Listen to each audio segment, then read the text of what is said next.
The War of the Worlds. By H.G.Wells. Book 1. The Coming of the Martians. The eve of the war. No one would have believed in the last years of the 19th century that this world was being watched keenly and closely by intelligences greater than man's and yet as mortal as his own, that as men busied themselves about their various concerns they were scrutinized and studied, perhaps almost as narrowly as a man with a microscope might scrutinize the transient creatures that swarm and multiply in a drop of water. With infinite complacency men went to and fro over this globe about their little affairs, serene in their assurance of their empire over matter. It is possible that the infusoria under the microscope do the same. No one gave a thought to the older worlds of space as sources of human danger, or thought of them only to dismiss the idea of life upon them as impossible or improbable. It is curious to recall some of the mental habits of those departed days. At most terrestrial men fancied there might be other men upon Mars, perhaps inferior to themselves and ready to welcome a missionary enterprise.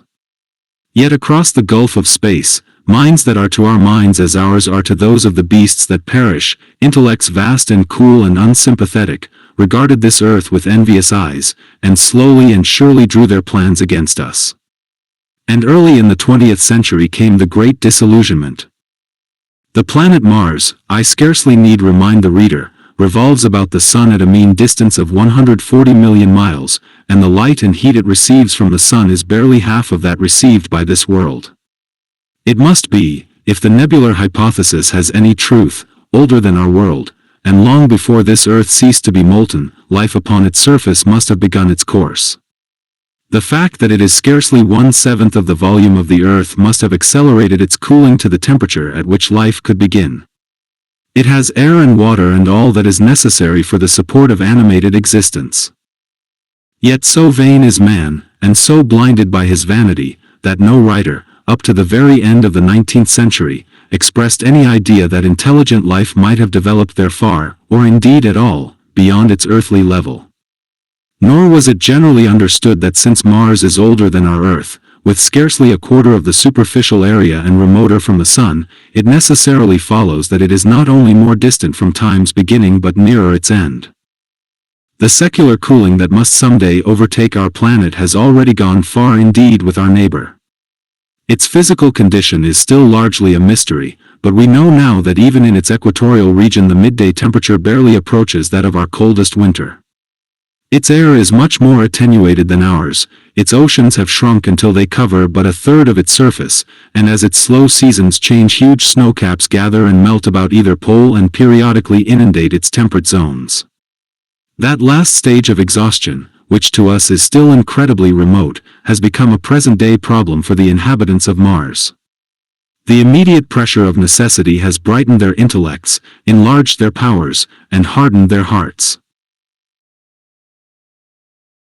And looking across space with instruments, and intelligences such as we have scarcely dreamed of, they see, at its nearest distance only 35 million of miles sunward of them, a morning star of hope, our own warmer planet, green with vegetation and gray with water, with a cloudy atmosphere eloquent of fertility, with glimpses through its drifting cloud wisps of broad stretches of populous country and narrow, navy-crowded seas. And we men, the creatures who inhabit this earth, must be to them at least as alien and lowly as are the monkeys and lemurs to us. The intellectual side of man already admits that life is an incessant struggle for existence, and it would seem that this too is the belief of the minds upon Mars. Their world is far gone in its cooling and this world is still crowded with life, but crowded only with what they regard as inferior animals. To carry warfare sunward is, indeed, their only escape from the destruction that, generation after generation, creeps upon them. And before we judge of them too harshly we must remember what ruthless and utter destruction our own species has wrought, not only upon animals, such as the vanished bison and the dodo, but upon its inferior races. The Tasmanians, in spite of their human likeness, were entirely swept out of existence in a war of extermination waged by European immigrants, in the space of 50 years. Are we such apostles of mercy as to complain if the Martians warred in the same spirit?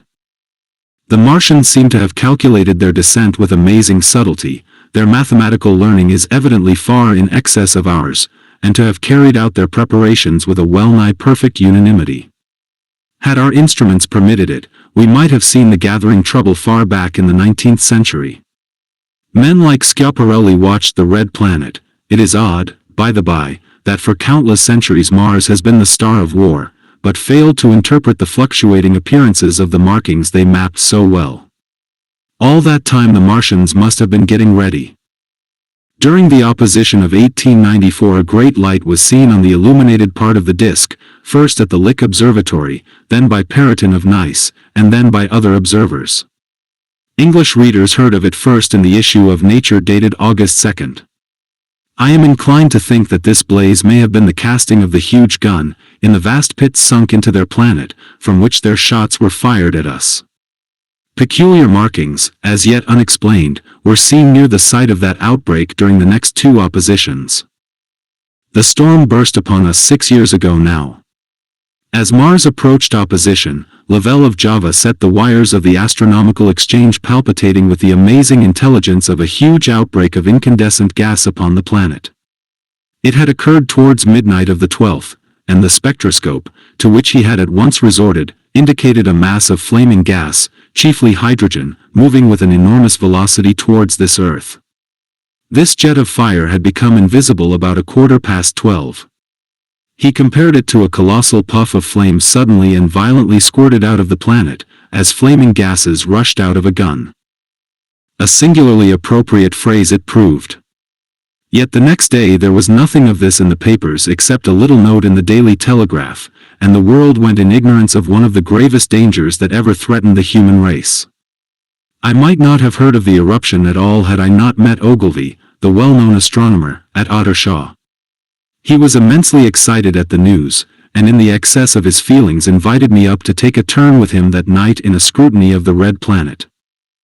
In spite of all that has happened since, I still remember that vigil very distinctly, the black and silent observatory, the shadowed lantern throwing a feeble glow upon the floor in the corner, the steady ticking of the clockwork of the telescope, the little slit in the roof, an oblong profundity with the stardust streaked across it.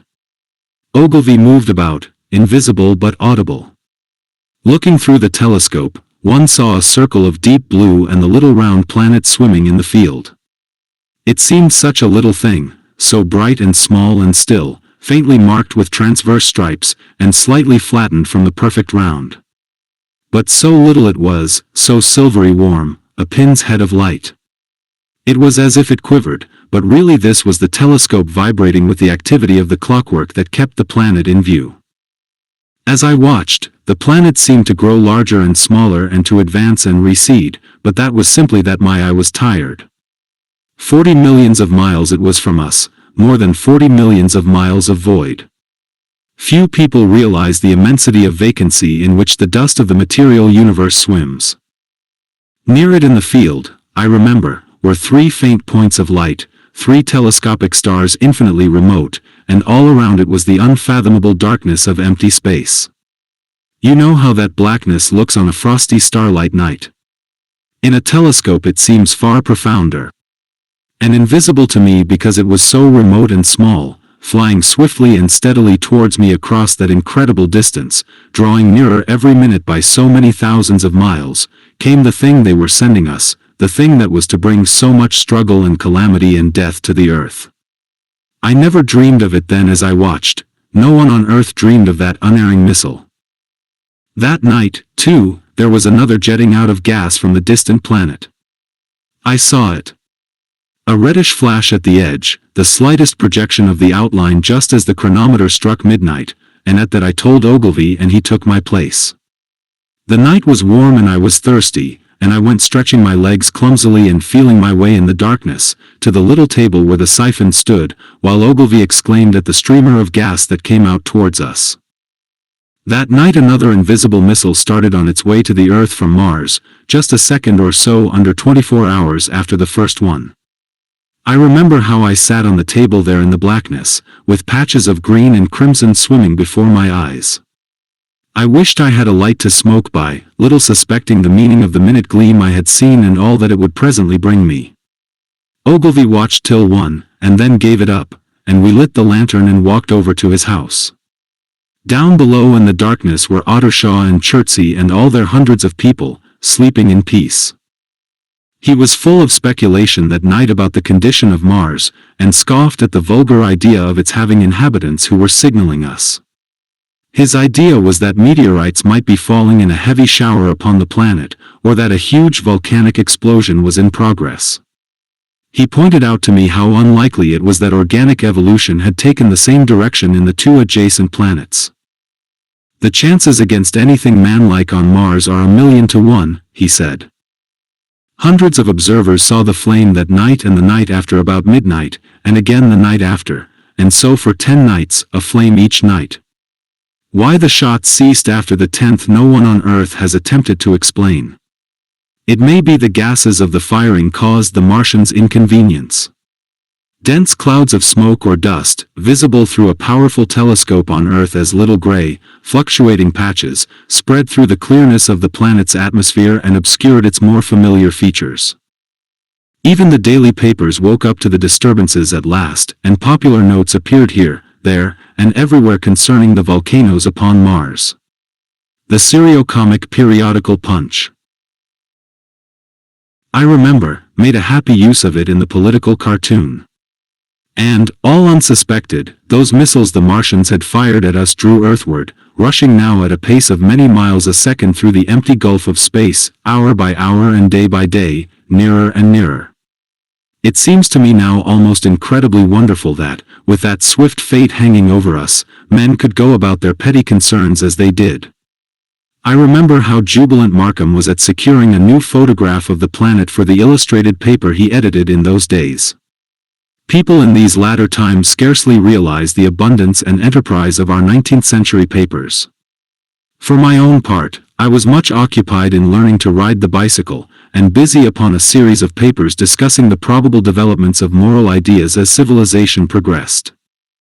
One night, the first missile then could scarcely have been 10 million miles away, I went for a walk with my wife. It was starlight and I explained the signs of the zodiac to her, and pointed out Mars, a bright dot of light creeping zenithward, towards which so many telescopes were pointed. It was a warm night. Coming home, a party of excursionists from Chertsey or Isleworth passed us singing and playing music. There were lights in the upper windows of the houses as the people went to bed. From the railway station in the distance came the sound of shunting trains, ringing and rumbling, softened almost into melody by the distance. My wife pointed out to me the brightness of the red, green, and yellow signal lights hanging in a framework against the sky. It seemed so safe and tranquil. 2. The falling star. Then came the night of the first falling star.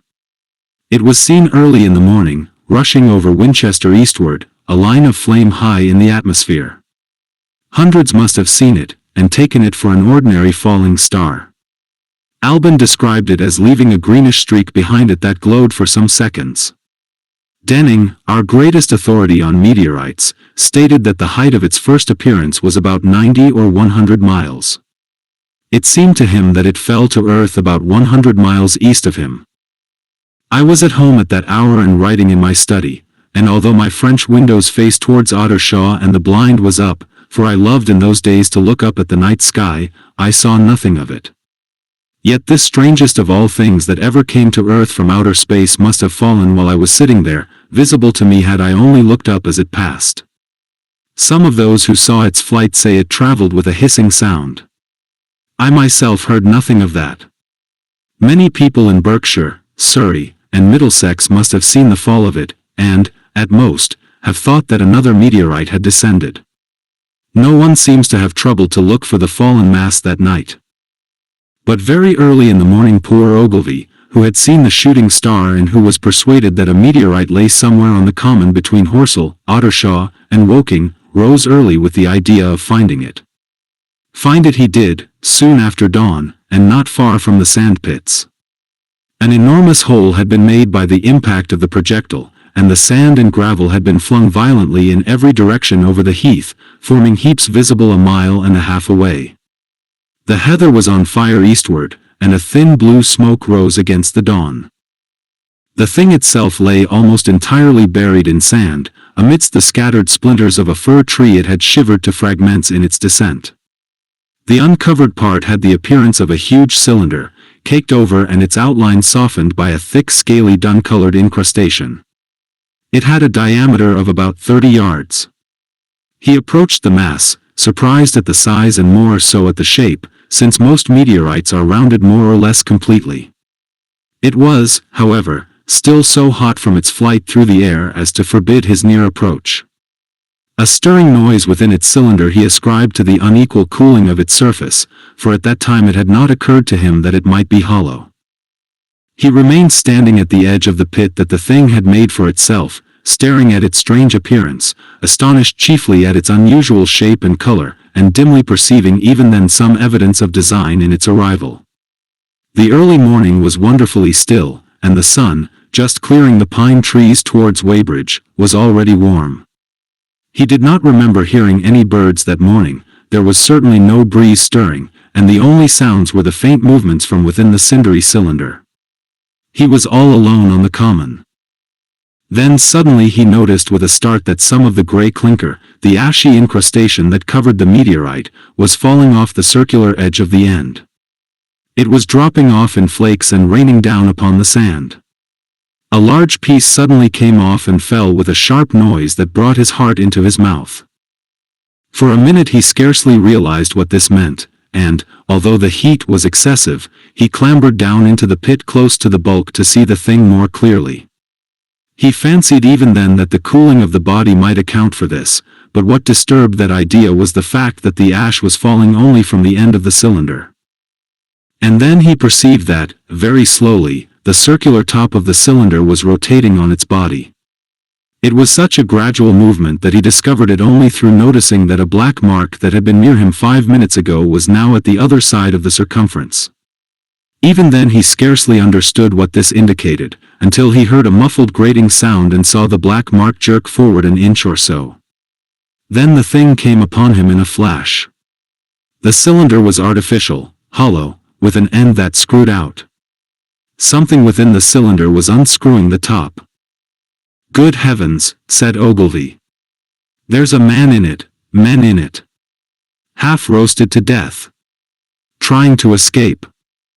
At once, with a quick mental leap, he linked the thing with the flash upon Mars. The thought of the confined creature was so dreadful to him that he forgot the heat and went forward to the cylinder to help turn. But luckily the dull radiation arrested him before he could burn his hands on the still glowing metal. At that he stood irresolute for a moment, then turned, scrambled out of the pit, and set off running wildly into Woking. The time then must have been somewhere about 6 o'clock. He met a wagoner and tried to make him understand, but the tale he told and his appearance were so wild, his hat had fallen off in the pit, that the man simply drove on. He was equally unsuccessful with the potman who was just unlocking the doors of the public house by Horsell Bridge. The fellow thought he was a lunatic at large and made an unsuccessful attempt to shut him into the taproom. That sobered him a little, and when he saw Henderson, the London journalist, in his garden, he called over the palings and made himself understood. "Henderson," he called, "you saw that shooting star last night?" "Well," said Henderson. "It's out on Horsell Common now." "Good Lord," said Henderson. "Fallen meteorite. That's good. But it's something more than a meteorite. It's a cylinder, an artificial cylinder, man. And there's something inside." Henderson stood up with his spade in his hand. "What's that?" he said. He was deaf in one ear. Ogilvy told him all that he had seen. Henderson was a minute or so taking it in. Then he dropped his spade, snatched up his jacket, and came out into the road. The two men hurried back at once to the common, and found the cylinder still lying in the same position. But now the sounds inside had ceased, and a thin circle of bright metal showed between the top and the body of the cylinder. Air was either entering or escaping at the rim with a thin, sizzling sound. They listened, rapped on the scaly burnt metal with a stick, and, meeting with no response, they both concluded the man or men inside must be insensible or dead. Of course the two were quite unable to do anything. They shouted consolation and promises, and went off back to the town again to get help. One can imagine them, covered with sand, excited and disordered, running up the little street in the bright sunlight just as the shop folks were taking down their shutters and people were opening their bedroom windows. Henderson went into the railway station at once, in order to telegraph the news to London. The newspaper articles had prepared men's minds for the reception of the idea. By 8 o'clock a number of boys and unemployed men had already started for the common to see the dead men from Mars. That was the form the story took. I heard of it first from my newspaper boy about 8:45 when I went out to get my daily chronicle. I was naturally startled, and lost no time in going out and across the Ottershaw Bridge to the sandpits. 3. On Horsell Common. I found a little crowd of perhaps 20 people surrounding the huge hole in which the cylinder lay. I have already described the appearance of that colossal bulk, embedded in the ground. The turf and gravel about it seemed charred as if by a sudden explosion. No doubt its impact had caused a flash of fire. Henderson and Ogilvy were not there. I think they perceived that nothing was to be done for the present, and had gone away to breakfast at Henderson's house. There were 4 or 5 boys sitting on the edge of the pit, with their feet dangling, and amusing themselves, until I stopped them, by throwing stones at the giant mass. After I had spoken to them about it, they began playing at touch, in and out of the group of bystanders. Among these were a couple of cyclists, a jobbing gardener I employed sometimes, a girl carrying a baby, Greg the butcher and his little boy, and 2 or 3 loafers and golf caddies who were accustomed to hang about the railway station. There was very little talking. Few of the common people in England had anything but the vaguest astronomical ideas in those days. Most of them were staring quietly at the big table-like end of the cylinder, which was still as Ogilvy and Henderson had left it. I fancy the popular expectation of a heap of charred corpses was disappointed at this inanimate bulk. Some went away while I was there, and other people came. I clambered into the pit and fancied I heard a faint movement under my feet. The top had certainly ceased to rotate. It was only when I got thus close to it that the strangeness of this object was at all evident to me. At the first glance it was really no more exciting than an overturned carriage or a tree blown across the road. Not so much so, indeed. It looked like a rusty gas float. It required a certain amount of scientific education to perceive that the gray scale of the thing was no common oxide, that the yellowish-white metal that gleamed in the crack between the lid and the cylinder had an unfamiliar hue. Extraterrestrial had no meaning for most of the onlookers. At that time it was quite clear in my own mind that the thing had come from the planet Mars, but I judged it improbable that it contained any living creature. I thought the unscrewing might be automatic. In spite of Ogilvy, I still believed that there were men in Mars. My mind ran fancifully on the possibilities of its containing manuscript, on the difficulties in translation that might arise, whether we should find coins and models in it, and so forth. Yet it was a little too large for assurance on this idea. I felt an impatience to see it opened. About 11, as nothing seemed happening, I walked back, full of such thought, to my home in Maybury. But I found it difficult to get to work upon my abstract investigations. In the afternoon the appearance of the common had altered very much. The early editions of the evening papers had startled London with enormous headlines. A message received from Mars. Remarkable story from Woking. And so forth. In addition, Ogilvy's wire to the Astronomical Exchange had roused every observatory in the 3 kingdoms. There were half a dozen flies or more from the Woking station standing in the road by the sandpits, a basket chaise from Chobham, and a rather lordly carriage. Besides that, there was quite a heap of bicycles. In addition, a large number of people must have walked, in spite of the heat of the day, from Woking and Chertsey, so that there was altogether quite a considerable crowd, 1 or 2 gaily dressed ladies among the others. It was glaringly hot, not a cloud in the sky nor a breath of wind, and the only shadow was that of the few scattered pine trees. The burning heather had been extinguished, but the level ground towards Ottershaw was blackened as far as one could see, and still giving off vertical streamers of smoke. An enterprising sweetstuff dealer in the Chobham Road had sent up his son with a barrow-load of green apples and ginger beer. Going to the edge of the pit, I found it occupied by a group of about half a dozen men, Henderson, Ogilvy, and a tall, fair-haired man that I afterwards learned was Stent, the astronomer royal, with several workmen wielding spades and pickaxes. Stent was giving directions in a clear, high-pitched voice. He was standing on the cylinder, which was now evidently much cooler. His face was crimson and streaming with perspiration, and something seemed to have irritated him. A large portion of the cylinder had been uncovered, though its lower end was still embedded.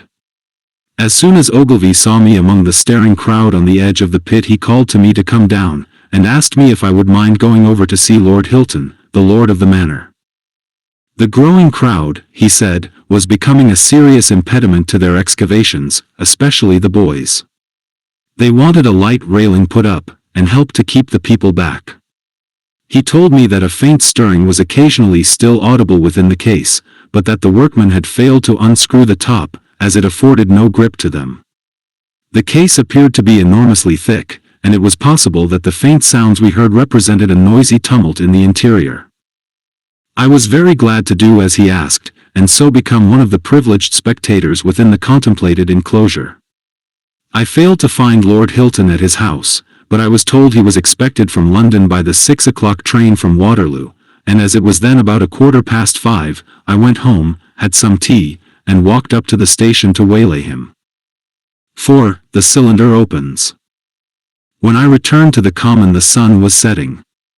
Scattered groups were hurrying from the direction of Woking, and 1 or 2 persons were returning.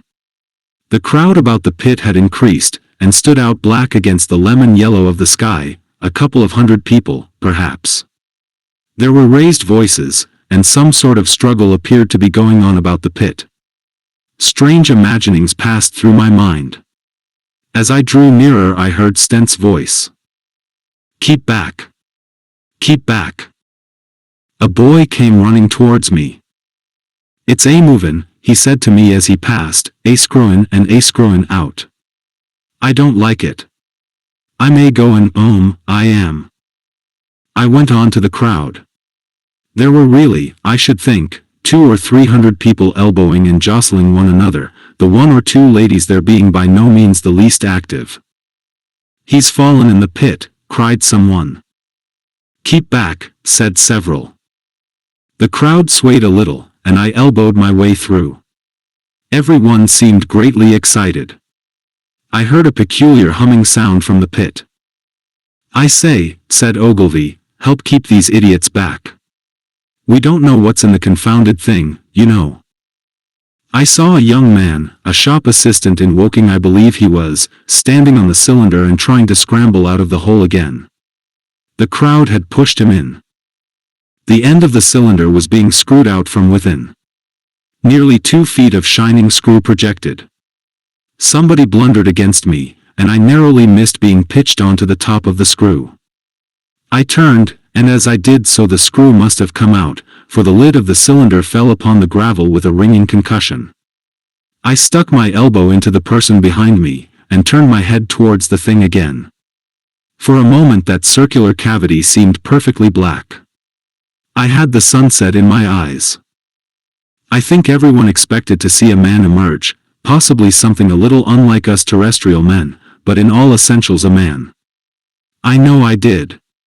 But, looking, I presently saw something stirring within the shadow, grayish billowy movements, one above another, and then 2 luminous discs, like eyes. Then something resembling a little gray snake, about the thickness of a walking stick, coiled up out of the writhing middle, and wriggled in the air towards me, and then another. A sudden chill came over me. There was a loud shriek from a woman behind. I half turned, keeping my eyes fixed upon the cylinder still, from which other tentacles were now projecting, and began pushing my way back from the edge of the pit. I saw astonishment giving place to horror on the faces of the people about me. I heard inarticulate exclamations on all sides. There was a general movement backwards. I saw the shopman struggling still on the edge of the pit. I found myself alone, and saw the people on the other side of the pit running off, Stent among them. I looked again at the cylinder, and ungovernable terror gripped me. I stood petrified and staring.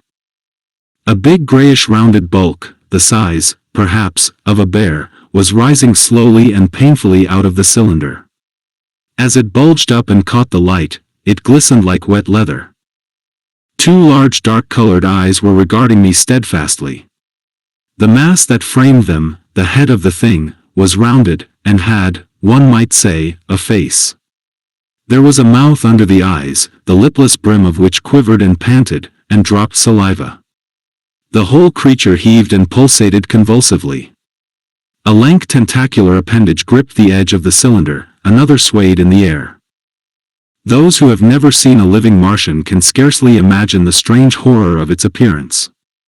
The peculiar V-shaped mouth with its pointed upper lip, the absence of brow ridges, the absence of a chin beneath the wedge-like lower lip, the incessant quivering of this mouth, the gorgon groups of tentacles, the tumultuous breathing of the lungs in a strange atmosphere, the evident heaviness and painfulness of movement due to the greater gravitational energy of the Earth, above all, the extraordinary intensity of the immense eyes, were at once vital, intense, inhuman, crippled and monstrous.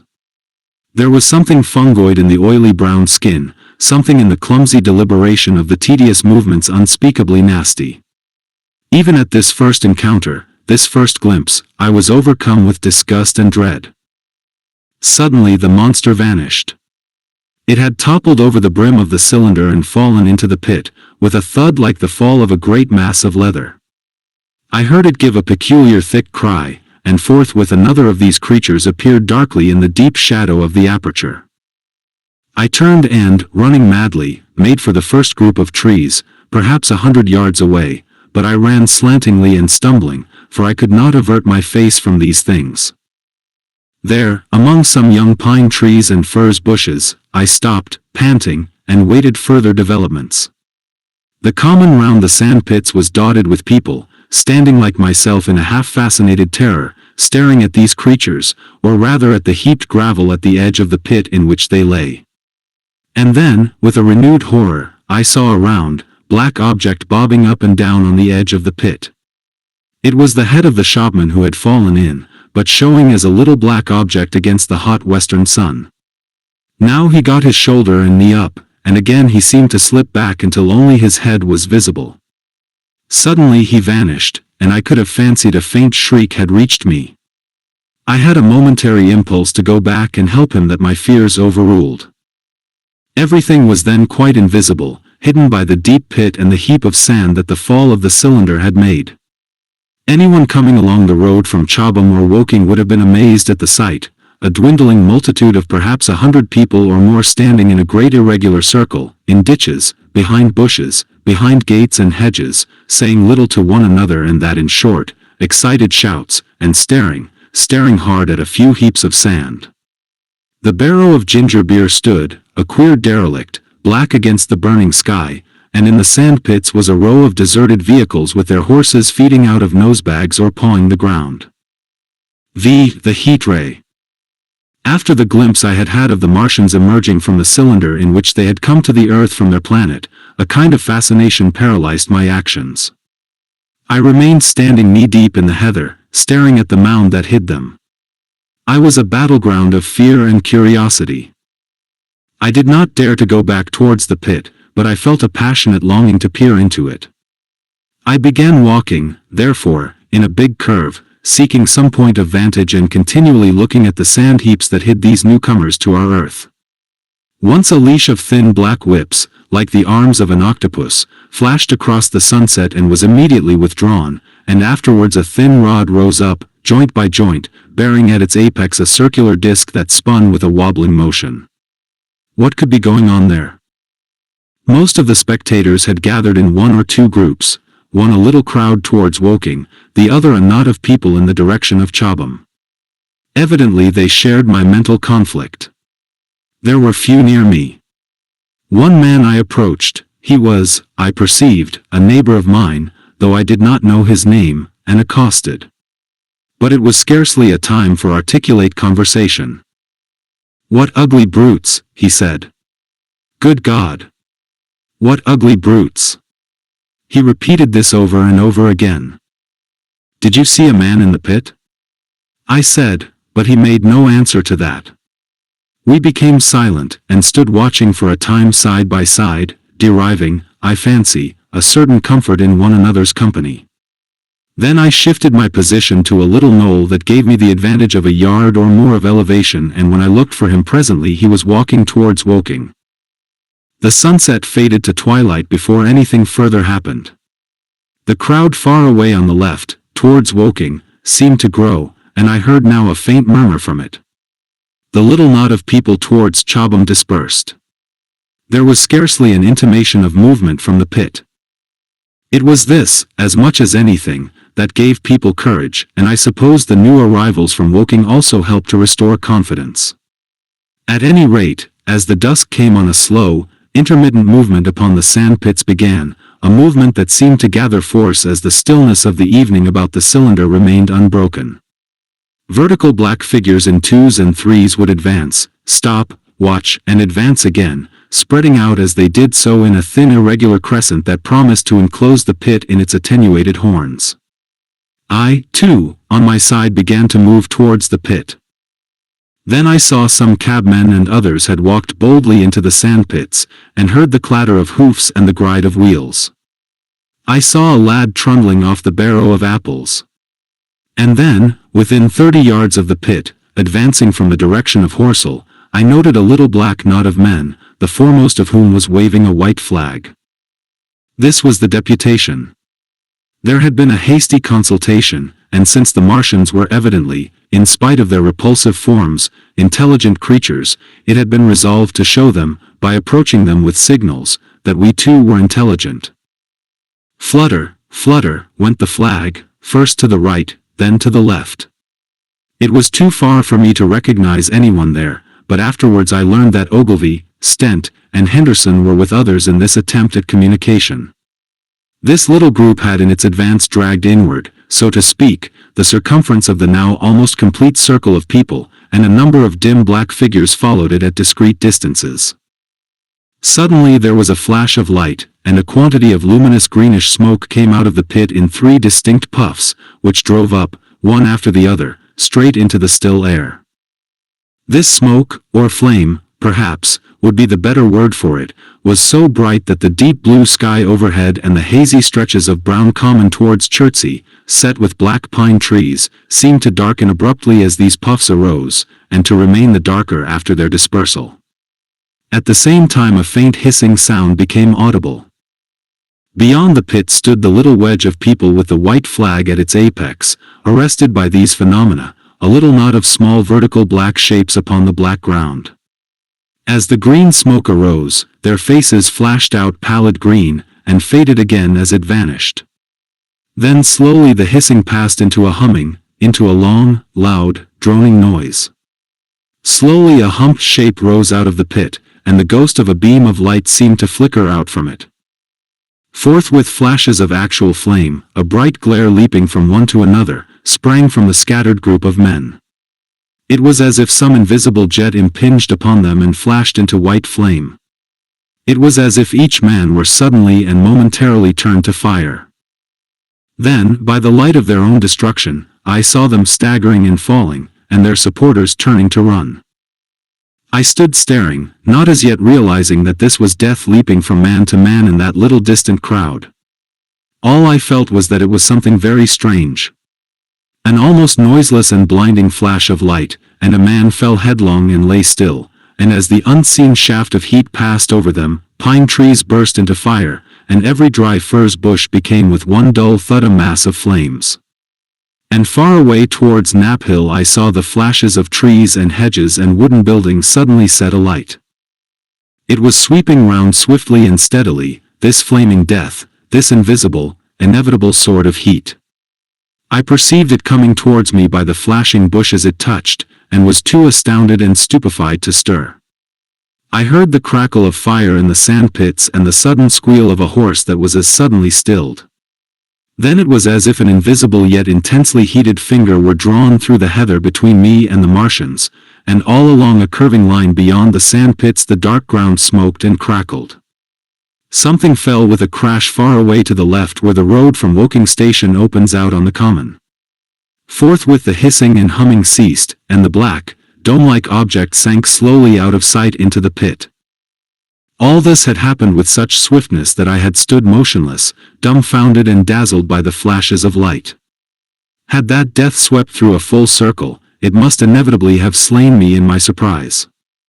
But it passed and spared me, and left the night about me suddenly dark and unfamiliar. The undulating common seemed now dark almost to blackness, except where its roadways lay gray and pale under the deep blue sky of the early night. It was dark, and suddenly void of men. Overhead the stars were mustering, and in the west the sky was still a pale, bright, almost greenish blue. The tops of the pine trees and the roofs of Horsell came out sharp and black against the western afterglow. The Martians and their appliances were altogether invisible, save for that thin mast upon which their restless mirror wobbled. Patches of bush and isolated trees here and there smoked and glowed still, and the houses towards Woking station were sending up spires of flame into the stillness of the evening air. Nothing was changed save for that and a terrible astonishment. The little group of black specks with the flag of white had been swept out of existence, and the stillness of the evening, so it seemed to me, had scarcely been broken. It came to me that I was upon this dark common, helpless, unprotected, and alone. Suddenly, like a thing falling upon me from without, came fear. With an effort I turned and began a stumbling run through the heather. The fear I felt was no rational fear, but a panic terror not only of the Martians, but of the dusk and stillness all about me. Such an extraordinary effect in unmanning me it had that I ran weeping silently as a child might do. Once I had turned, I did not dare to look back. I remember I felt an extraordinary persuasion that I was being played with, that presently, when I was upon the very verge of safety, this mysterious death, as swift as the passage of light, would leap after me from the pit about the cylinder, and strike me down. 6. The heat ray in the Chobham Road. It is still a matter of wonder how the Martians are able to slay men so swiftly and so silently. Many think that in some way they are able to generate an intense heat in a chamber of practically absolute non-conductivity. This intense heat they project in a parallel beam against any object they choose, by means of a polished parabolic mirror of unknown composition, much as the parabolic mirror of a lighthouse projects a beam of light. But no one has absolutely proved these details. However it is done, it is certain that a beam of heat is the essence of the matter. Heat, and invisible, instead of visible, light. Whatever is combustible flashes into flame at its touch, lead runs like water, it softens iron, cracks and melts glass, and when it falls upon water, incontinently that explodes into steam. That night nearly 40 people lay under the starlight about the pit, charred and distorted beyond recognition, and all night long the common from Horsell to Maybury was deserted and brightly ablaze. The news of the massacre probably reached Chobham, Woking, and Ottershaw about the same time. In Woking the shops had closed when the tragedy happened, and a number of people, shop people and so forth, attracted by the stories they had heard, were walking over the Horsell Bridge and along the road between the hedges that runs out at last upon the common. You may imagine the young people brushed up after the labors of the day, and making this novelty, as they would make any novelty, the excuse for walking together and enjoying a trivial flirtation. You may figure to yourself the hum of voices along the road in the gloaming. As yet, of course, few people in Woking even knew that the cylinder had opened, though poor Henderson had sent a messenger on a bicycle to the post office with a special wire to an evening paper. As these folks came out by twos and threes upon the open, they found little knots of people talking excitedly and peering at the spinning mirror over the sandpits, and the newcomers were, no doubt, soon infected by the excitement of the occasion. By 8:30, when the deputation was destroyed, there may have been a crowd of 300 people or more at this place, besides those who had left the road to approach the Martians nearer. There were 3 policemen too, one of whom was mounted, doing their best, under instructions from Stent, to keep the people back and deter them from approaching the cylinder. There was some booing from those more thoughtless and excitable souls to whom a crowd is always an occasion for noise and horseplay. Stent and Ogilvy, anticipating some possibilities of a collision, had telegraphed from Horsell to the barracks as soon as the Martians emerged, for the help of a company of soldiers to protect these strange creatures from violence. After that they returned to lead that ill-fated advance. The description of their death, as it was seen by the crowd, tallies very closely with my own impressions: the 3 puffs of green smoke, the deep humming note, and the flashes of flame. But that crowd of people had a far narrower escape than mine. Only the fact that a hummock of heathery sand intercepted the lower part of the heat ray saved them. Had the elevation of the parabolic mirror been a few yards higher, none could have lived to tell the tale. They saw the flashes and the men falling, and an invisible hand, as it were, lit the bushes as it hurried towards them through the twilight. Then, with a whistling note that rose above the droning of the pit, the beam swung close over their heads, lighting the tops of the beech trees that line the road, and splitting the bricks, smashing the windows, firing the window frames, and bringing down in crumbling ruin a portion of the gable of the house nearest the corner. In the sudden thud, hiss, and glare of the igniting trees, the panic-stricken crowd seems to have swayed hesitatingly for some moments. Sparks and burning twigs began to fall into the road, and single leaves like puffs of flame. Hats and dresses caught fire. Then came a crying from the common. There were shrieks and shouts, and suddenly a mounted policeman came galloping through the confusion with his hands clasped over his head, screaming, "They're coming!" A woman shrieked, and incontinently everyone was turning and pushing at those behind, in order to clear their way to Woking again. They must have bolted as blindly as a flock of sheep. Where the road grows narrow and black between the high banks the crowd jammed, and a desperate struggle occurred. All that crowd did not escape. 3 persons at least, 2 women and a little boy, were crushed and trampled there, and left to die amid the terror and the darkness. 7. How I reached home. For my own part, I remember nothing of my flight except the stress of blundering against trees and stumbling through the heather. All about me gathered the invisible terrors of the Martians. That pitiless sword of heat seemed whirling to and fro, flourishing overhead before it descended and smote me out of life. I came into the road between the crossroads and Horsell, and ran along this to the crossroads. At last I could go no further. I was exhausted with the violence of my emotion and of my flight, and I staggered and fell by the wayside. That was near the bridge that crosses the canal by the gasworks. I fell and lay still. I must have remained there some time. I sat up, strangely perplexed. For a moment, perhaps, I could not clearly understand how I came there. My terror had fallen from me like a garment.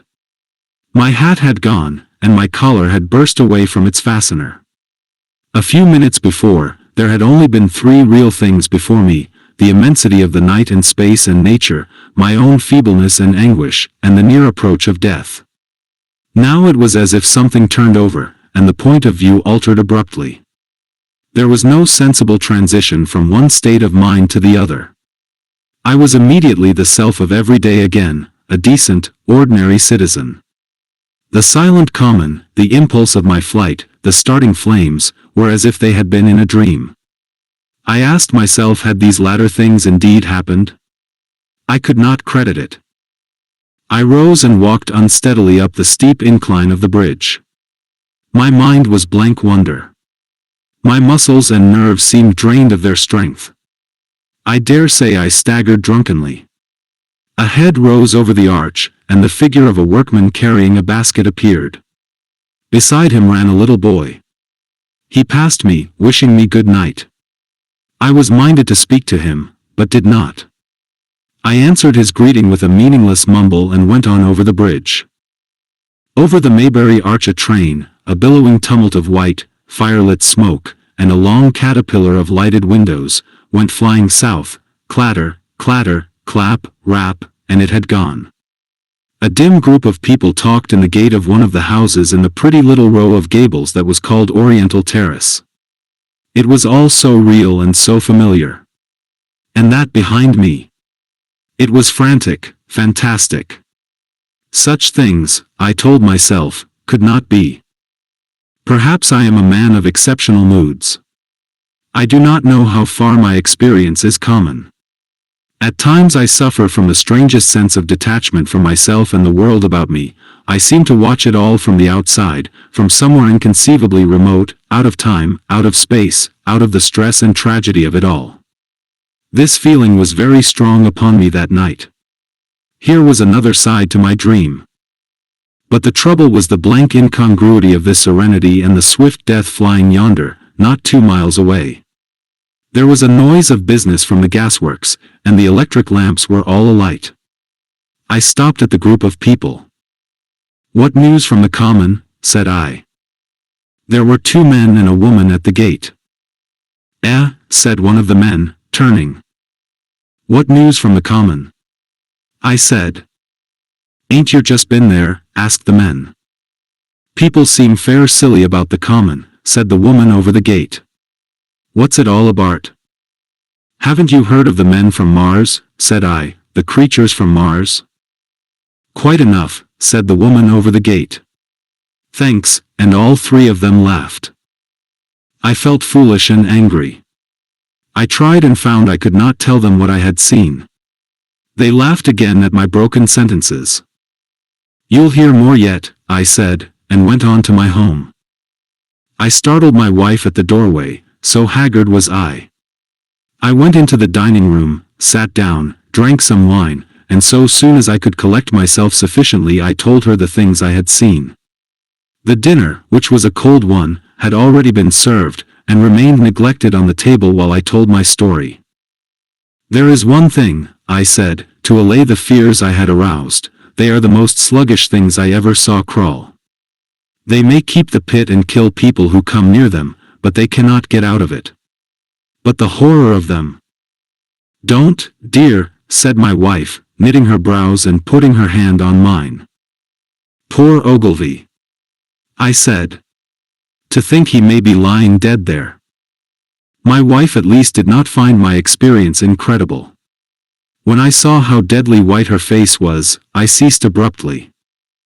"They may come here," she said again and again. I pressed her to take wine, and tried to reassure her. "They can scarcely move," I said. I began to comfort her and myself by repeating all that Ogilvy had told me of the impossibility of the Martians establishing themselves on the Earth. In particular I laid stress on the gravitational difficulty. On the surface of the Earth the force of gravity is 3 times what it is on the surface of Mars. A Martian, therefore, would weigh 3 times more than on Mars, albeit his muscular strength would be the same. His own body would be a cope of lead to him, therefore. That, indeed, was the general opinion. Both the Times and the Daily Telegraph, for instance, insisted on it the next morning, and both overlooked, just as I did, 2 obvious modifying influences. The atmosphere of the Earth, we now know, contains far more oxygen or far less argon, whichever way one likes to put it, than does Mars. The invigorating influences of this excess of oxygen upon the Martians indisputably did much to counterbalance the increased weight of their bodies. And, in the second place, we all overlooked the fact that such mechanical intelligence as the Martian possessed was quite able to dispense with muscular exertion at a pinch. But I did not consider these points at the time, and so my reasoning was dead against the chances of the invaders. With wine and food, the confidence of my own table, and the necessity of reassuring my wife, I grew by insensible degrees courageous and secure. "They have done a foolish thing," said I, fingering my wineglass. "They are dangerous because, no doubt, they are mad with terror. Perhaps they expected to find no living things, certainly no intelligent living things. A shell in the pit," said I, "if the worst comes to the worst, will kill them all." The intense excitement of the events had no doubt left my perceptive powers in a state of erethism. I remember that dinner table with extraordinary vividness even now.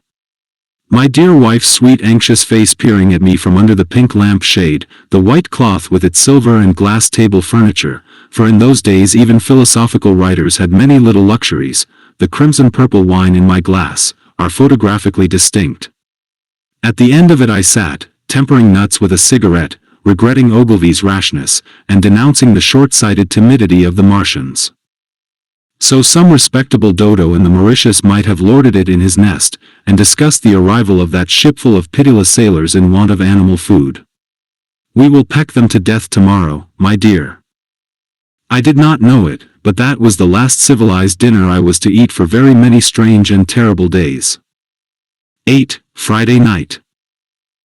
The most extraordinary thing to my mind, of all the strange and wonderful things that happened upon that Friday, was the dovetailing of the commonplace habits of our social order with the first beginnings of the series of events that was to topple that social order headlong. If on Friday night you had taken a pair of compasses and drawn a circle with a radius of 5 miles round the Woking sandpits, I doubt if you would have had one human being outside it, unless it were some relation of Stent or of the 3 or 4 cyclists or London people lying dead on the common, whose emotions or habits were at all affected by the newcomers. Many people had heard of the cylinder, of course, and talked about it in their leisure, but it certainly did not make the sensation that an ultimatum to Germany would have done. In London that night poor Henderson's telegram describing the gradual unscrewing of the shot was judged to be a canard, and his evening paper, after wiring for authentication from him and receiving no reply, "The man was killed," decided not to print a special edition. Even within the 5-mile circle the great majority of people were inert. I have already described the behavior of the men and women to whom I spoke. All over the district people were dining and supping, working men were gardening after the labors of the day, children were being put to bed, young people were wandering through the lanes love-making, students sat over their books. Maybe there was a murmur in the village streets, a novel and dominant topic in the public houses, and here and there a messenger, or even an eyewitness of the later occurrences, caused a whirl of excitement, a shouting, and a running to and fro, but for the most part the daily routine of working, eating, drinking, sleeping, went on as it had done for countless years, as though no planet Mars existed in the sky. Even at Woking Station and Horsell and Chobham that was the case. In Woking Junction, until a late hour, trains were stopping and going on, others were shunting on the sidings, passengers were alighting and waiting, and everything was proceeding in the most ordinary way. A boy from the town, trenching on Smith's Monopoly, was selling papers with the afternoon's news. The ringing impact of trucks, the sharp whistle of the engines from the junction, mingled with their shouts of "men from Mars." Excited men came into the station about 9 o'clock with incredible tidings, and caused no more disturbance than drunkards might have done. People rattling London wards peered into the darkness outside the carriage windows, and saw only a rare, flickering, vanishing spark dance up from the direction of Horsell, a red glow and a thin veil of smoke driving across the stars, and thought that nothing more serious than a heath fire was happening. It was only round the edge of the common that any disturbance was perceptible. There were half a dozen villas burning on the Woking border. There were lights in all the houses on the common side of the 3 villages, and the people there kept awake till dawn. A curious crowd lingered restlessly, people coming and going but the crowd remaining, both on the Chobham and Horsell bridges. 1 or 2 adventurous souls, it was afterwards found, went into the darkness and crawled quite near the Martians, but they never returned, for now and again a light ray, like the beam of a warship searchlight swept the common, and the heat ray was ready to follow. Save for such, that big area of common was silent and desolate, and the charred bodies lay about on it all night under the stars, and all the next day. A noise of hammering from the pit was heard by many people. So you have the state of things on Friday night. In the center, sticking into the skin of our old planet Earth like a poison dart, was this cylinder. But the poison was scarcely working yet. Around it was a patch of silent common, smoldering in places, and with a few dark, dimly seen objects lying in contorted attitudes here and there. Here and there was a burning bush or tree. Beyond was a fringe of excitement, and farther than that fringe the inflammation had not crept as yet. In the rest of the world the stream of life still flowed as it had flowed for immemorial years. The fever of war that would presently clog vein and artery, deaden nerve and destroy brain, had still to develop. All night long the Martians were hammering and stirring, sleepless, indefatigable, at work upon the machines they were making ready, and ever and again a puff of greenish-white smoke whirled up to the starlit sky. About 11 a company of soldiers came through Horsell, and deployed along the edge of the common to form a cordon. Later a second company marched through Chobham to deploy on the north side of the common. Several officers from the Inkerman barracks had been on the common earlier in the day, and one, Major Eden, was reported to be missing. The colonel of the regiment came to the Chobham Bridge and was busy questioning the crowd at midnight. The military authorities were certainly alive to the seriousness of the business. About 11, the next morning's papers were able to say, a squadron of hussars, 2 Maxims, and about 400 men of the Cardigan regiment started from Aldershot. A few seconds after midnight the crowd in the Chertsey Road, Woking, saw a star fall from heaven into the pine woods to the northwest. It had a greenish color, and caused a silent brightness like summer lightning. This was the second cylinder. 9. The fighting begins.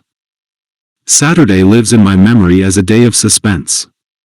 It was a day of lassitude too, hot and close, with, I am told, a rapidly fluctuating barometer.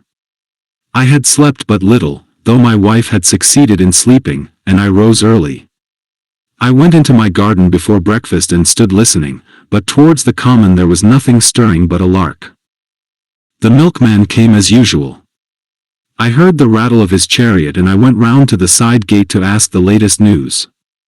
He told me that during the night the Martians had been surrounded by troops, and that guns were expected. Then, a familiar, reassuring note, I heard a train running towards Woking. They aren't to be killed, said the milkman, if that can possibly be avoided. I saw my neighbor gardening, chatted with him for a time, and then strolled in to breakfast. It was a most unexceptional morning. My neighbor was of opinion that the troops would be able to capture or to destroy the Martians during the day. It's a pity they make themselves so unapproachable, he said. It would be curious to know how they live on another planet, we might learn a thing or two. He came up to the fence and extended a handful of strawberries, for his gardening was as generous as it was enthusiastic. At the same time he told me of the burning of the pine woods about the Byfleet golf links. They say, said he, that there's another of those blessed things fallen there, number 2. But one's enough, surely. This lot'll cost the insurance people a pretty penny before everything's settled. He laughed with an air of the greatest good humor as he said this. The woods, he said, were still burning, and pointed out a haze of smoke to me. They will be hot underfoot for days, on account of the thick soil of pine needles and turf, he said, and then grew serious over, poor Ogilvy. After breakfast, instead of working, I decided to walk down towards the common. Under the railway bridge I found a group of soldiers, sappers, I think, men in small round caps, dirty red jackets unbuttoned, and showing their blue shirts, dark trousers, and boots coming to the calf. They told me no one was allowed over the canal, and, looking along the road towards the bridge, I saw one of the Cardigan men standing sentinel there. I talked with these soldiers for a time. I told them of my sight of the Martians on the previous evening. None of them had seen the Martians, and they had but the vaguest ideas of them, so that they plied me with questions. They said that they did not know who had authorized the movements of the troops. Their idea was that a dispute had arisen at the Horse Guards. The ordinary sapper is a great deal better educated than the common soldier, and they discussed the peculiar conditions of the possible fight with some acuteness. I described the heat ray to them, and they began to argue among themselves. Crawl up under cover and rush, say I, said one. Get out, said another. What's cover against this air heat? Sticks to cook yer. What we got to do is to go as near as the ground let us, and then drive a trench. Blow your trenches. You always want trenches, you ought to have been born a rabbit snippy.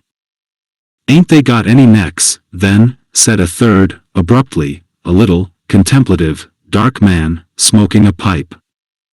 I repeated my description. Octopuses, said he, that's what I calls them. Talk about fishers of men, fighters of fish it is this time. It ain't no murder-killing beasts like that, said the first speaker. Why not shell the darn thing straight off and finish, said the little dark man.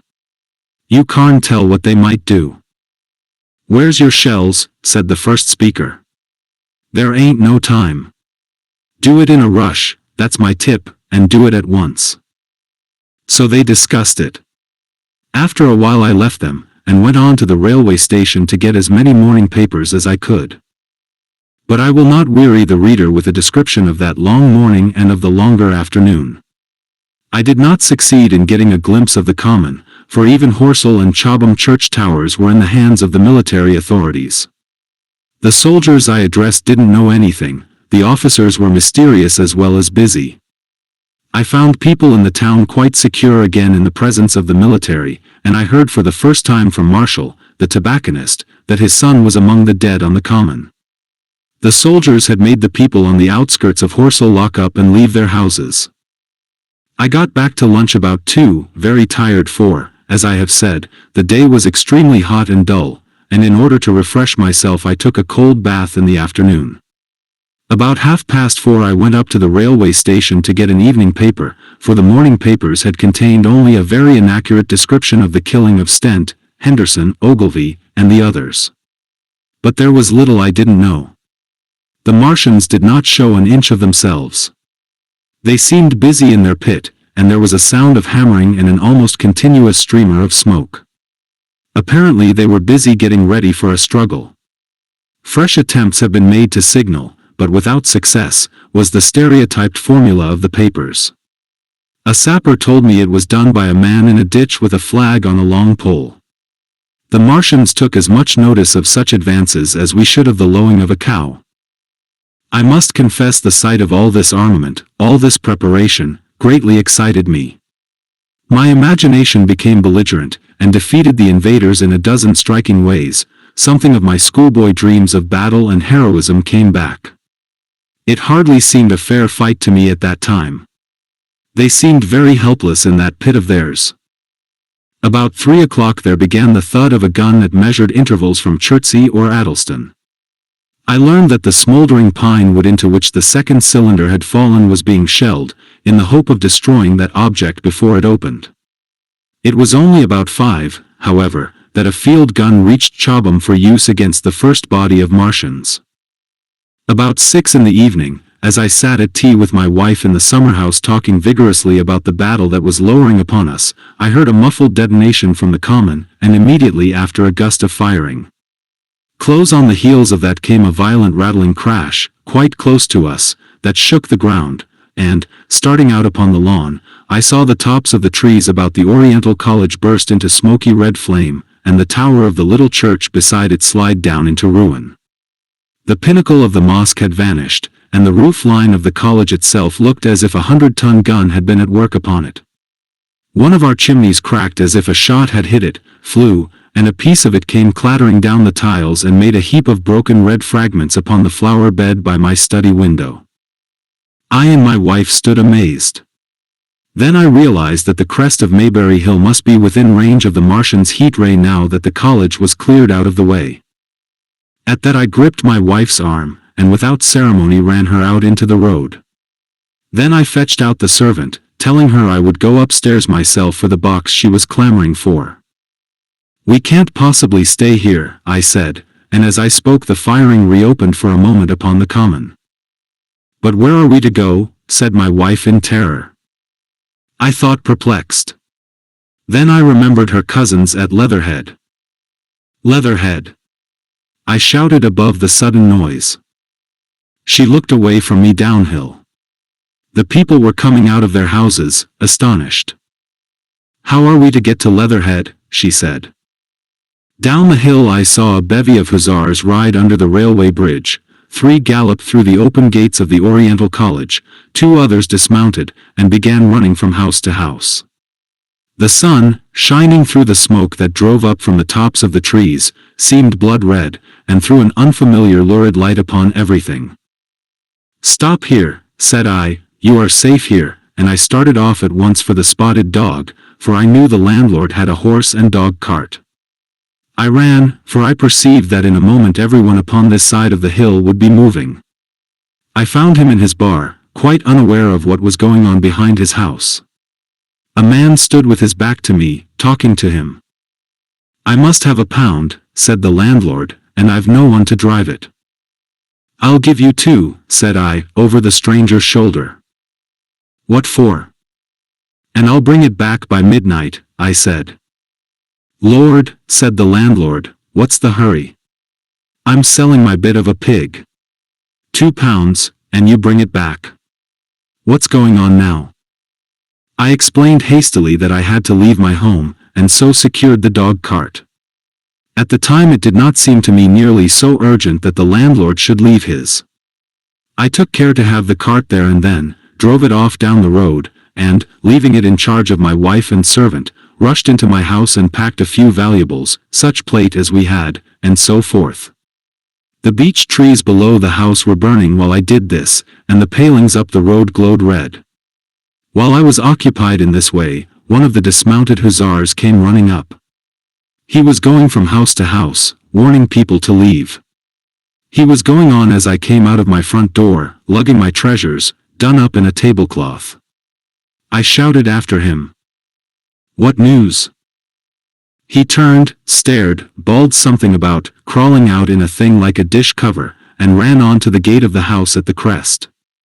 A sudden whirl of black smoke driving across the road hit him for a moment. I ran to my neighbor's door and rapped to satisfy myself of what I already knew, that his wife had gone to London with him and had locked up their house.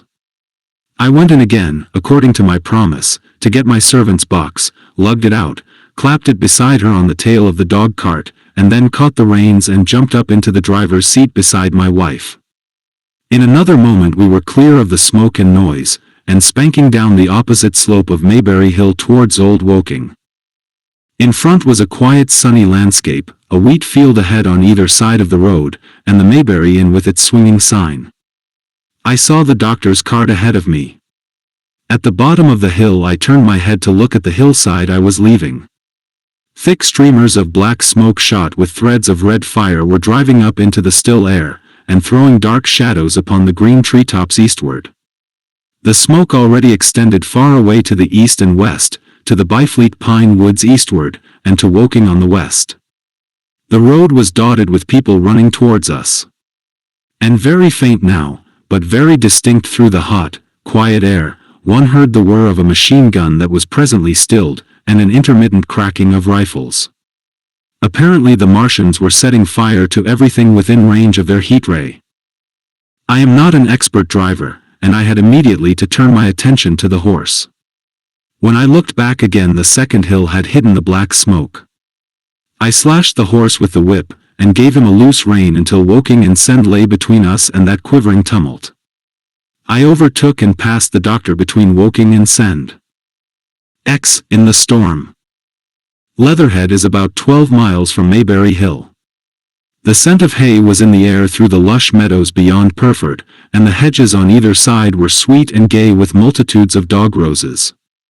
The heavy firing that had broken out while we were driving down Maybury Hill ceased as abruptly as it began, leaving the evening very peaceful and still.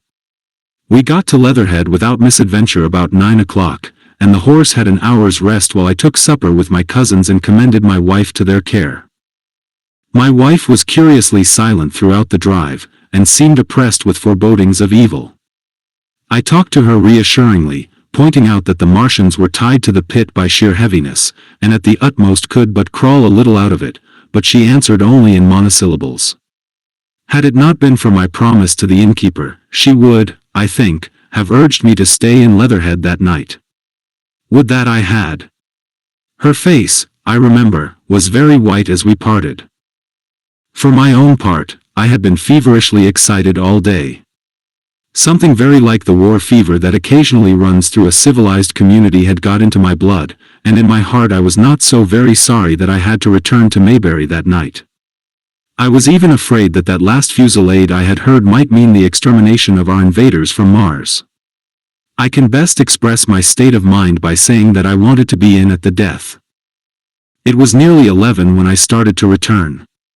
The night was unexpectedly dark. To me, walking out of the lighted passage of my cousin's house, it seemed indeed black, and it was as hot and close as the day. Overhead the clouds were driving fast, albeit not a breath stirred the shrubs about us. My cousin's man lit both lamps. Happily, I knew the road intimately. My wife stood in the light of the doorway, and watched me until I jumped up into the dog cart.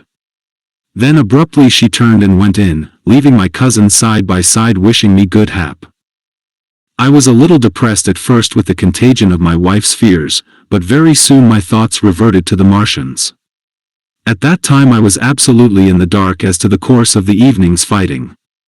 I did not know even the circumstances that had precipitated the conflict. As I came through Occam, for that was the way I returned, and not through Send and Old Woking, I saw along the western horizon a blood-red glow, which as I drew nearer, crept slowly up the sky. The driving clouds of the gathering thunderstorm mingled there with masses of black and red smoke. Ripley Street was deserted, and except for a lighted window or so the village showed not a sign of life, but I narrowly escaped an accident at the corner of the road to Purford, where a knot of people stood with their backs to me. They said nothing to me as I passed. I do not know what they knew of the things happening beyond the hill, nor do I know if the silent houses I passed on my way were sleeping securely, or deserted and empty, or harassed and watching against the terror of the night. From Ripley until I came through Purford I was in the valley of the Wey, and the red glare was hidden from me. As I ascended the little hill beyond Purford Church the glare came into view again, and the trees about me shivered with the first intimation of the storm that was upon me. Then I heard midnight pealing out from Purford Church behind me, and then came the silhouette of Maybury Hill, with its treetops and roofs black and sharp against the red. Even as I beheld this a lurid green glare lit the road about me and showed the distant woods towards Addleston. I felt a tug at the reins. I saw that the driving clouds had been pierced as it were by a thread of green fire, suddenly lighting their confusion and falling into the field to my left. It was the third falling star. Close on its apparition, and blindingly violet by contrast, danced out the first lightning of the gathering storm, and the thunder burst like a rocket overhead. The horse took the bit between his teeth and bolted.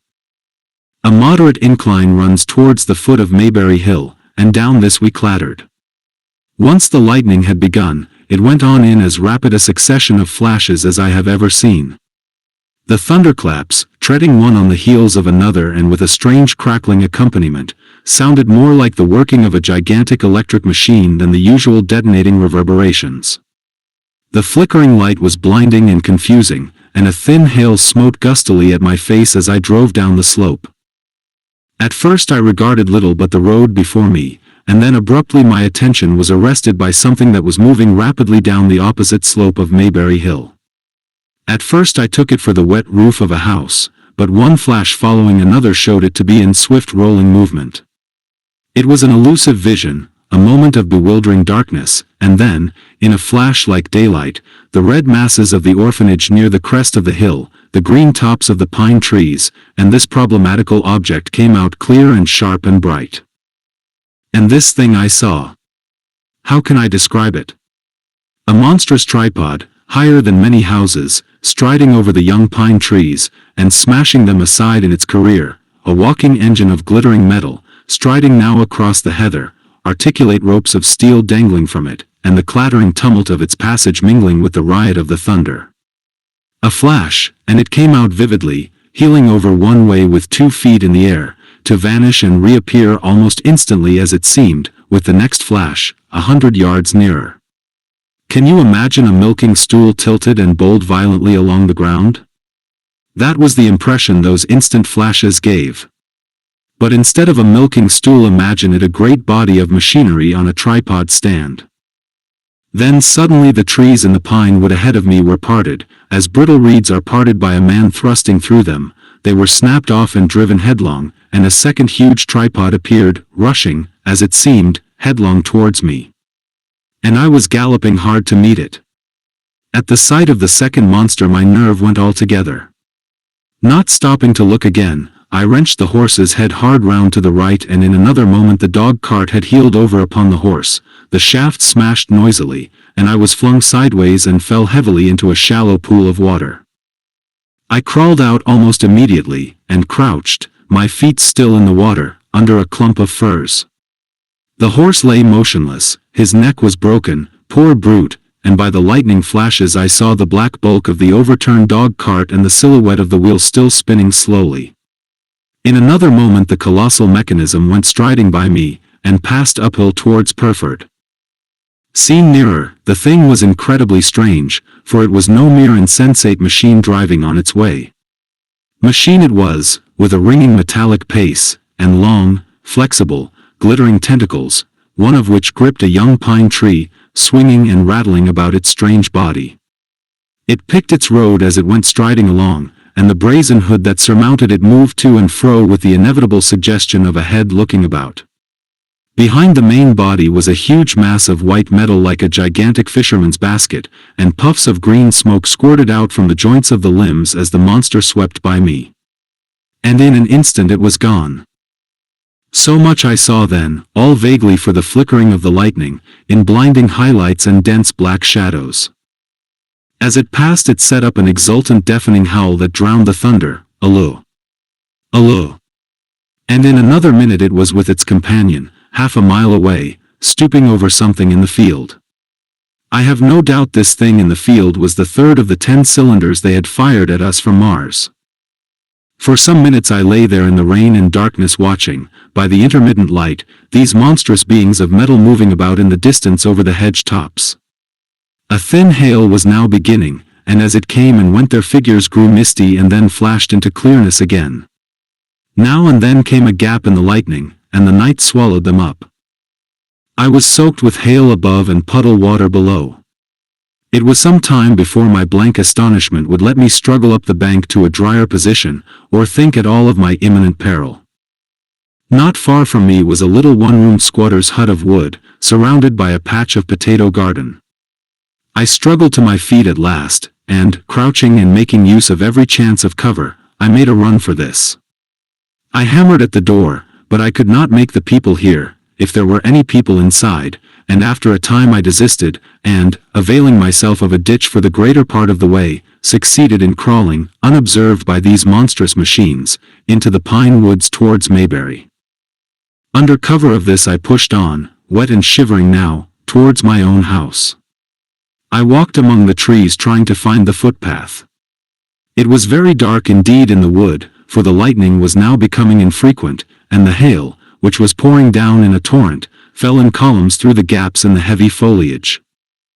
If I had fully realized the meaning of all the things I had seen I should have immediately worked my way round through Byfleet to Street Cobham, and so gone back to rejoin my wife at Leatherhead.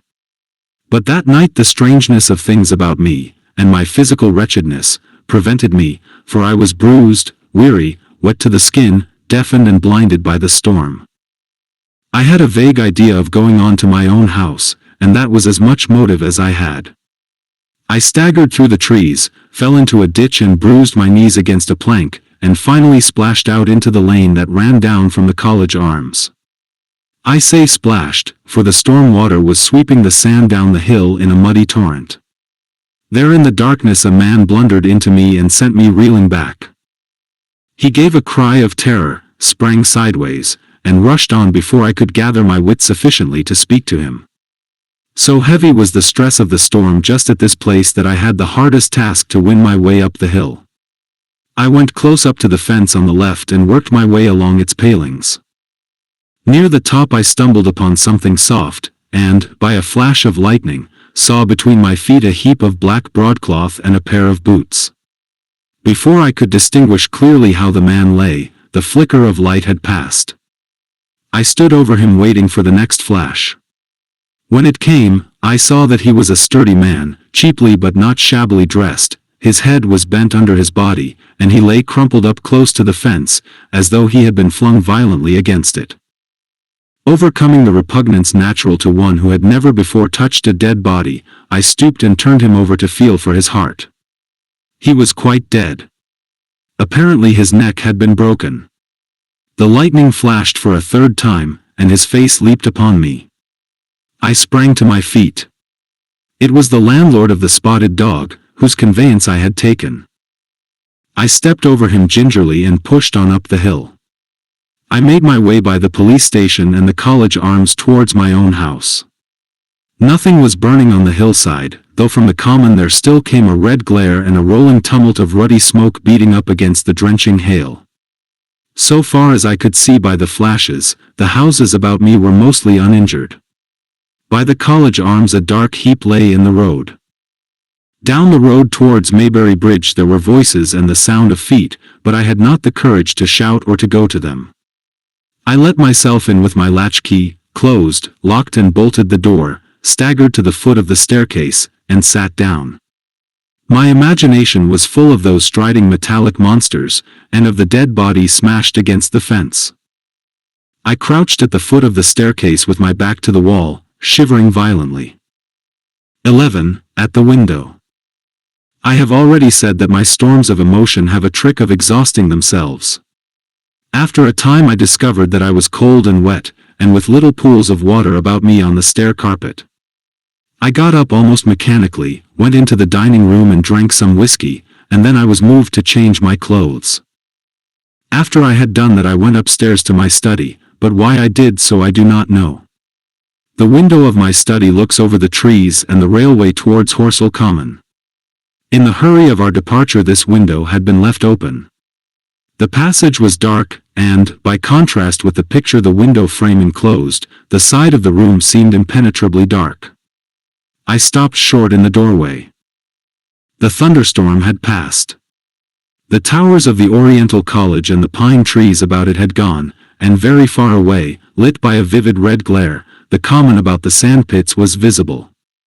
Across the light huge black shapes, grotesque and strange, moved busily to and fro. It seemed indeed as if the whole country in that direction was on fire, a broad hillside set with minute tongues of flame, swaying and writhing with the gusts of the dying storm, and throwing a red reflection upon the cloud scud above. Every now and then a haze of smoke from some nearer conflagration drove across the window and hid the Martian shapes. I could not see what they were doing, nor the clear form of them, nor recognize the black objects they were busied upon. Neither could I see the nearer fire, though the reflections of it danced on the wall and ceiling of the study. A sharp, resinous tang of burning was in the air. I closed the door noiselessly and crept towards the window. As I did so, the view opened out until, on the one hand, it reached to the houses about Woking Station, and on the other to the charred and blackened pine woods of Byfleet. There was a light down below the hill, on the railway, near the arch, and several of the houses along the Maybury Road and the streets near the station were glowing ruins. The light upon the railway puzzled me at first. There were a black heap and a vivid glare, and to the right of that a row of yellow oblongs. Then I perceived this was a wrecked train, the foreparts smashed and on fire, the hinder carriages still upon the rails. Between these three main centers of light, the houses, the train, and the burning county towards Chobham, stretched irregular patches of dark country, broken here and there by intervals of dimly glowing and smoking ground. It was the strangest spectacle, that black expanse set with fire. It reminded me, more than anything else, of the potteries at night. At first I could distinguish no people at all, though I peered intently for them. Later I saw against the light of Woking Station a number of black figures hurrying one after the other across the line. And this was the little world in which I had been living securely for years, this fiery chaos. What had happened in the last 7 hours I still did not know, nor did I know, though I was beginning to guess, the relation between these mechanical colossi and the sluggish lumps I had seen disgorged from the cylinder. With a queer feeling of impersonal interest I turned my desk chair to the window, sat down, and stared at the blackened country, and particularly at the three gigantic black things that were going to and fro in the glare about the sandpits. They seemed amazingly busy. I began to ask myself what they could be. Were they intelligent mechanisms? Such a thing I felt was impossible. Or did a Martian sit within each, ruling, directing, using, much as a man's brain sits and rules in his body? I began to compare the things to human machines, to ask myself for the first time in my life how an ironclad or a steam engine would seem to an intelligent lower animal. The storm had left the sky clear, and over the smoke of the burning land the little fading pinpoint of Mars was dropping into the west, when a soldier came into my garden. I heard a slight scraping at the fence, and rousing myself from the lethargy that had fallen upon me, I looked down and saw him dimly, clambering over the palings. At the sight of another human being my torpor passed, and I leaned out of the window eagerly. "Hist," said I, in a whisper. He stopped astride of the fence in doubt. Then he came over and across the lawn to the corner of the house. He bent down and stepped softly. "Who's there?" he said, also whispering, standing under the window and peering up. "Where are you going?" I asked. "God knows." "Are you trying to hide?" "That's it." "Come into the house," I said. I went down, unfastened the door, and let him in, and locked the door again. I could not see his face. He was hatless, and his coat was unbuttoned. "My God," he said, as I drew him in. "What has happened?" I asked. "What hasn't?" In the obscurity I could see he made a gesture of despair. "They wiped us out, simply wiped us out," he repeated again and again. He followed me, almost mechanically, into the dining room. "Take some whiskey," I said, pouring out a stiff dose. He drank it. Then abruptly he sat down before the table, put his head on his arms, and began to sob and weep like a little boy, in a perfect passion of emotion, while I, with a curious forgetfulness of my own recent despair, stood beside him, wondering. It was a long time before he could steady his nerves to answer my questions, and then he answered perplexingly and brokenly. He was a driver in the artillery, and had only come into action about 7. At that time firing was going on across the common, and it was said the first party of Martians were crawling slowly towards their second cylinder under cover of a metal shield. Later this shield staggered up on tripod legs and became the first of the fighting machines I had seen. The gun he drove had been unlimbered near Horsell, in order to command the sandpits, and its arrival it was that had precipitated the action. As the limber gunners went to the rear, his horse trod in a rabbit hole and came down, throwing him into a depression of the ground. At the same moment the gun exploded behind him, the ammunition blew up, there was fire all about him, and he found himself lying under a heap of charred dead men and dead horses. "I lay still," he said, "scared out of my wits, with the forequarter of a horse atop of me. We'd been wiped out. And the smell, good God! Like burnt meat.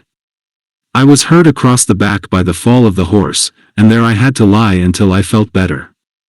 Just like parade it had been a minute before, then stumble, bang, swish. Wiped out," he said. He had hid under the dead horse for a long time, peeping out furtively across the common. The Cardigan men had tried a rush, in skirmishing order, at the pit, simply to be swept out of existence.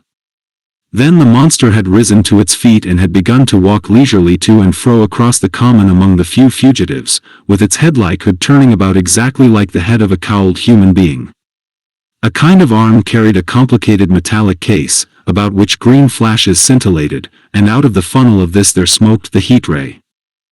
In a few minutes there was, so far as the soldier could see, not a living thing left upon the common, and every bush and tree upon it that was not already a blackened skeleton was burning.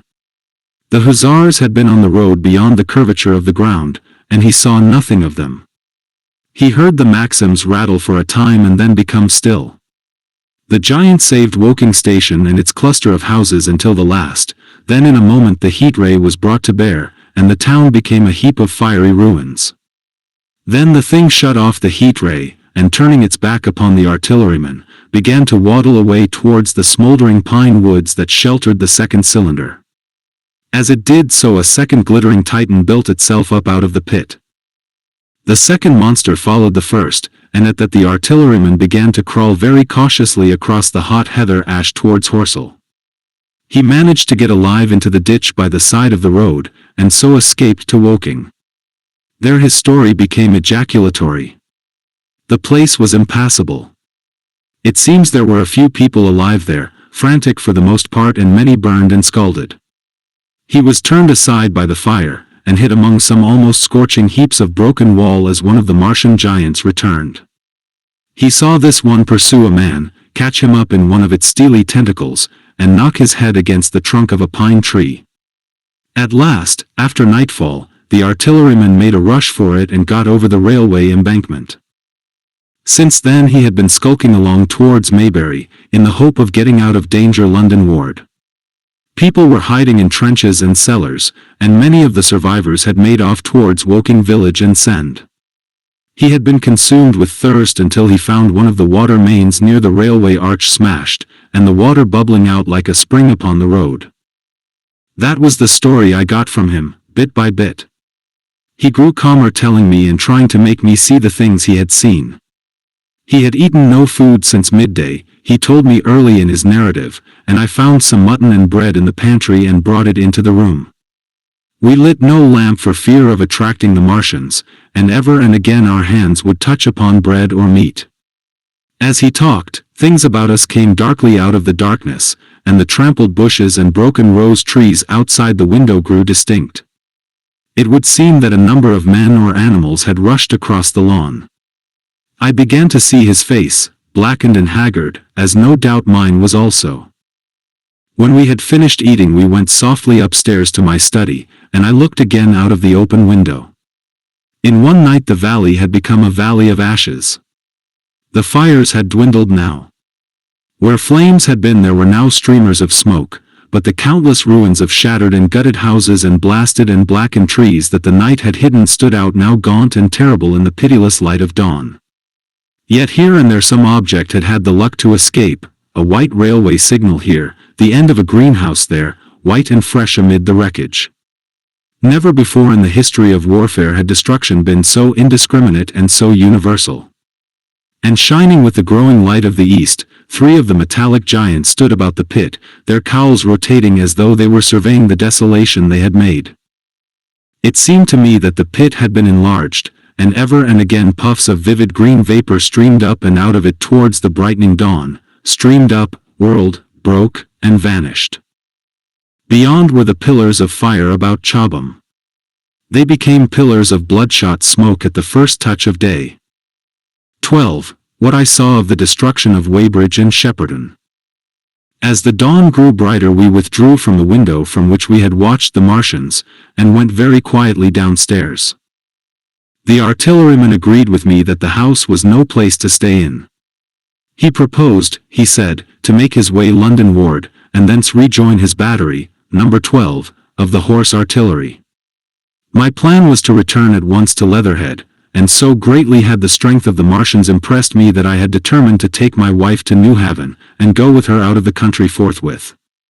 For I already perceived clearly that the country about London must inevitably be the scene of a disastrous struggle before such creatures as these could be destroyed. Between us and Leatherhead, however, lay the 3rd cylinder, with its guarding giants.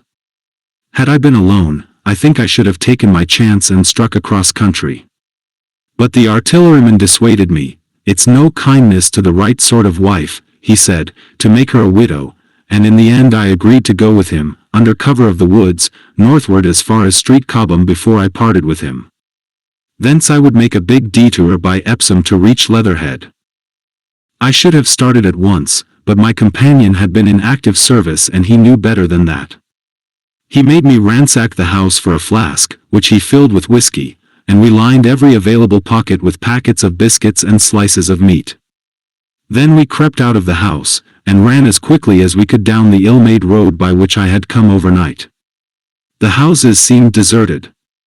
In the road lay a group of 3 charred bodies close together, struck dead by the heat ray, and here and there were things that people had dropped, a clock, a slipper, a silver spoon, and the like poor valuables.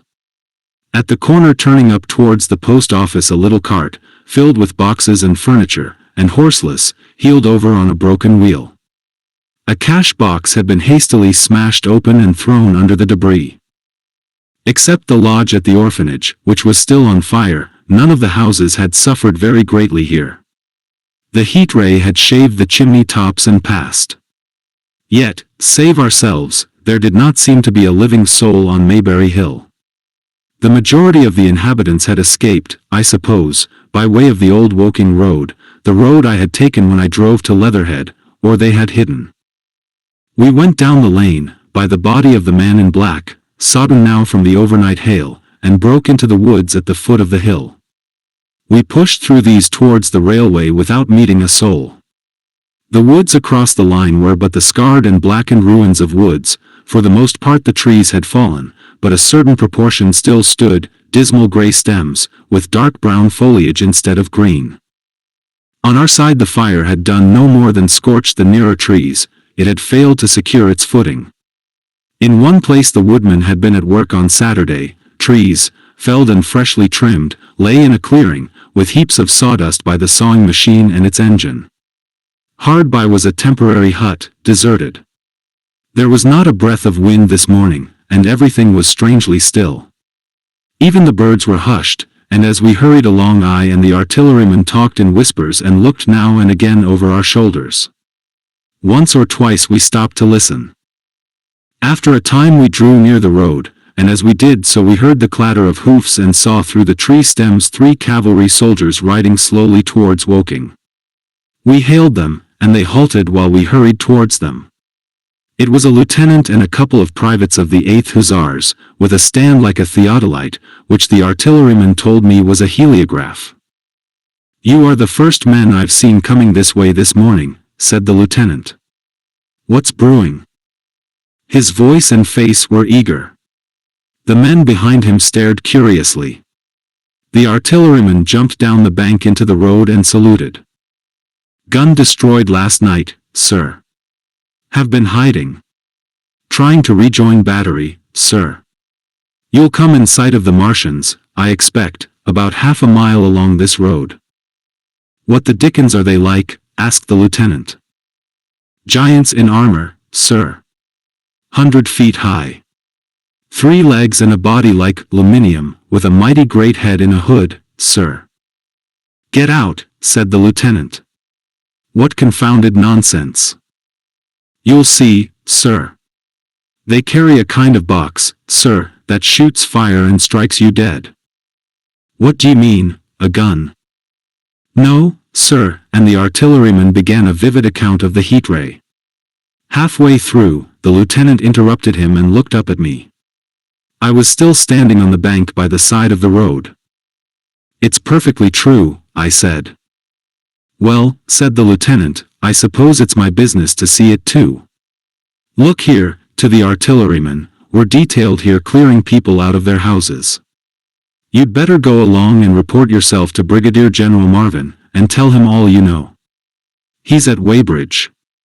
Know the way?" "I do," I said, and he turned his horse southward again. "Half a mile, you say?" said he. "At most," I answered, and pointed over the treetops southward. He thanked me and rode on, and we saw them no more.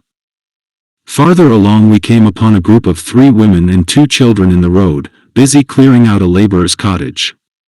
They had got hold of a little hand truck, and were piling it up with unclean-looking bundles and shabby furniture. They were all too assiduously engaged to talk to us as we passed. By Byfleet Station we emerged from the pine trees, and found the country calm and peaceful under the morning sunlight. We were far beyond the range of the heat ray there, and had it not been for the silent desertion of some of the houses, the stirring movement of packing in others, and the knot of soldiers standing on the bridge over the railway and staring down the line towards Woking, the day would have seemed very like any other Sunday. Several farm wagons and carts were moving creakily along the road to Addleston, and suddenly through the gate of a field we saw, across a stretch of flat meadow, 6 12-pounders standing neatly at equal distances pointing towards Woking. The gunners stood by the guns waiting, and the ammunition wagons were at a business-like distance. The men stood almost as if under inspection. "That's good," said I, "they will get one fair shot, at any rate." The artilleryman hesitated at the gate. "I shall go on," he said. Farther on towards Weybridge, just over the bridge, there were a number of men in white fatigue jackets throwing up a long rampart, and more guns behind. "It's bows and arrows against the lightning, anyhow," said the artilleryman. "They haven't seen that fire beam yet."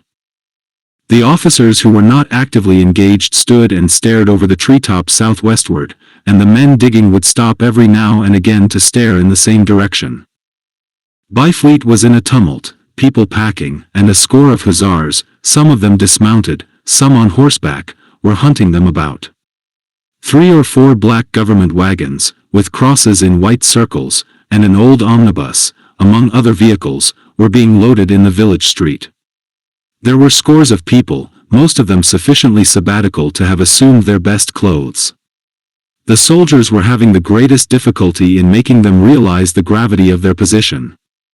We saw one shriveled old fellow with a huge box and a score or more of flower pots containing orchids, angrily expostulating with the corporal who would leave them behind. I stopped and gripped his arm. "Do you know what's over there?"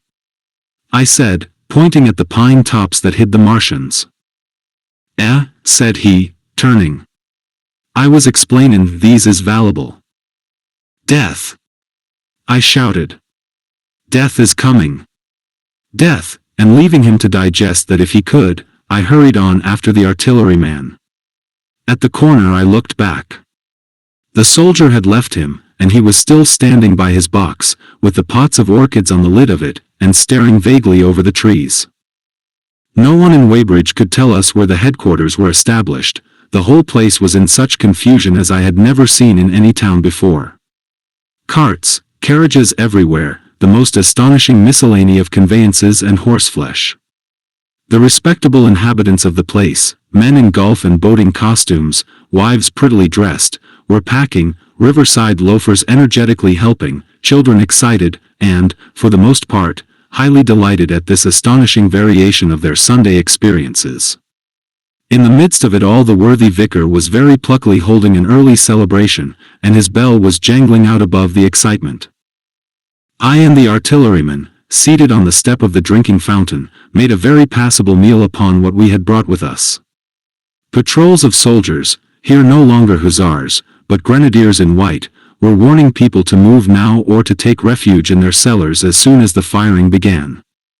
We saw as we crossed the railway bridge that a growing crowd of people had assembled in and about the railway station, and the swarming platform was piled with boxes and packages.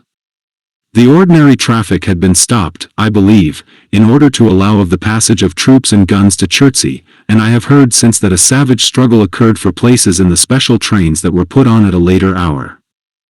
We remained at Weybridge until midday, and at that hour we found ourselves at the place near Shepperton Lock where the Wey and Thames join. Part of the time we spent helping 2 old women to pack a little cart. The Wey has a treble mouth, and at this point boats are to be hired, and there was a ferry across the river. On the Shepperton side was an inn with a lawn, and beyond that the tower of Shepperton Church. It has been replaced by a spire, rose above the trees. Here we found an excited and noisy crowd of fugitives.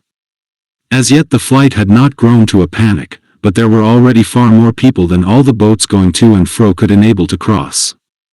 People came panting along under heavy burdens. One husband and wife were even carrying a small outhouse door between them, with some of their household goods piled thereon. One man told us he meant to try to get away from Shepperton Station. There was a lot of shouting, and one man was even jesting. The idea people seemed to have here was that the Martians were simply formidable human beings, who might attack and sack the town, to be certainly destroyed in the end. Every now and then people would glance nervously across the way, at the meadows towards Chertsey, but everything over there was still. Across the Thames, except just where the boats landed, everything was quiet, in vivid contrast with the Surrey side. The people who landed there from the boats went tramping off down the lane. The big ferryboat had just made a journey. 3 or 4 soldiers stood on the lawn of the inn, staring and jesting at the fugitives, without offering to help. The inn was closed, as it was now within prohibited hours. "What's that?" cried a boatman, and, "Shut up, you fool," said a man near me to a yelping dog. Then the sound came again, this time from the direction of Chertsey, a muffled thud, the sound of a gun. The fighting was beginning. Almost immediately unseen batteries across the river to our right, unseen because of the trees, took up the chorus, firing heavily one after the other. A woman screamed. Everyone stood arrested by the sudden stir of battle, near us and yet invisible to us. Nothing was to be seen save flat meadows, cows feeding unconcernedly for the most part, and silvery pollard willows motionless in the warm sunlight. "The soldiers'll stop, said a woman beside me, doubtfully. A haziness rose over the treetops. Then suddenly we saw a rush of smoke far away up the river, a puff of smoke that jerked up into the air and hung, and forthwith the ground heaved underfoot and a heavy explosion shook the air, smashing 2 or 3 windows in the houses near, and leaving us astonished.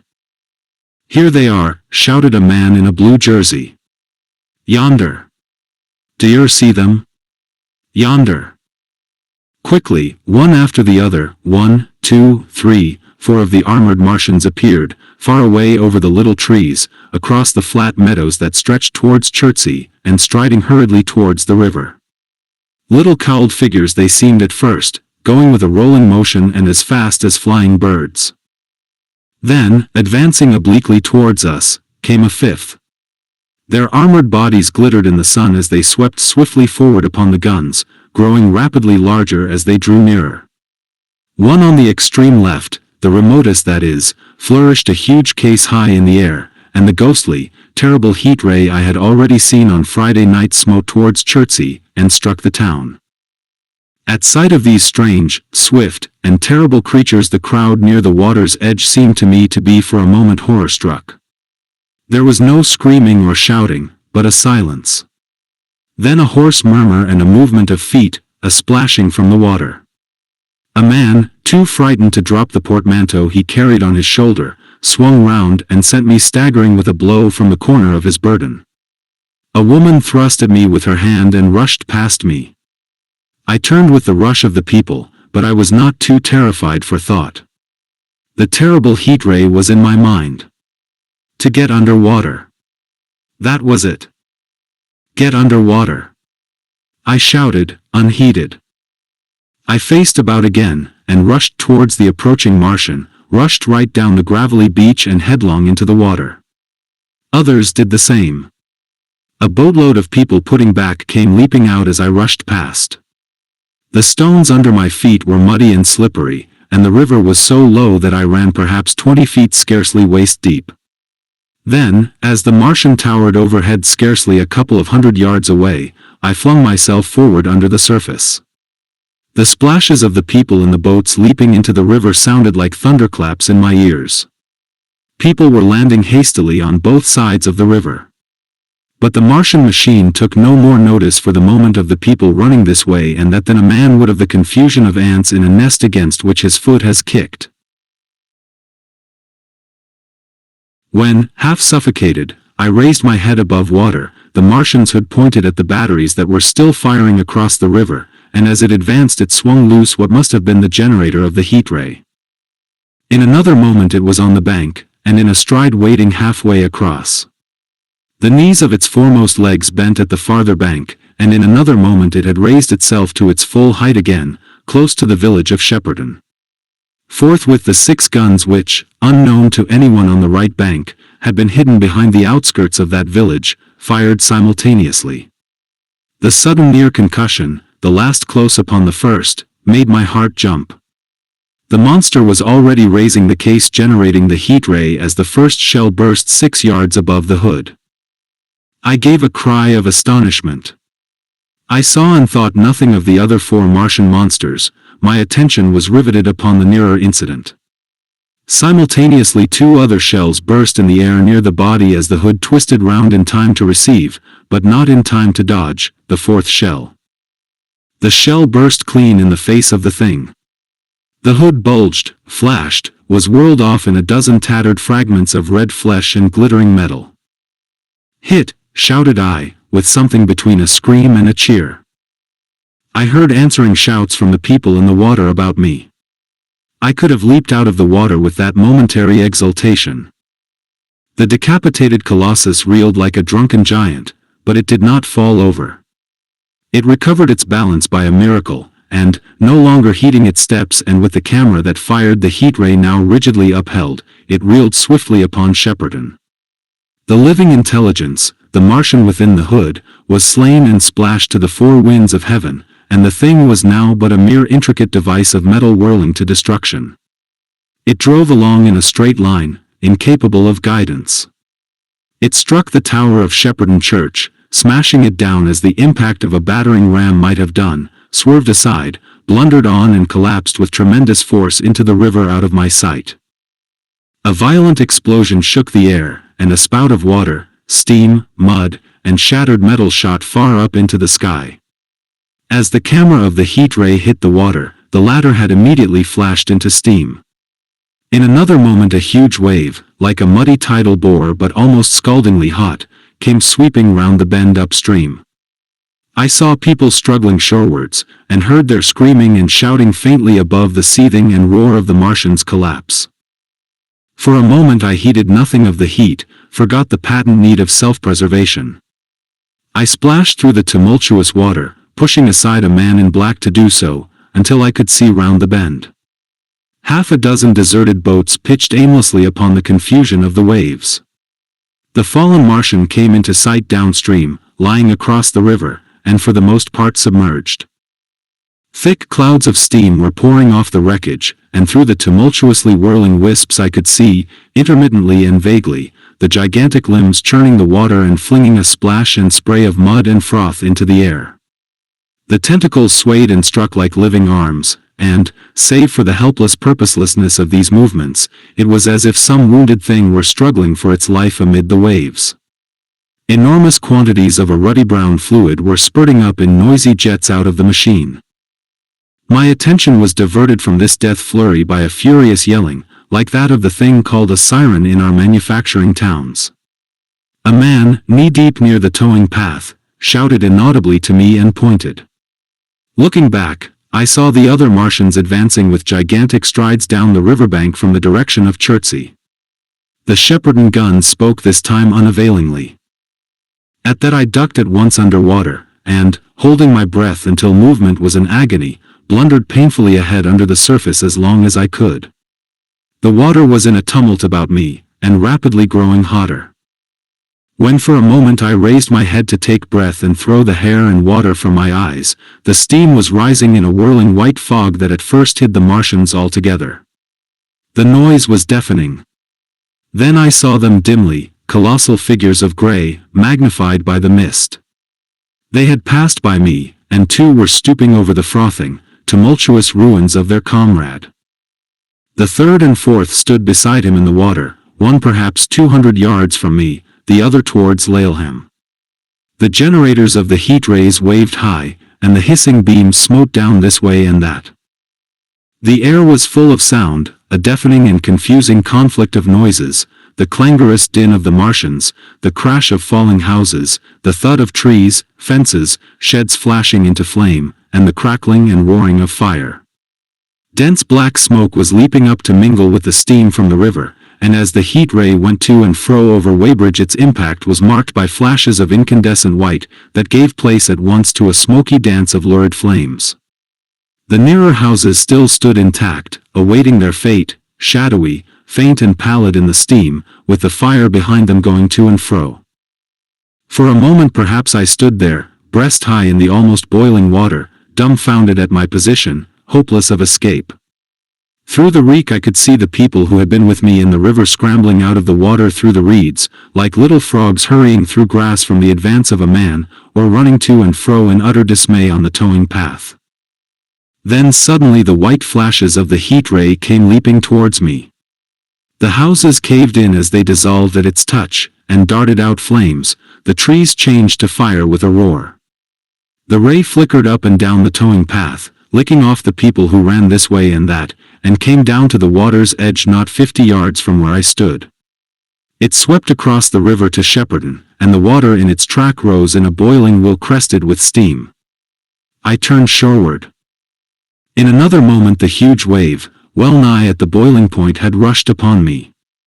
I screamed aloud, and scalded, half-blinded, agonized, I staggered through the leaping, hissing water towards the shore. Had my foot stumbled, it would have been the end. I fell helplessly, in full sight of the Martians, upon the broad, bare gravelly spit that runs down to mark the angle of the way in Thames. I expected nothing but death. I have a dim memory of the foot of a Martian coming down within a score of yards of my head, driving straight into the loose gravel, whirling it this way and that and lifting again, of a long suspense, and then of the four carrying the debris of their comrade between them, now clear and then presently faint through a veil of smoke, receding interminably, as it seemed to me, across a vast space of river and meadow. And then, very slowly, I realized that by a miracle I had escaped.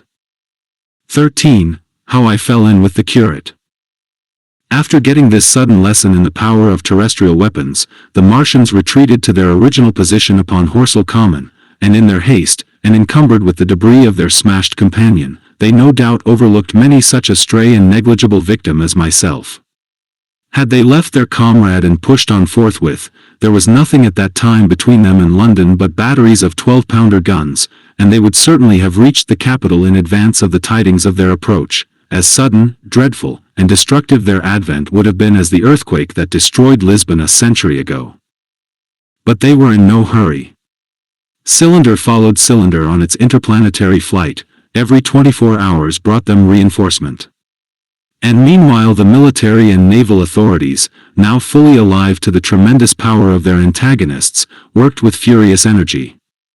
Every minute a fresh gun came into position until, before twilight, every copse, every row of suburban villas on the hilly slopes about Kingston and Richmond, massed an expectant black muzzle. And through the charred and desolated area, perhaps 20 square miles altogether, that encircled the Martian encampment on Horsell Common, through charred and ruined villages among the green trees, through the blackened and smoking arcades that had been but a day ago pine spinneys, crawled the devoted scouts with the heliographs that were presently to warn the gunners of the Martian approach. But the Martians now understood our command of artillery and the danger of human proximity, and not a man ventured within a mile of either cylinder, save at the price of his life. It would seem that these giants spent the earlier part of the afternoon in going to and fro, transferring everything from the second and third cylinders, the second in Addlestone Golf Links and the third at Purford, to their original pit on Horsell Common. Over that, above the blackened heather and ruined buildings that stretched far and wide, stood one as sentinel, while the rest abandoned their vast fighting machines and descended into the pit. They were hard at work there far into the night, and the towering pillar of dense green smoke that rose therefrom could be seen from the hills about Marrow, and even, it is said, from Banstead and Epsom Downs. And while the Martians behind me were thus preparing for their next sally, and in front of me humanity gathered for the battle, I made my way with infinite pains and labor from the fire and smoke of burning Weybridge towards London. I saw an abandoned boat, very small and remote, drifting downstream, and throwing off the most of my sodden clothes, I went after it, gained it, and so escaped out of that destruction. There were no oars in the boat, but I contrived to paddle, as well as my parboiled hands would allow, down the river towards Halliford and Walton, going very tediously and continually looking behind me, as you may well understand. I followed the river, because I considered that the water gave me my best chance of escape should these giants return. The hot water from the Martians' overthrow drifted downstream with me, so that for the best part of a mile I could see little of either bank. Once, however, I made out a string of black figures hurrying across the meadows from the direction of Weybridge. Halliford, it seemed, was deserted, and several of the houses facing the river were on fire. It was strange to see the place quite tranquil, quite desolate under the hot blue sky, with the smoke and little threads of flame going straight up into the heat of the afternoon. Never before had I seen houses burning without the accompaniment of an obstructive crowd. A little farther on the dry reeds up the bank were smoking and glowing, and a line of fire inland was marching steadily across a late field of hay. For a long time I drifted, so painful and weary was I after the violence I had been through, and so intense the heat upon the water. Then my fears got the better of me again, and I resumed my paddling. The sun scorched my bare back. At last, as the bridge at Walton was coming into sight round the bend, my fever and faintness overcame my fears, and I landed on the Middlesex bank and lay down, deadly sick, amid the long grass. I suppose the time was then about 4 or 5 o'clock. I got up presently, walked perhaps half a mile without meeting a soul, and then lay down again in the shadow of a hedge.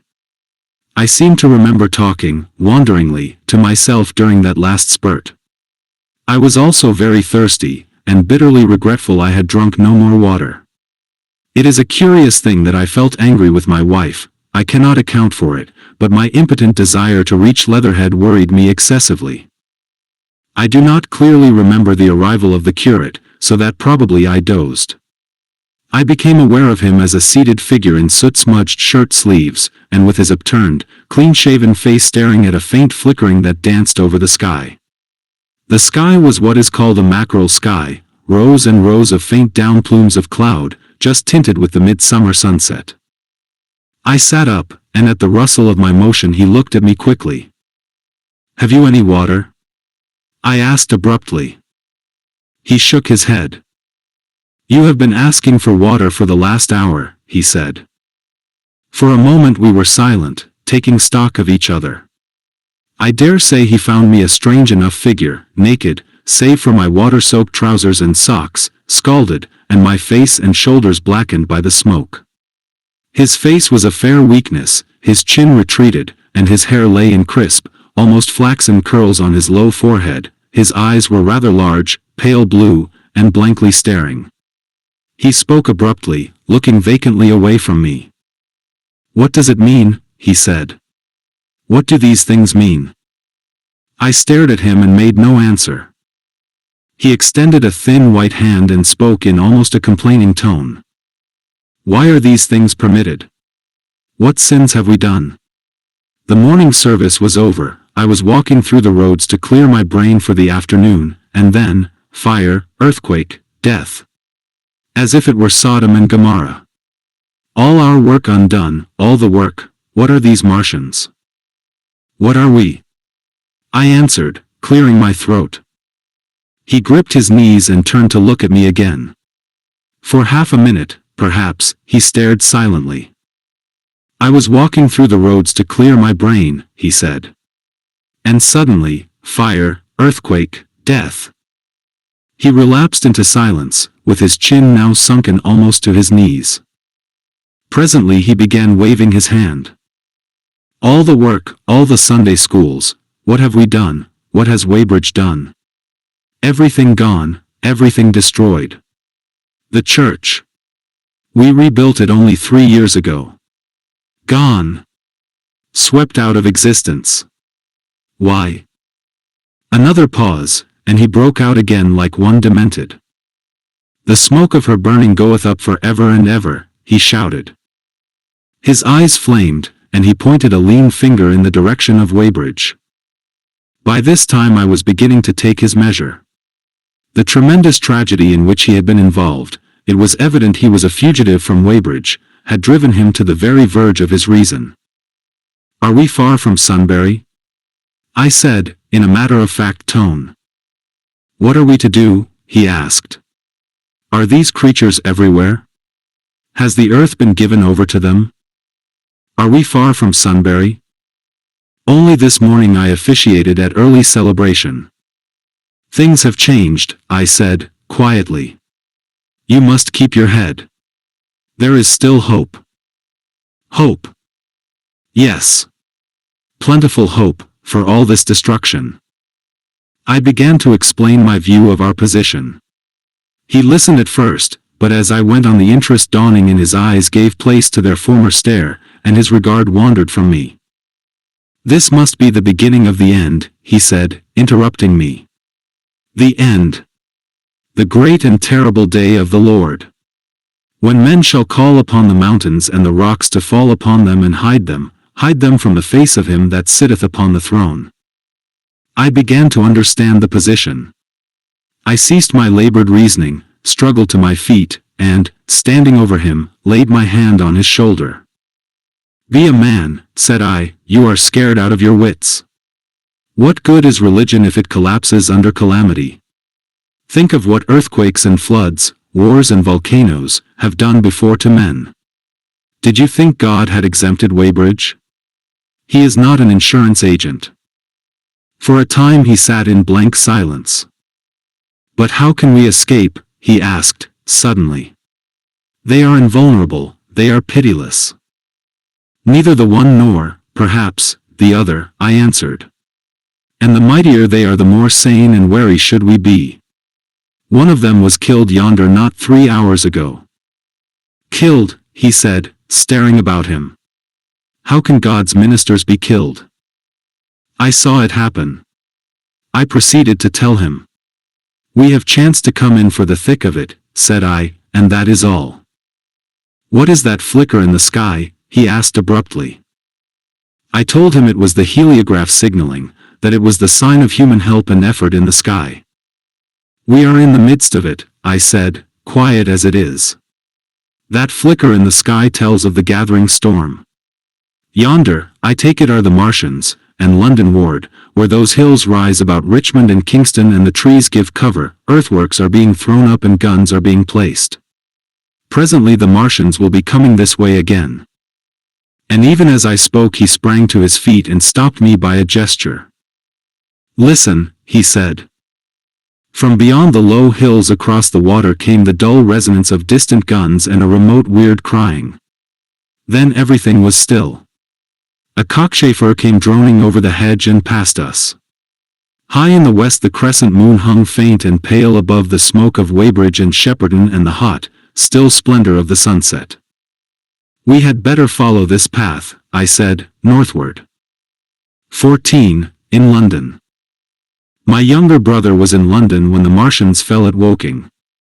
He was a medical student working for an imminent examination, and he heard nothing of the arrival until Saturday morning. The morning papers on Saturday contained, in addition to lengthy special articles on the planet Mars, on life in the planets, and so forth, a brief and vaguely worded telegram, all the more striking for its brevity. The Martians, alarmed by the approach of a crowd, had killed a number of people with a quick-firing gun, so the story ran. The telegram concluded with the words, formidable as they seem to be, the Martians have not moved from the pit into which they have fallen, and, indeed, seem incapable of doing so. Probably this is due to the relative strength of the Earth's gravitational energy. On that last text their leader writer expanded very comfortingly. Of course all the students in the crammer's biology class, to which my brother went that day, were intensely interested, but there were no signs of any unusual excitement in the streets. The afternoon papers puffed scraps of news under big headlines. They had nothing to tell beyond the movements of troops about the common, and the burning of the pine woods between Woking and Weybridge, until 8. Then the St. James's Gazette, in an extra special edition, announced the bare fact of the interruption of telegraphic communication. This was thought to be due to the falling of burning pine trees across the line. Nothing more of the fighting was known that night, the night of my drive to Leatherhead and back. My brother felt no anxiety about us, as he knew from the description in the papers that the cylinder was a good 2 miles from my house. He made up his mind to run down that night to me, in order, as he says, to see the things before they were killed. He dispatched a telegram, which never reached me, about 4 o'clock, and spent the evening at a music hall. In London, also, on Saturday night there was a thunderstorm, and my brother reached Waterloo in a cab. On the platform from which the midnight train usually starts he learned, after some waiting, that an accident prevented trains from reaching Woking that night. The nature of the accident he could not ascertain, indeed, the railway authorities did not clearly know at that time. There was very little excitement in the station, as the officials, failing to realize that anything further than a breakdown between Byfleet and Woking Junction had occurred, were running the theatre trains which usually passed through Woking round by Virginia Water or Guildford. They were busy making the necessary arrangements to alter the route of the Southampton and Portsmouth Sunday League excursions. A nocturnal newspaper reporter, mistaking my brother for the traffic manager, to whom he bears a slight resemblance, waylaid and tried to interview him. Few people, excepting the railway officials, connected the breakdown with the Martians. I have read, in another account of these events, that on Sunday morning all London was electrified by the news from Woking. As a matter of fact, there was nothing to justify that very extravagant phrase. Plenty of Londoners did not hear of the Martians until the panic of Monday morning. Those who did took some time to realize all that the hastily worded telegrams in the Sunday papers conveyed. The majority of people in London do not read Sunday papers. The habit of personal security, moreover, is so deeply fixed in the Londoner's mind, and startling intelligence so much a matter of course in the papers, that they could read without any personal tremors. About 7 o'clock last night the Martians came out of the cylinder, and, moving about under an armor of metallic shields, have completely wrecked Woking Station with the adjacent houses, and massacred an entire battalion of the Cardigan Regiment. No details are known. Maxims have been absolutely useless against their armor, the field guns have been disabled by them. Flying hussars have been galloping into Chertsey. The Martians appear to be moving slowly towards Chertsey or Windsor. Great anxiety prevails in West Surrey, and earthworks are being thrown up to check the advance London ward. That was how the Sunday Sun put it, and a clever and remarkably prompt handbook article in the Referee compared the affair to a menagerie suddenly let loose in a village. No one in London knew positively of the nature of the armored Martians, and there was still a fixed idea that these monsters must be sluggish, crawling, creeping painfully. Such expressions occurred in almost all the earlier reports. None of the telegrams could have been written by an eyewitness of their advance. The Sunday papers printed separate editions as further news came to hand, some even in default of it. But there was practically nothing more to tell people until late in the afternoon, when the authorities gave the press agencies the news in their possession. It was stated that the people of Walton and Weybridge, and all the district were pouring along the road's London ward, and that was all. My brother went to church at the Foundling Hospital in the morning, still in ignorance of what had happened on the previous night. There he heard allusions made to the invasion, and a special prayer for peace. Coming out, he bought a Referee. He became alarmed at the news in this, and went again to Waterloo Station to find out if communication were restored. The omnibuses, carriages, cyclists, and innumerable people walking in their best clothes seemed scarcely affected by the strange intelligence that the news vendors were disseminating.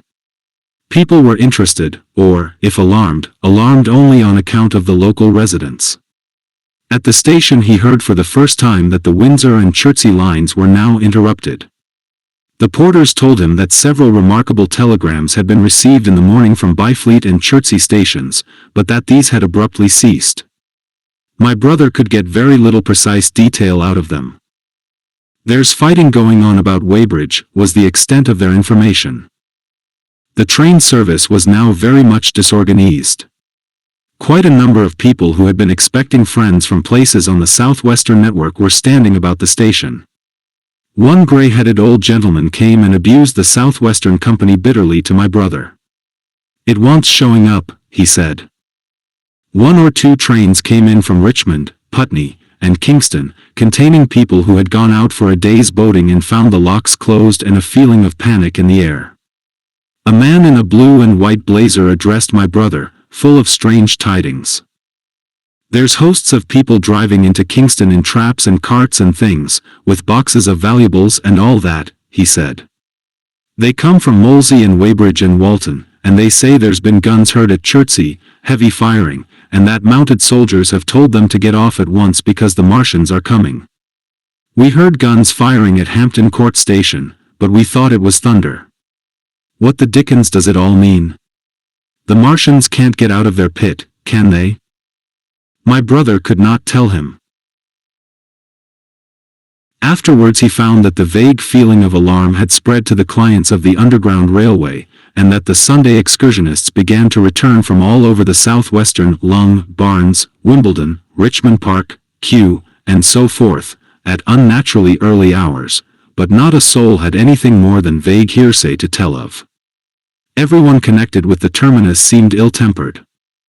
About 5 o'clock the gathering crowd in the station was immensely excited by the opening of the line of communication, which is almost invariably closed, between the southeastern and the southwestern stations, and the passage of carriage trucks bearing huge guns and carriages crammed with soldiers. These were the guns that were brought up from Woolwich and Chatham to cover Kingston. There was an exchange of pleasantries, "You'll get eaten," "We're the beast tamers," and so forth. A little while after that a squad of police came into the station and began to clear the public off the platforms, and my brother went out into the street again. The church bells were ringing for evensong, and a squad of Salvation Army lassies came singing down Waterloo Road. On the bridge a number of loafers were watching a curious brown scum that came drifting down the stream in patches. The sun was just setting, and the clock tower and the Houses of Parliament rose against one of the most peaceful skies it is possible to imagine, a sky of gold, barred with long transverse stripes of reddish-purple cloud. There was talk of a floating body. One of the men there, a reservist he said he was, told my brother he had seen the heliograph flickering in the west. In Wellington Street my brother met a couple of sturdy roughs who had just been rushed out of Fleet Street with still wet newspapers and staring placards. Dreadful catastrophe, they bawled one to the other down Wellington Street. Fighting at Weybridge. Full description. Repulse of the Martians. London in danger. He had to give threepence for a copy of that paper. Then it was, and then only, that he realized something of the full power and terror of these monsters.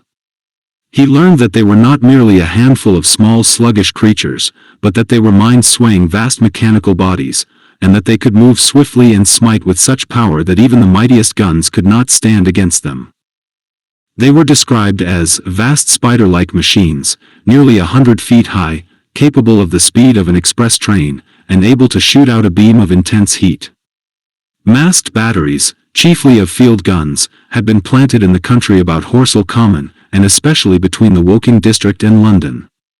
5 of the machines had been seen moving towards the Thames, and one, by a happy chance, had been destroyed. In the other cases the shells had missed, and the batteries had been at once annihilated by the heat rays. Heavy losses of soldiers were mentioned, but the tone of the dispatch was optimistic. The Martians had been repulsed, they were not invulnerable. They had retreated to their triangle of cylinders again, in the circle about Woking. Signalers with heliographs were pushing forward upon them from all sides. Guns were in rapid transit from Windsor, Portsmouth, Aldershot, Woolwich, even from the north, among others, long wire guns of 95 tons from Woolwich. Altogether 116 were in position or being hastily placed, chiefly covering London. Never before in England had there been such a vast or rapid concentration of military material. Any further cylinders that fell, it was hoped, could be destroyed at once by high explosives, which were being rapidly manufactured and distributed. No doubt, ran the report, the situation was of the strangest and gravest description, but the public was exhorted to avoid and discourage panic. No doubt the Martians were strange and terrible in the extreme, but at the outside there could not be more than 20 of them against our millions. The authorities had reason to suppose, from the size of the cylinders, that at the outside there could not be more than 5 in each cylinder, 15 altogether. And one at least was disposed of, perhaps more. The public would be fairly warned of the approach of danger, and elaborate measures were being taken for the protection of the people in the threatened southwestern suburbs. And so, with reiterated assurances of the safety of London and the ability of the authorities to cope with the difficulty, this quasi-proclamation closed. This was printed in enormous type on paper so fresh that it was still wet, and there had been no time to add a word of comment. It was curious, my brother said, to see how ruthlessly the usual contents of the paper had been hacked and taken out to give this place. All down Wellington Street people could be seen fluttering out the pink sheets and reading, and the Strand was suddenly noisy with the voices of an army of hawkers following these pioneers. Men came scrambling off buses to secure copies. Certainly this news excited people intensely, whatever their previous apathy. The shutters of a map shop in the Strand were being taken down, my brother said, and a man in his Sunday raiment, lemon-yellow gloves even, was visible inside the window hastily fastening maps of Surrey to the glass. Going on along the Strand to Trafalgar Square, the paper in his hand, my brother saw some of the fugitives from West Surrey. There was a man with his wife and 2 boys and some articles of furniture in a cart such as greengrocers use. He was driving from the direction of Westminster Bridge, and close behind him came a hay wagon with 5 or 6 respectable-looking people in it, and some boxes and bundles. The faces of these people were haggard, and their entire appearance contrasted conspicuously with the Sabbath-best appearance of the people on the omnibuses. People in fashionable clothing peeped at them out of cabs. They stopped at the square as if undecided which way to take, and finally turned eastward along the Strand. Some way behind these came a man in workday clothes, riding one of those old-fashioned tricycles with a small front wheel. He was dirty and white in the face. My brother turned down towards Victoria, and met a number of such people. He had a vague idea that he might see something of me. He noticed an unusual number of police regulating the traffic. Some of the refugees were exchanging news with the people on the omnibuses. One was professing to have seen the Martians. Boilers on stilts, I tell you, striding along like men. Most of them were excited and animated by their strange experience. Beyond Victoria, the public houses were doing a lively trade with these arrivals. At all the street corners groups of people were reading papers, talking excitedly, or staring at these unusual Sunday visitors. They seemed to increase as night drew on, until at last the roads, my brother said, were like Epsom High Street on a Derby day. My brother addressed several of these fugitives and got unsatisfactory answers from most. None of them could tell him any news of Woking except one man, who assured him that Woking had been entirely destroyed on the previous night. I come from Byfleet, he said. A man on a bicycle came through the place in the early morning, and ran from door to door warning us to come away. Then came soldiers. We went out to look, and there were clouds of smoke to the south, nothing but smoke, and not a soul coming that way. Then we heard the guns at Chertsey, and folks coming from Weybridge.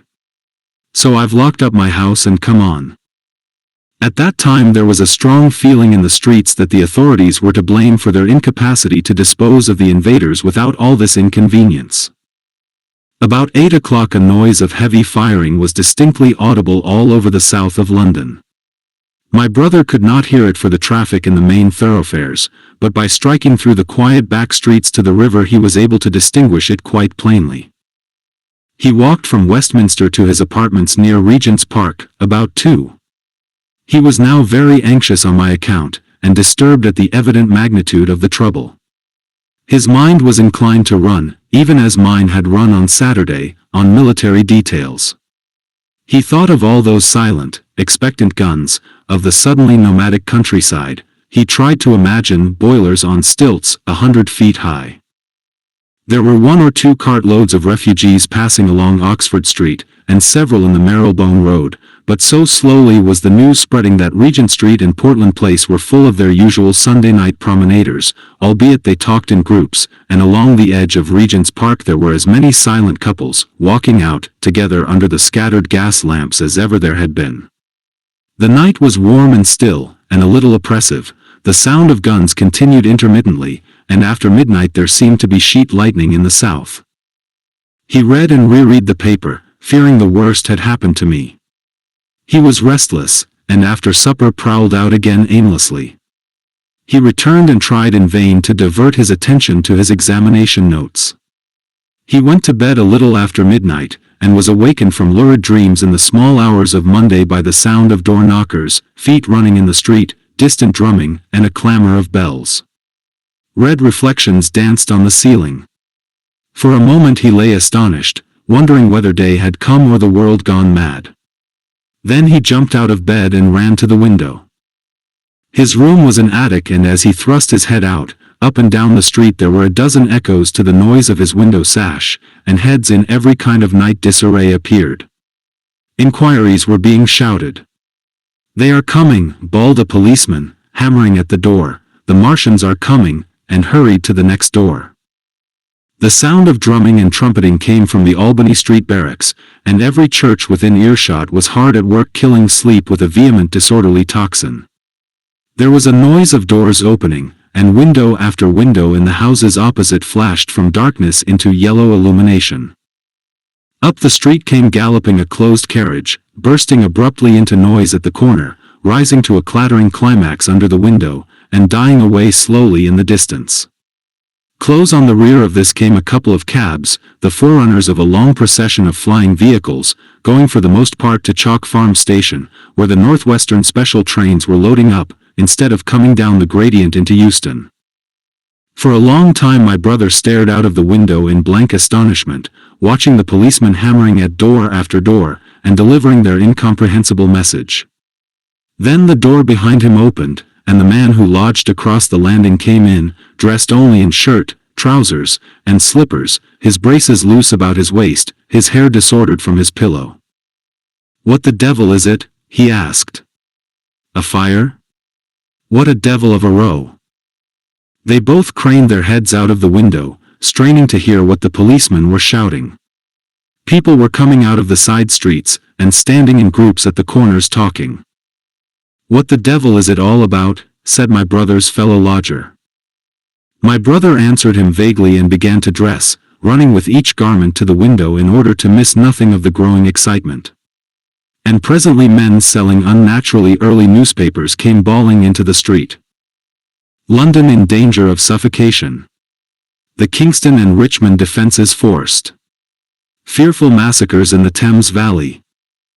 And all about him, in the rooms below, in the houses on each side and across the road, and behind in the park terraces and in the 100 other streets of that part of Marylebone, and the Westbourne Park district in St. Pancras, and westward and northward in Kilburn and St. John's Wood and Hampstead, and eastward in Shoreditch and Highbury and Haggerston and Hoxton, and, indeed, through all the vastness of London from Ealing to East Ham, people were rubbing their eyes, and opening windows to stare out and ask aimless questions, dressing hastily as the first breath of the coming storm of fear blew through the streets.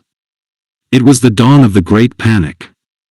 London, which had gone to bed on Sunday night oblivious and inert, was awakened, in the small hours of Monday morning, to a vivid sense of danger. Unable from his window to learn what was happening, my brother went down and out into the street, just as the sky between the parapets of the houses grew pink with the early dawn. The flying people on foot and in vehicles grew more numerous every moment. Black smoke, he heard people crying, and again, black smoke. The contagion of such a unanimous fear was inevitable. As my brother hesitated on the doorstep, he saw another newsvendor approaching, and got a paper forthwith. The man was running away with the rest, and selling his papers for a shilling each as he ran, a grotesque mingling of profit and panic. And from this paper my brother read that catastrophic dispatch of the Commander-in-Chief. The Martians are able to discharge enormous clouds of a black and poisonous vapor by means of rockets. They have smothered our batteries, destroyed Richmond, Kingston, and Wimbledon, and are advancing slowly towards London, destroying everything on the way. It is impossible to stop them. There is no safety from the black smoke but in instant flight. That was all, but it was enough. The whole population of the great 6 million city was stirring, slipping, running. Presently it would be pouring en masse northward. Black smoke, the voices cried. Fire. The bells of the neighboring church made a jangling tumult, a cart carelessly driven smashed, amid shrieks and curses, against the water trough up the street. Sickly yellow lights went to and fro in the houses, and some of the passing cabs flaunted unextinguished lamps. And overhead the dawn was growing brighter, clear and steady and calm. He heard footsteps running to and fro in the rooms, and up and down stairs behind him. His landlady came to the door, loosely wrapped in dressing gown and shawl. Her husband followed, ejaculating. As my brother began to realize the import of all these things, he turned hastily to his own room, put all his available money, some £10 altogether, into his pockets, and went out again into the streets. 15. What had happened in Surrey. It was while the curate had sat and talked so wildly to me under the hedge in the flat meadows near Halliford, and while my brother was watching the fugitives stream over Westminster Bridge, that the Martians had resumed the offensive. So far as one can ascertain from the conflicting accounts that have been put forth, the majority of them remained busied with preparations in the Horsell pit until 9 that night, hurrying on some operation that disengaged huge volumes of green smoke. But 3 certainly came out about 8 o'clock and, advancing slowly and cautiously, made their way through Byfleet and Purford towards Ripley and Weybridge, and so came in sight of the expectant batteries against the setting sun. These Martians did not advance in a body, but in a line, each perhaps a mile and a half from his nearest fellow. They communicated with one another by means of siren-like howls, running up and down the scale from one note to another. It was this howling and firing of the guns at Ripley and St. George's Hill that we had heard at Upper Halliford. The Ripley gunners, unseasoned artillery volunteers who ought never to have been placed in such a position, fired one wild, premature, ineffectual volley, and bolted on horse and foot through the deserted village, while the Martian, without using his heat ray, walked serenely over their guns, stepped gingerly among them, passed in front of them, and so came unexpectedly upon the guns in Payne's Hill Park, which he destroyed. The St. George's Hill men, however, were better led or of a better mettle. Hidden by a pine wood as they were, they seem to have been quite unsuspected by the Martian nearest to them. They laid their guns as deliberately as if they had been on parade, and fired at about 1,000 yards range. The shells flashed all round him, and he was seen to advance a few paces, stagger, and go down. Everybody yelled together, and the guns were reloaded in frantic haste. The overthrown Martian set up a prolonged ululation, and immediately a second glittering giant, answering him, appeared over the trees to the south. It would seem that a leg of the tripod had been smashed by one of the shells. The whole of the second volley flew wide of the Martian on the ground, and, simultaneously, both his companions brought their heat rays to bear on the battery. The ammunition blew up, the pine trees all about the guns flashed into fire, and only one or two of the men who were already running over the crest of the hill escaped. After this it would seem that the three took counsel together and halted, and the scouts who were watching them report that they remained absolutely stationary for the next half hour. The Martian who had been overthrown crawled tediously out of his hood, a small brown figure, oddly suggestive from that distance of a speck of blight, and apparently engaged in the repair of his support. About 9 he had finished, for his cowl was then seen above the trees again. It was a few minutes past 9 that night when these 3 sentinels were joined by 4 other Martians, each carrying a thick black tube. A similar tube was handed to each of the 3, and the 7 proceeded to distribute themselves at equal distances along a curved line between St. George's Hill, Weybridge, and the village of Send, southwest of Ripley. A dozen rockets sprang out of the hills before them so soon as they began to move, and warned the waiting batteries about Ditton and Esher. At the same time 4 of their fighting machines, similarly armed with tubes, crossed the river, and 2 of them, black against the western sky, came into sight of myself and the curate as we hurried wearily and painfully along the road that runs northward out of Halliford. They moved, as it seemed to us, upon a cloud, for a milky mist covered the fields and rose to 1/3 of their height. At this sight the curate cried faintly in his throat, and began running, but I knew it was no good running from a Martian, and I turned aside and crawled through dewy nettles and brambles into the broad ditch by the side of the road. He looked back, saw what I was doing, and turned to join me. The 2 halted, the nearer to us standing and facing Sunbury, the remoter being a grey indistinctness towards the evening star, away towards Staines. The occasional howling of the Martians had ceased, they took up their positions in the huge crescent about their cylinders in absolute silence. It was a crescent with 12 miles between its horns. Never since the devising of gunpowder was the beginning of a battle so still. To us and to an observer about Ripley it would have had precisely the same effect. The Martians seemed in solitary possession of the darkling night, lit only as it was by the slender moon, the stars, the afterglow of the daylight, and the ruddy glare from St. George's Hill and the woods of Payne's Hill. But facing that crescent everywhere, at Staines, Hounslow, Ditton, Esher, Ockham, behind hills and woods south of the river, and across the flat grass meadows to the north of it, wherever a cluster of trees or village houses gave sufficient cover, the guns were waiting. The signal rockets burst and rained their sparks through the night and vanished, and the spirit of all those watching batteries rose to a tense expectation. The Martians had but to advance into the line of fire, and instantly those motionless black forms of men, those guns glittering so darkly in the early night, would explode into a thunderous fury of battle. No doubt the thought that was uppermost in 1,000 of those vigilant minds, even as it was uppermost in mine, was the riddle, how much they understood of us. Did they grasp that we in our millions were organized, disciplined, working together? Or did they interpret our spurts of fire, the sudden stinging of our shells, our steady investment of their encampment, as we should the furious unanimity of onslaught in a disturbed hive of bees? Did they dream they might exterminate us? At that time no one knew what food they needed. 100 such questions struggled together in my mind as I watched that vast sentinel shape. And in the back of my mind was the sense of all the huge unknown and hidden forces London ward. Had they prepared pitfalls? Were the powder mills at Hounslow ready as a snare? Would the Londoners have the heart and courage to make a greater Moscow of their mighty province of houses? Then, after an interminable time, as it seemed to us, crouching and peering through the hedge, came a sound like the distant concussion of a gun. Another nearer, and then another. And then the Martian beside us raised his tube on high and discharged it, gunwise, with a heavy report that made the ground heave. The one toward Staines answered him. There was no flash, no smoke, simply that loaded detonation. I was so excited by these heavy minute guns following one another that I so far forgot my personal safety and my scalded hands as to clamber up into the hedge and stare toward Sunbury. As I did so a second report followed, and a big projectile hurtled overhead towards Hounslow. I expected at least to see smoke or fire, or some such evidence of its work. But all I saw was the deep blue sky above, with one solitary star, and the white mist spreading wide and low beneath. And there had been no crash, no answering explosion. The silence was restored, the minute lengthened to 3. "What has happened?" said the curate, standing up beside me.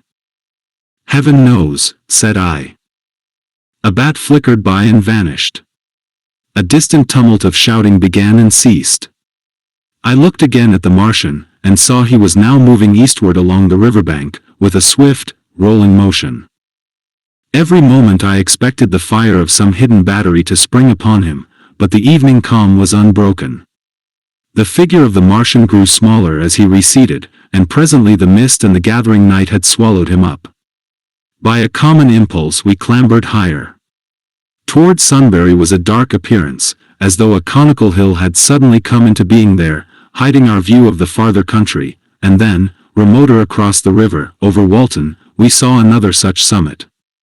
These hill-like forms grew lower and broader even as we stared. Moved by a sudden thought, I looked northward, and there I perceived a third of these cloudy black kopjes had risen. Everything had suddenly become very still. Far away to the southeast, marking the quiet, we heard the Martians hooting to one another, and then the air quivered again with the distant thud of their guns. But the earthly artillery made no reply. Now at the time we could not understand these things, but later I was to learn the meaning of these ominous kopjes that gathered in the twilight. Each of the Martians, standing in the great crescent I have described, had discharged, by means of the gun-like tube he carried, a huge canister over whatever hill, copse, cluster of houses, or other possible cover for guns, chanced to be in front of him. Some fired only one of these, some two, as in the case of the one we had seen. The one at Ripley is said to have discharged no fewer than 5 at that time. These canisters smashed on striking the ground, they did not explode, and incontinently disengaged an enormous volume of heavy, inky vapor, coiling and pouring upward in a huge and ebony cumulus cloud, a gaseous hill that sank and spread itself slowly over the surrounding country. And the touch of that vapor, the inhaling of its pungent wisps, was death to all that breathes.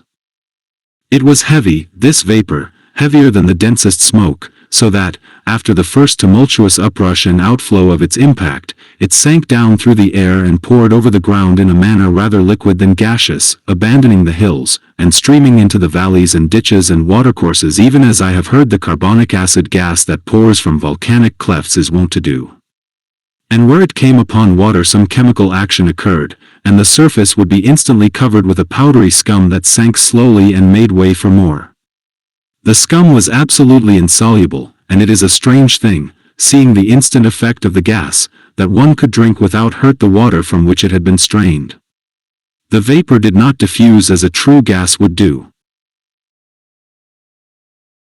It hung together in banks, flowing sluggishly down the slope of the land and driving reluctantly before the wind, and very slowly it combined with the mist and moisture of the air, and sank to the earth in the form of dust.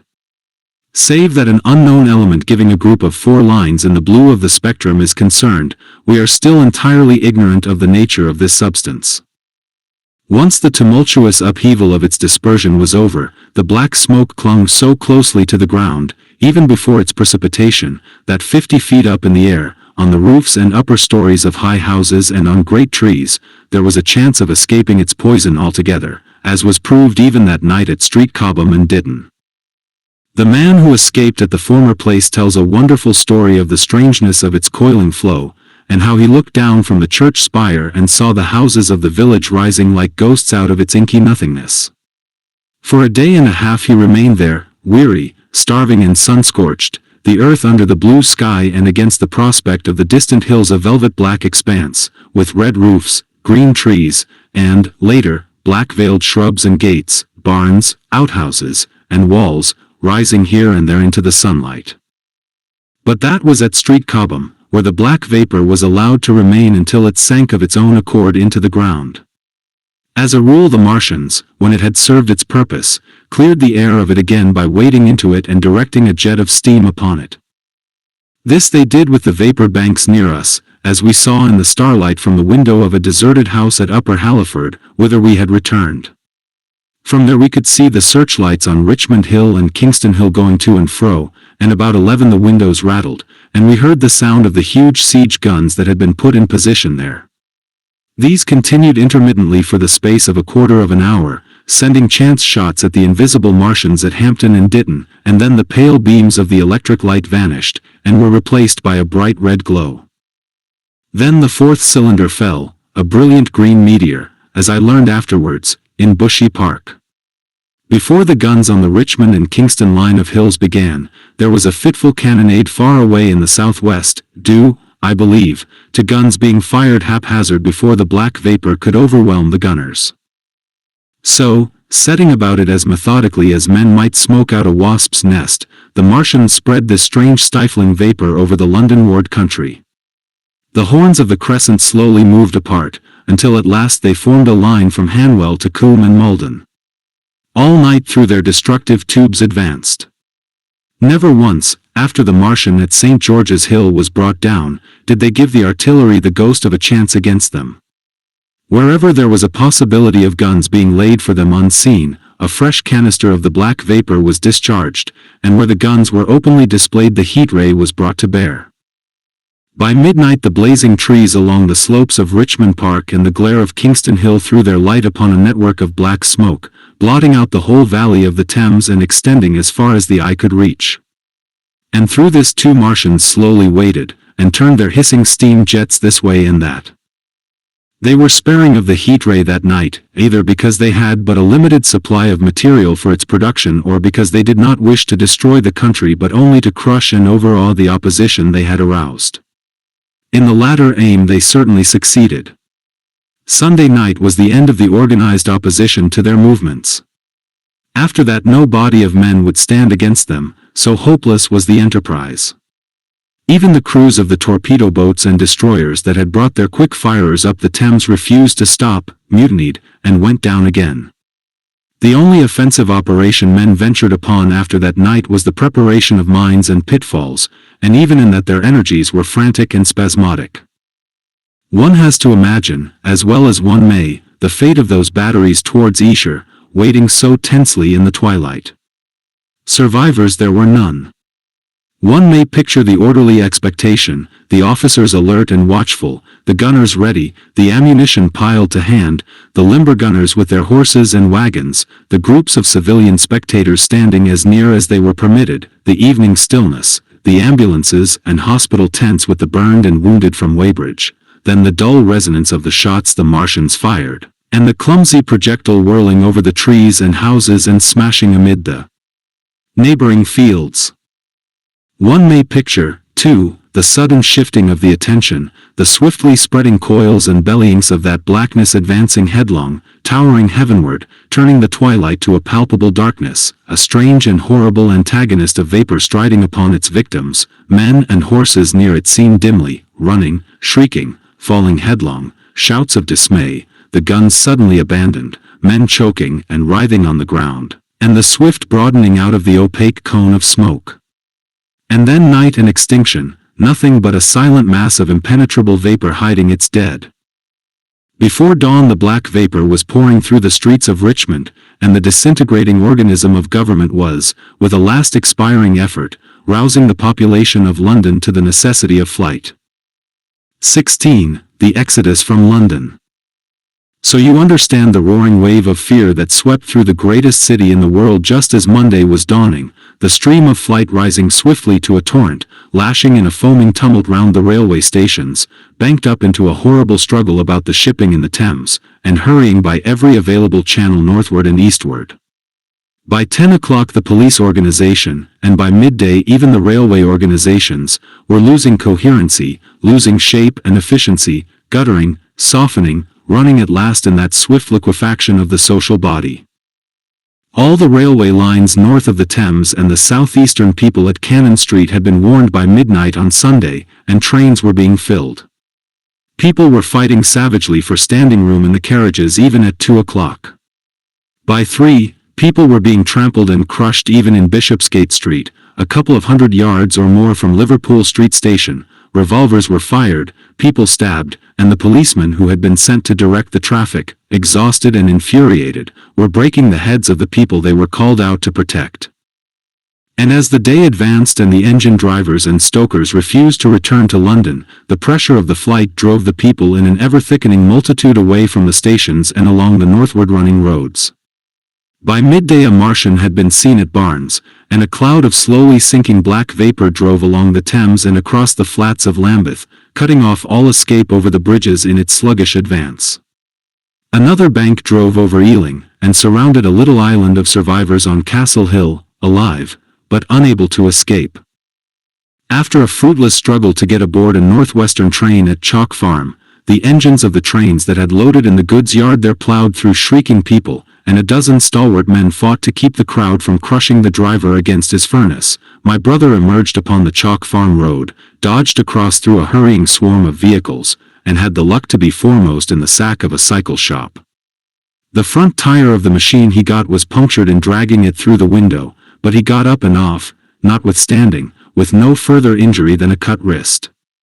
The steep foot of Haverstock Hill was impassable owing to several overturned horses, and my brother struck into Belsize Road. So he got out of the fury of the panic, and, skirting the Edgware Road, reached Edgware about 7, fasting and wearied, but well ahead of the crowd. Along the road people were standing in the roadway, curious, wondering. He was passed by a number of cyclists, some horsemen, and 2 motor cars. A mile from Edgware the rim of the wheel broke, and the machine became unrideable. He left it by the roadside and trudged through the village. There were shops half opened in the main street of the place, and people crowded on the pavement and in the doorways and windows, staring astonished at this extraordinary procession of fugitives that was beginning. He succeeded in getting some food at an inn. For a time he remained in Edgware not knowing what next to do. The flying people increased in number. Many of them, like my brother, seemed inclined to loiter in the place.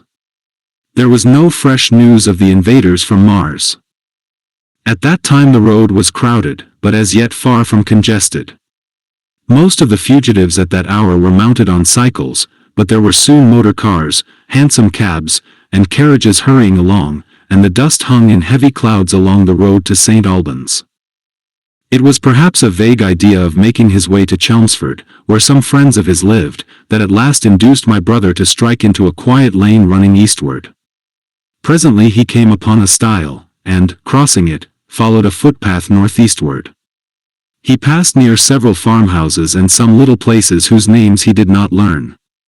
He saw few fugitives until, in a grass lane towards High Barnet, he happened upon 2 ladies who became his fellow travelers. He came upon them just in time to save them. He heard their screams, and, hurrying round the corner, saw a couple of men struggling to drag them out of the little pony chaise in which they had been driving, while a third with difficulty held the frightened pony's head. One of the ladies, a short woman dressed in white, was simply screaming. The other, a dark, slender figure, slashed at the man who gripped her arm with a whip she held in her disengaged hand. My brother immediately grasped the situation, shouted, and hurried towards the struggle. One of the men desisted and turned towards him, and my brother, realizing from his antagonist's face that a fight was unavoidable, and being an expert boxer, went into him forthwith and sent him down against the wheel of the chaise. It was no time for pugilistic chivalry, and my brother laid him quiet with a kick, and gripped the collar of the man who pulled at the slender lady's arm. He heard the clatter of hoofs, the whip stung across his face, a third antagonist struck him between the eyes, and the man he held wrenched himself free and made off down the lane in the direction from which he had come. Partly stunned, he found himself facing the man who had held the horse's head, and became aware of the chaise receding from him down the lane, swaying from side to side, and with the women in it looking back. The man before him, a burly rough, tried to close, and he stopped him with a blow in the face.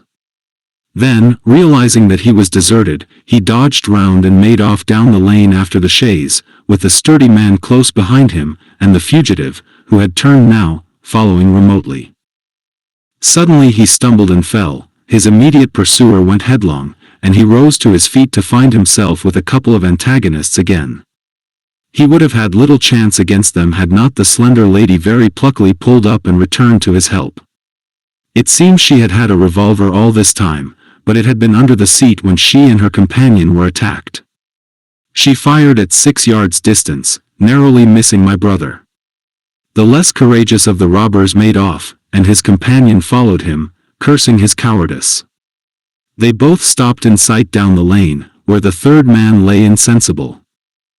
"Take this," said the slender lady, and she gave my brother her revolver. "Go back to the chaise," said my brother, wiping the blood from his split lip.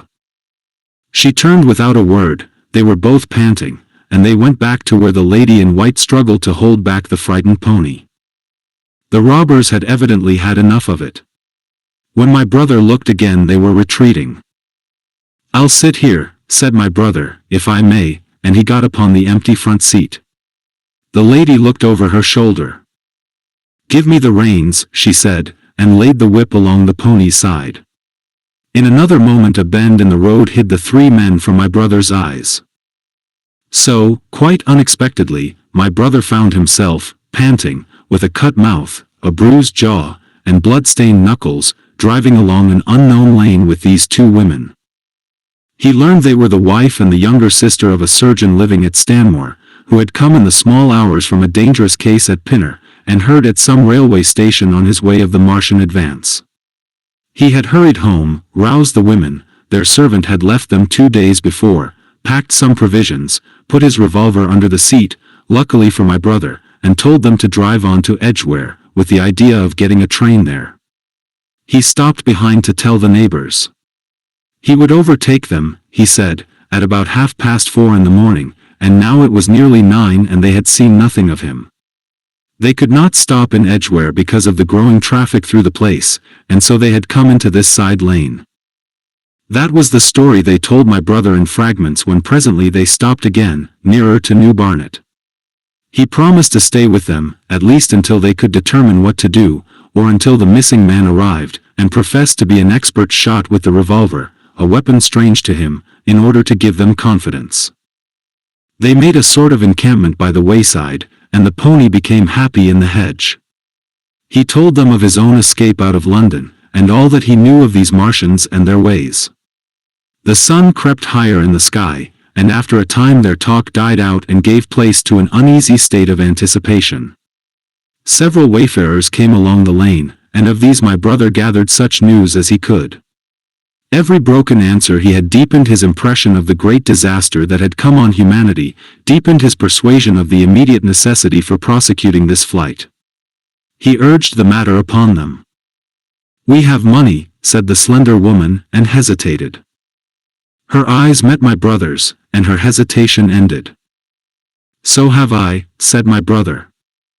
She explained that they had as much as £30 in gold, besides a £5 note, and suggested that with that they might get upon a train at St. Albans or New Barnet. My brother thought that was hopeless, seeing the fury of the Londoners to crowd upon the trains, and broached his own idea of striking across Essex towards Harwich and thence escaping from the country altogether.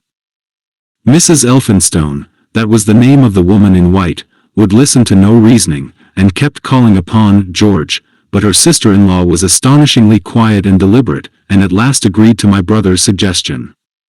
So, designing to cross the Great North Road, they went on towards Barnet, my brother leading the pony to save it as much as possible. As the sun crept up the sky, the day became excessively hot, and underfoot a thick, whitish sand grew burning and blinding, so that they traveled only very slowly. The hedges were grey with dust. And as they advanced towards Barnet, a tumultuous murmuring grew stronger. They began to meet more people. For the most part these were staring before them, murmuring indistinct questions, jaded, haggard, unclean. One man in evening dress passed them on foot, his eyes on the ground. They heard his voice, and, looking back at him, saw one hand clutched in his hair and the other beating invisible things. His paroxysm of rage over, he went on his way without once looking back.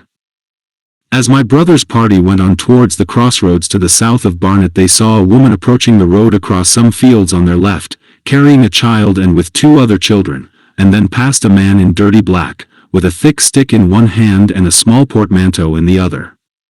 Then round the corner of the lane, from between the villas that guarded it at its confluence with the high road, came a little cart drawn by a sweating black pony and driven by a sallow youth in a bowler hat, grey with dust.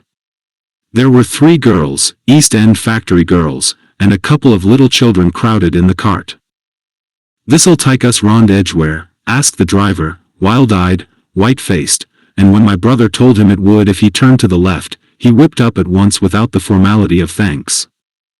My brother noticed a pale grey smoke or haze rising among the houses in front of them, and veiling the white facade of a terrace beyond the road that appeared between the backs of the villas.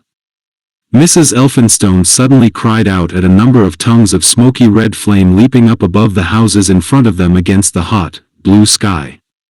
The tumultuous noise resolved itself now into the disorderly mingling of many voices, the gride of many wheels, the creaking of wagons, and the staccato of hoofs. The lane came round sharply not 50 yards from the crossroads. "Good heavens!" cried Mrs. Elphinstone. "What is this you are driving us into?" My brother stopped. For the main road was a boiling stream of people, a torrent of human beings rushing northward, one pressing on another. A great bank of dust, white and luminous in the blaze of the sun, made everything within 20 feet of the ground grey and indistinct, and was perpetually renewed by the hurrying feet of a dense crowd of horses and of men and women on foot, and by the wheels of vehicles of every description. "Way!" my brother heard voices crying. "Make way!" It was like riding into the smoke of a fire to approach the meeting point of the lane and road. The crowd roared like a fire, and the dust was hot and pungent. And, indeed, a little way up the road a villa was burning and sending rolling masses of black smoke across the road to add to the confusion. 2 men came past them. Then a dirty woman, carrying a heavy bundle and weeping. A lost retriever dog, with hanging tongue, circled dubiously round them, scared and wretched, and fled at my brother's threat. So much as they could see of the road London ward between the houses to the right was a tumultuous stream of dirty, hurrying people, pent in between the villas on either side. The black heads, the crowded forms, grew into distinctness as they rushed towards the corner, hurried past, and merged their individuality again in a receding multitude that was swallowed up at last in a cloud of dust. "Go on! Go on!" cried the voices. "Way! Way!" One man's hands pressed on the back of another. My brother stood at the pony's head. Irresistibly attracted, he advanced slowly, pace by pace, down the lane. Edgware had been a scene of confusion, Chalk Farm a riotous tumult, but this was a whole population in movement. It is hard to imagine that host. It had no character of its own. The figures poured out past the corner, and receded with their backs to the group in the lane. Along the margin came those who were on foot, threatened by the wheels, stumbling in the ditches, blundering into one another. The carts and carriages crowded close upon one another, making little way for those swifter and more impatient vehicles that darted forward every now and then when an opportunity showed itself of doing so, sending the people scattering against the fences and gates of the villas. "Push on," was the cry. "Push on. They are coming." In one cart stood a blind man in the uniform of the Salvation Army, gesticulating with his crooked fingers and bawling, "Eternity! Eternity!" His voice was hoarse and very loud so that my brother could hear him long after he was lost to sight in the dust. Some of the people who crowded in the carts whipped stupidly at their horses and quarreled with other drivers. Some sat motionless, staring at nothing with miserable eyes. Some gnawed their hands with thirst, or lay prostrate in the bottoms of their conveyances. The horses' bits were covered with foam, their eyes bloodshot. There were cabs, carriages, shop carts, wagons, beyond counting, a mail cart, a road cleaner's cart marked Vestry of St. Pancras, a huge timber wagon crowded with roughs. A brewer's dray rumbled by with its two near wheels splashed with fresh blood. "Clear the way," cried the voices. "Clear the way." "Eternity! Eternity!" came echoing down the road. There were sad, haggard women tramping by, well-dressed, with children that cried and stumbled, their dainty clothes smothered in dust, their weary faces smeared with tears. With many of these came men, sometimes helpful, sometimes lowering and savage. Fighting side by side with them pushed some weary street outcast in faded black rags, wide-eyed, loud-voiced, and foul-mouthed. There were sturdy workmen thrusting their way along, wretched, unkempt men, clothed like clerks or shopmen, struggling spasmodically, a wounded soldier my brother noticed, men dressed in the clothes of railway porters, one wretched creature in a nightshirt with a coat thrown over it. But varied as its composition was, certain things all that host had in common. There were fear and pain on their faces, and fear behind them. A tumult up the road, a quarrel for a place in a wagon, sent the whole host of them quickening their pace. Even a man so scared and broken that his knees bent under him was galvanized for a moment into renewed activity. The heat and dust had already been at work upon this multitude. Their skins were dry, their lips black and cracked. They were all thirsty, weary, and footsore. And amid the various cries one heard disputes, reproaches, groans of weariness and fatigue. The voices of most of them were hoarse and weak. Through it all ran a refrain. "Way! Way! The Martians are coming!" Few stopped and came aside from that flood. The lane opened slantingly into the main road with a narrow opening, and had a delusive appearance of coming from the direction of London. Yet a kind of eddy of people drove into its mouth, weaklings elbowed out of the stream, who for the most part rested but a moment before plunging into it again. A little way down the lane, with two friends bending over him, lay a man with a bare leg, wrapped about with bloody rags. He was a lucky man to have friends. A little old man, with a gray military mustache and a filthy black frock coat, limped out and sat down beside the trap, removed his boot, his sock was blood-stained, shook out a pebble, and hobbled on again, and then a little girl of 8 or 9, all alone, threw herself under the hedge close by my brother, weeping. "I can't go on. I can't go on." My brother woke from his torpor of astonishment and lifted her up, speaking gently to her, and carried her to Miss Elphinstone. So soon as my brother touched her she became quite still, as if frightened. "Ellen!" shrieked a woman in the crowd, with tears in her voice, "Ellen!" And the child suddenly darted away from my brother, crying, "Mother!" "They are coming," said a man on horseback, riding past along the lane. Out of the way, there bawled a coachman, towering high, and my brother saw a closed carriage turning into the lane. The people crushed back on one another to avoid the horse. My brother pushed the pony and chaise back into the hedge, and the man drove by and stopped at the turn of the way. It was a carriage, with a pole for a pair of horses, but only one was in the traces. My brother saw dimly through the dust that two men lifted out something on a white stretcher and put it gently on the grass beneath the privet hedge. One of the men came running to my brother. "Where is there any water?" he said. "He is dying fast, and very thirsty." "It is Lord Garrick." "Lord Garrick," said my brother, "the Chief Justice." "The water," he said. "There may be a tap," said my brother, in some of the houses. We have no water. I dare not leave my people. The man pushed against the crowd towards the gate of the corner house. Go on, said the people, thrusting at him. They are coming. Go on. Then my brother's attention was distracted by a bearded, eagle-faced man lugging a small handbag, which split even as my brother's eyes rested on it and disgorged a mass of sovereigns that seemed to break up into separate coins as it struck the ground. They rolled hither and thither among the struggling feet of men and horses. The man stopped and looked stupidly at the heap, and the shaft of a cab struck his shoulder and sent him reeling. He gave a shriek and dodged back, and a cartwheel shaved him narrowly. Way! Cried the men all about him. Make way! So soon as the cab had passed, he flung himself, with both hands open, upon the heap of coins, and began thrusting handfuls in his pocket. A horse rose close upon him, and in another moment, half rising, he had been borne down under the horse's hoofs.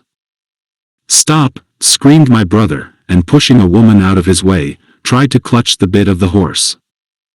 Before he could get to it, he heard a scream under the wheels, and saw through the dust the rim passing over the poor wretch's back.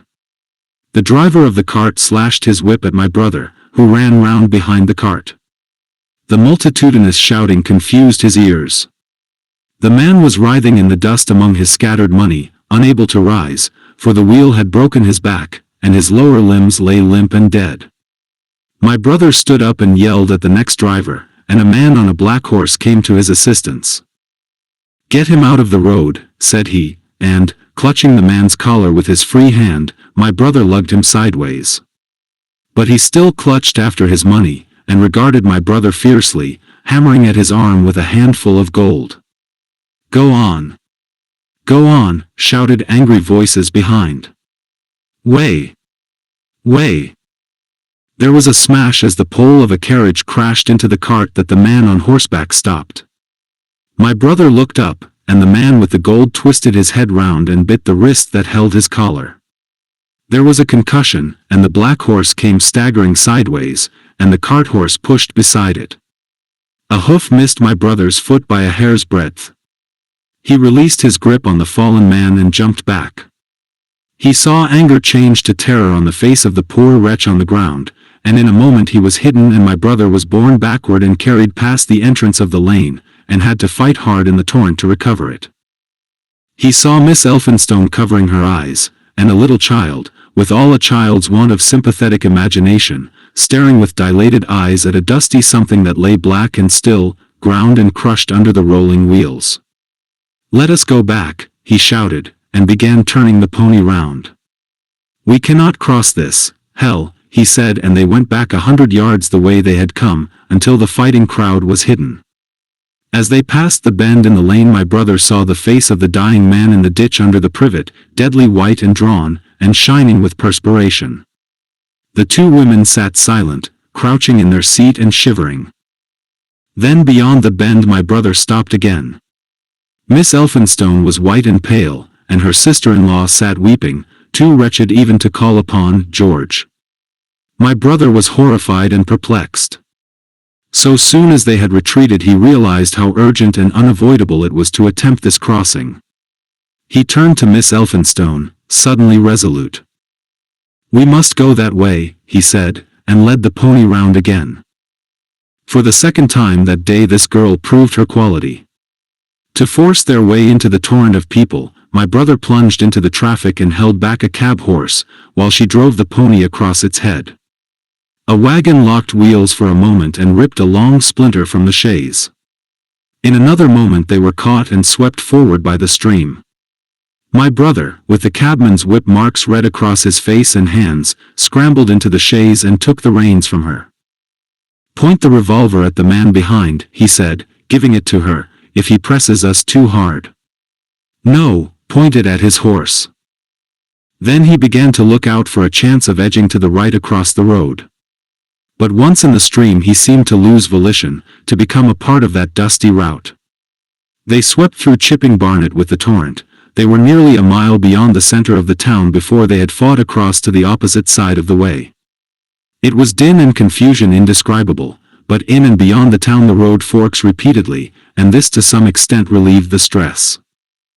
They struck eastward through Hadley, and there on either side of the road, and at another place farther on they came upon a great multitude of people drinking at the stream, some fighting to come at the water.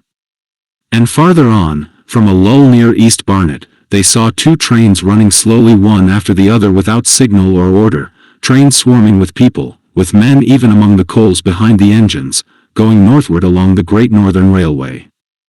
My brother supposes they must have filled outside London, for at that time the furious terror of the people had rendered the central termini impossible. Near this place they halted for the rest of the afternoon, for the violence of the day had already utterly exhausted all three of them. They began to suffer the beginnings of hunger, the night was cold, and none of them dared to sleep. And in the evening many people came hurrying along the road nearby their stopping place, fleeing from unknown dangers before them, and going in the direction from which my brother had come. 17. The Thunder Child. Had the Martians aimed only at destruction, they might on Monday have annihilated the entire population of London, as it spread itself slowly through the home counties. Not only along the road through Barnet, but also through Edgware and Waltham Abbey, and along the roads eastward to Southend and Shoeburyness, and south of the Thames to Deal and Broadstairs, poured the same frantic rout. If one could have hung that June morning in a balloon in the blazing blue above London, every northward and eastward road running out of the tangled maze of streets would have seemed stippled black with the streaming fugitives, each a human agony of terror and physical distress.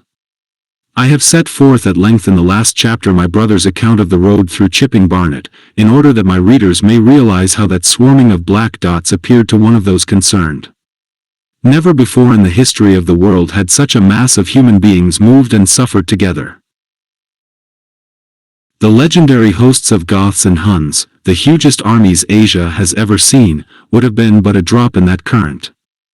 And this was no disciplined march, it was a stampede gigantic and terrible, without order and without a goal, 6 million people unarmed and unprovisioned, driving headlong.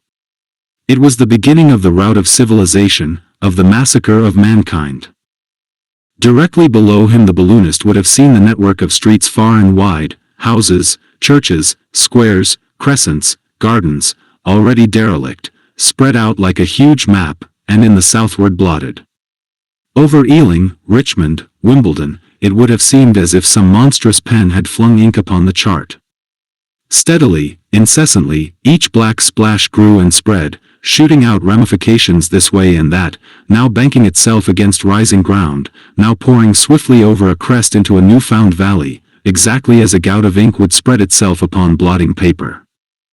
And beyond, over the blue hills that rise southward of the river, the glittering Martians went to and fro, calmly and methodically spreading their poison cloud over this patch of country and then over that, laying it again with their steam jets when it had served its purpose, and taking possession of the conquered country.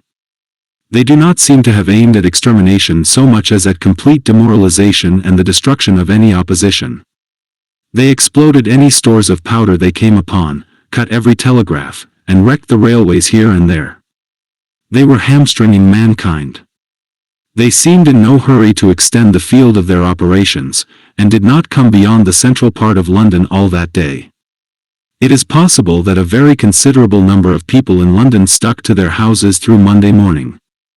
Certain it is that many died at home suffocated by the black smoke. Until about midday the Pool of London was an astonishing scene. Steamboats and shipping of all sorts lay there, tempted by the enormous sums of money offered by fugitives, and it is said that many who swam out to these vessels were thrust off with boat hooks and drowned.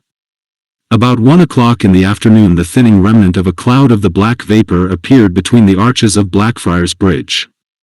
At that the Pool became a scene of mad confusion, fighting, and collision, and for some time a multitude of boats and barges jammed in the northern arch of the Tower Bridge, and the sailors and lightermen had to fight savagely against the people who swarmed upon them from the riverfront.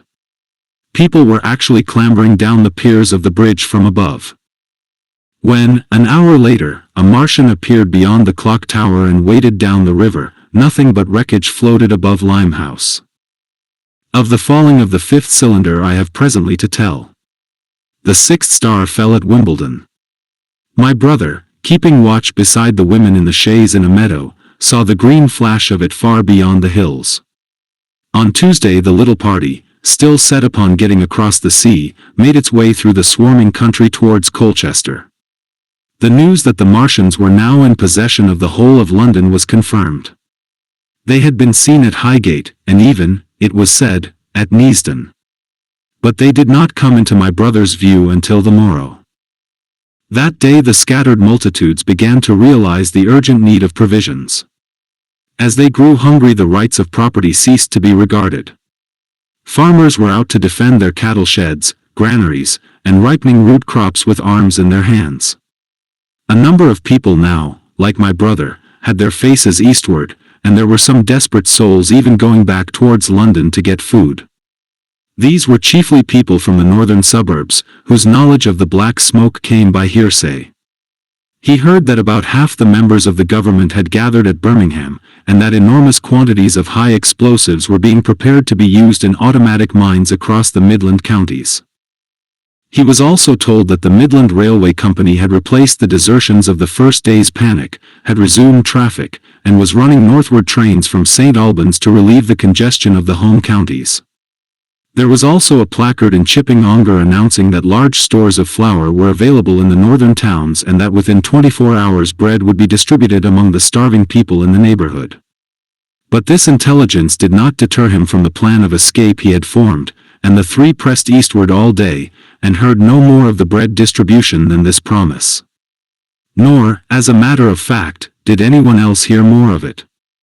That night fell the seventh star, falling upon Primrose Hill. It fell while Miss Elphinstone was watching, for she took that duty alternately with my brother. She saw it.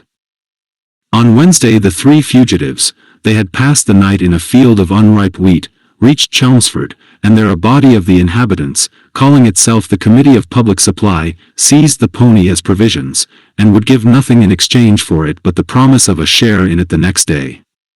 Here there were rumors of Martians at Epping, and news of the destruction of Waltham Abbey powder mills in a vain attempt to blow up one of the invaders. People were watching for Martians here from the church towers. My brother, very luckily for him as it chanced, preferred to push on at once to the coast rather than wait for food, although all three of them were very hungry. By midday they passed through Tillingham, which, strangely enough, seemed to be quite silent and deserted, save for a few furtive plunderers hunting for food. Near Tillingham they suddenly came in sight of the sea, and the most amazing crowd of shipping of all sorts that it is possible to imagine. For after the sailors could no longer come up the Thames, they came on to the Essex coast, to Harwich and Walton and Clacton, and afterwards to Foulness and Shoebury, to bring off the people. They lay in a huge sickle-shaped curve that vanished into mist at last towards the Naze.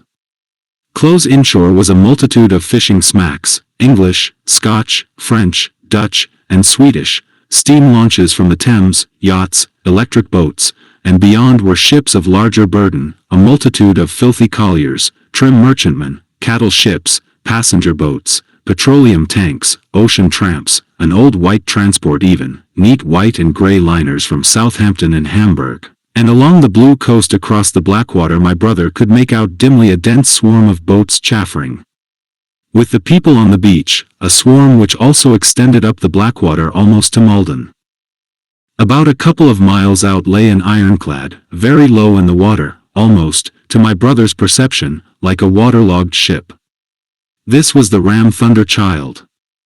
It was the only warship in sight, but far away to the right over the smooth surface of the sea, for that day there was a dead calm, lay a serpent of black smoke to mark the next ironclads of the Channel Fleet, which hovered in an extended line, steam up and ready for action, across the Thames estuary during the course of the Martian conquest, vigilant and yet powerless to prevent it. At the sight of the sea, Mrs. Elphinstone, in spite of the assurances of her sister-in-law, gave way to panic. She had never been out of England before, she would rather die than trust herself friendless in a foreign country, and so forth. She seemed, poor woman, to imagine that the French and the Martians might prove very similar. She had been growing increasingly hysterical, fearful, and depressed during the 2 days' journeyings. Her great idea was to return to Stanmore. Things had been always well and safe at Stanmore.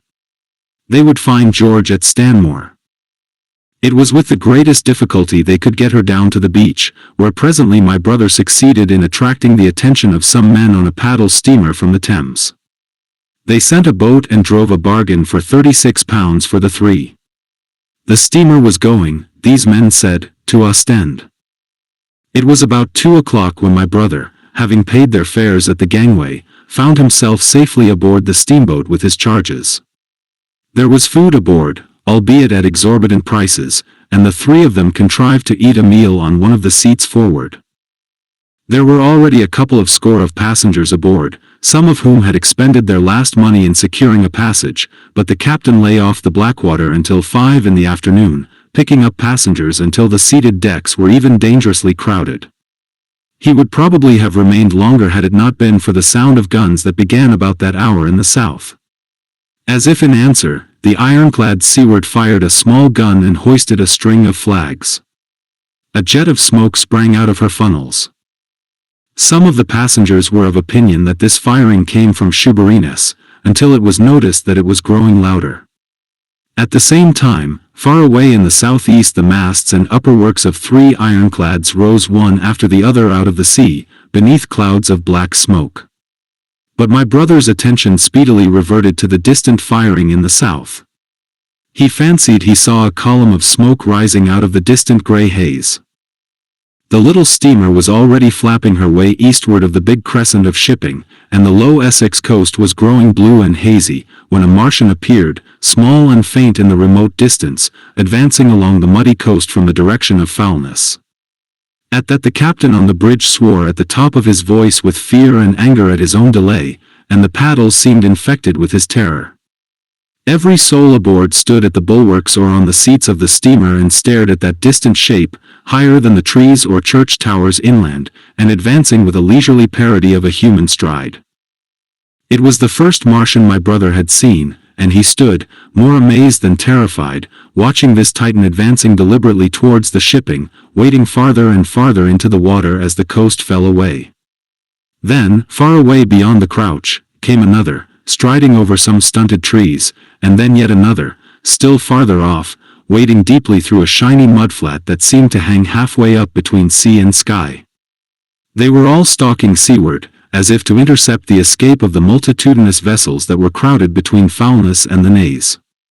In spite of the throbbing exertions of the engines of the little paddle boat, and the pouring foam that her wheels flung behind her, she receded with terrifying slowness from this ominous advance. Glancing northwestward, my brother saw the large crescent of shipping already writhing with the approaching terror, one ship passing behind another, another coming round from broadside to end on, steamships whistling and giving off volumes of steam, sails being let out, launches rushing hither and thither. He was so fascinated by this and by the creeping danger away to the left that he had no eyes for anything seaward. And then a swift movement of the steamboat, she had suddenly come round to avoid being run down, flung him headlong from the seat upon which he was standing. There was a shouting all about him, a trampling of feet, and a cheer that seemed to be answered faintly. The steamboat lurched and rolled him over upon his hands. He sprang to his feet and saw to starboard, and not 100 yards from their heeling, pitching boat, a vast iron bulk like the blade of a plough tearing through the water, tossing it on either side in huge waves of foam that leaped towards the steamer, flinging her paddles helplessly in the air, and then sucking her deck down almost to the waterline. A douche of spray blinded my brother for a moment. When his eyes were clear again he saw the monster had passed and was rushing landward.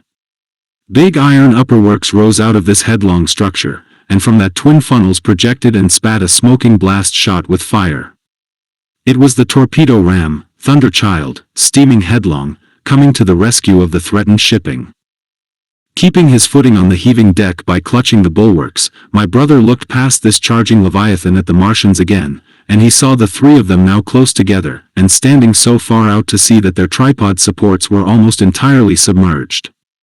Thus sunken, and seen in remote perspective, they appeared far less formidable than the huge iron bulk in whose wake the steamer was pitching so helplessly. It would seem they were regarding this new antagonist with astonishment. To their intelligence, it may be, the giant was even such another as themselves. The Thunder Child fired no gun, but simply drove full speed towards them. It was probably her not firing that enabled her to get so near the enemy as she did. They did not know what to make of her. One shell, and they would have sent her to the bottom forthwith with the heat ray. She was steaming at such a pace that in a minute she seemed halfway between the steamboat and the Martians, a diminishing black bulk against the receding horizontal expanse of the Essex coast. Suddenly the foremost Martian lowered his tube and discharged a canister of the black gas at the ironclad.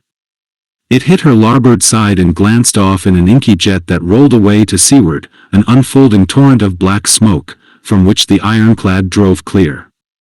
To the watchers from the steamer, low in the water and with the sun in their eyes, it seemed as though she were already among the Martians. They saw the gaunt figures separating and rising out of the water as they retreated shoreward, and one of them raised the camera-like generator of the heat ray. He held it pointing obliquely downward, and a bank of steam sprang from the water at its touch. It must have driven through the iron of the ship's side like a white-hot iron rod through paper. A flicker of flame went up through the rising steam, and then the Martian reeled and staggered. In another moment he was cut down, and a great body of water and steam shot high in the air. The guns of the Thunder Child sounded through the reek, going off one after the other, and one shot splashed the water high close by the steamer, ricocheted towards the other flying ships to the north, and smashed a smack to matchwood. But no one heeded that very much. At the sight of the Martians collapse, the captain on the bridge yelled inarticulately, and all the crowding passengers on the steamer's stern shouted together. And then they yelled again. For, surging out beyond the white tumult, drove something long and black, the flames streaming from its middle parts, its ventilators and funnels spouting fire. She was alive still, the steering gear, it seems, was intact and her engines working. She headed straight for a second Martian, and was within 100 yards of him when the heat ray came to bear. Then with a violent thud, a blinding flash, her decks, her funnels, leaped upward. The Martian staggered with the violence of her explosion, and in another moment the flaming wreckage, still driving forward with the impetus of its pace, had struck him and crumpled him up like a thing of cardboard. My brother shouted involuntarily. A boiling tumult of steam hid everything again. "Two!" yelled the captain. Everyone was shouting.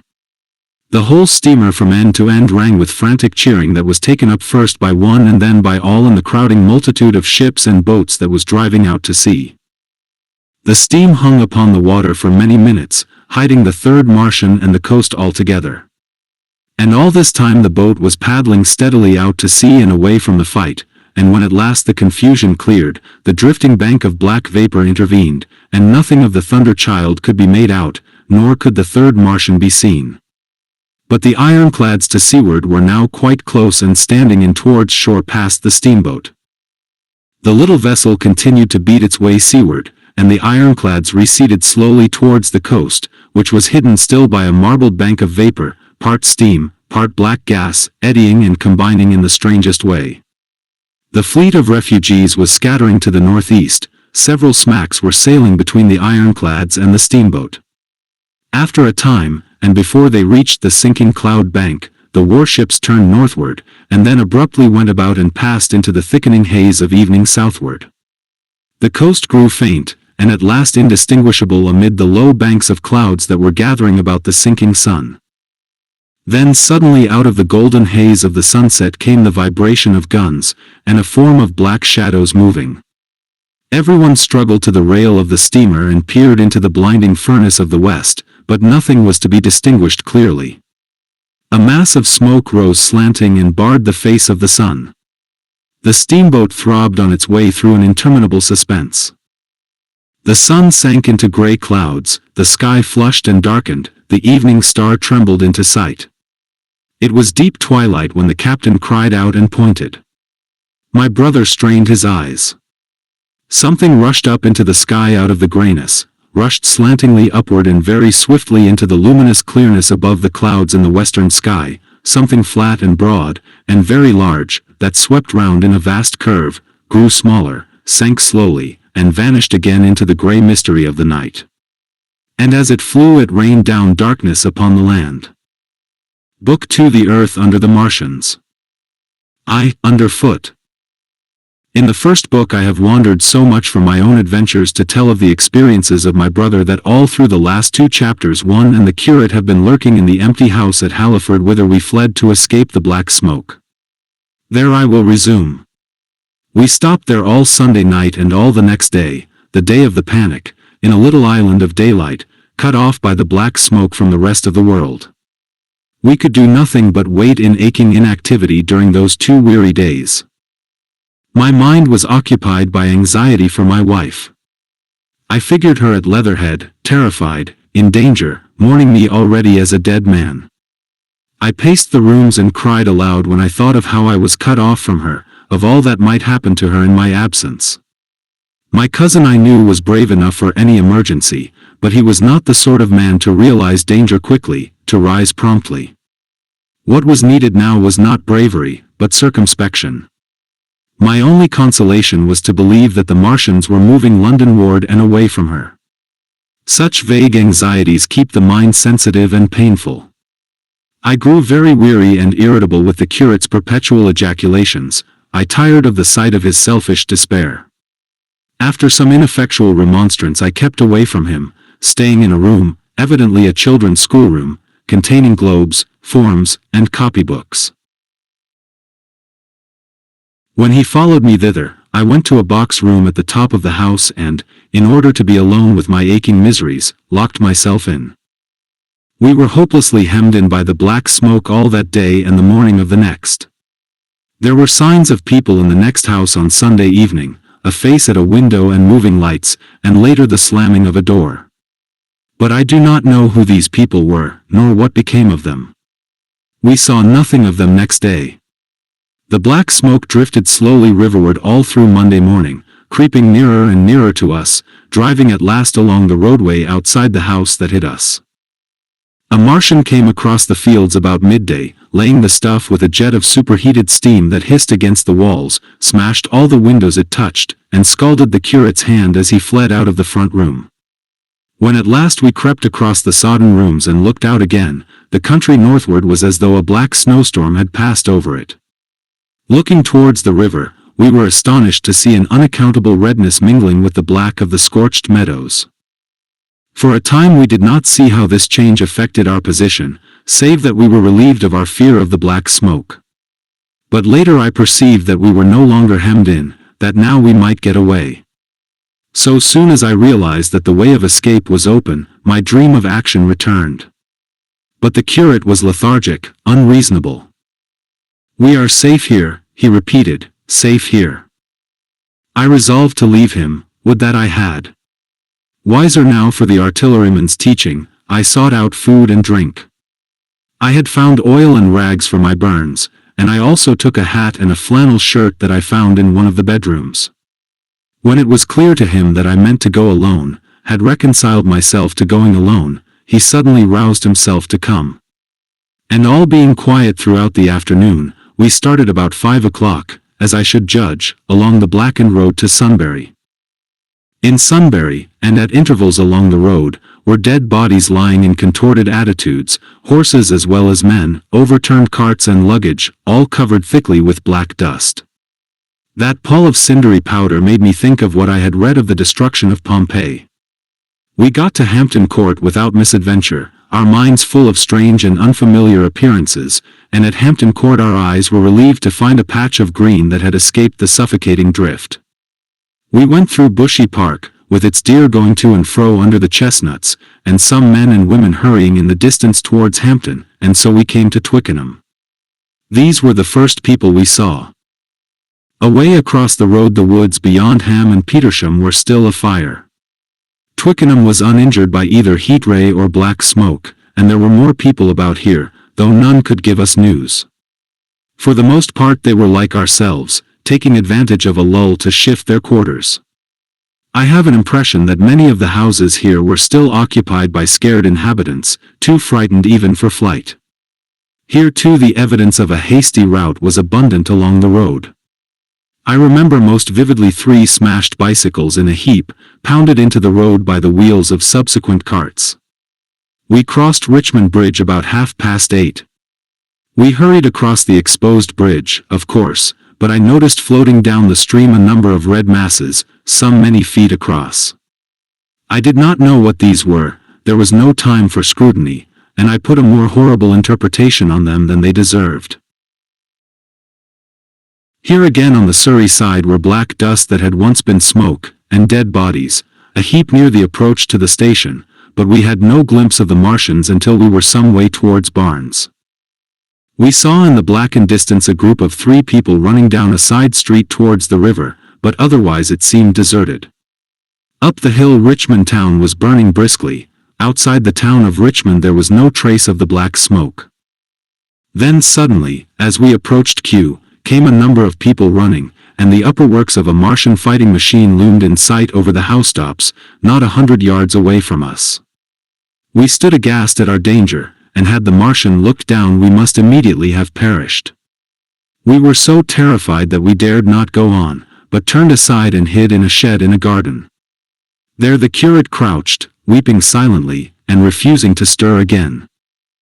But my fixed idea of reaching Leatherhead would not let me rest, and in the twilight I ventured out again. I went through a shrubbery, and along a passage beside a big house standing in its own grounds, and so emerged upon the road towards Kew. The curate I left in the shed, but he came hurrying after me. That second start was the most foolhardy thing I ever did. For it was manifest the Martians were about us. No sooner had the curate overtaken me than we saw either the fighting machine we had seen before or another, far away across the meadows in the direction of Kew Lodge. 4 or 5 little black figures hurried before it across the green-gray of the field, and in a moment it was evident this Martian pursued them. In 3 strides he was among them, and they ran radiating from his feet in all directions.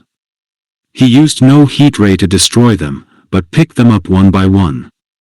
Apparently he tossed them into the great metallic carrier which projected behind him, much as a workman's basket hangs over his shoulder. It was the first time I realized that the Martians might have any other purpose than destruction with defeated humanity. We stood for a moment petrified, then turned and fled through a gate behind us into a walled garden, fell into, rather than found, a fortunate ditch, and lay there, scarce daring to whisper to each other until the stars were out. I suppose it was nearly 11 o'clock before we gathered courage to start again, no longer venturing into the road, but sneaking along hedgerows and through plantations, and watching keenly through the darkness, he on the right and I on the left, for the Martians, who seemed to be all about us. In one place we blundered upon a scorched and blackened area, now cooling and ashen, and a number of scattered dead bodies of men, burned horribly about the heads and trunks but with their legs and boots mostly intact, and of dead horses, 50 feet, perhaps, behind a line of 4 ripped guns and smashed gun carriages.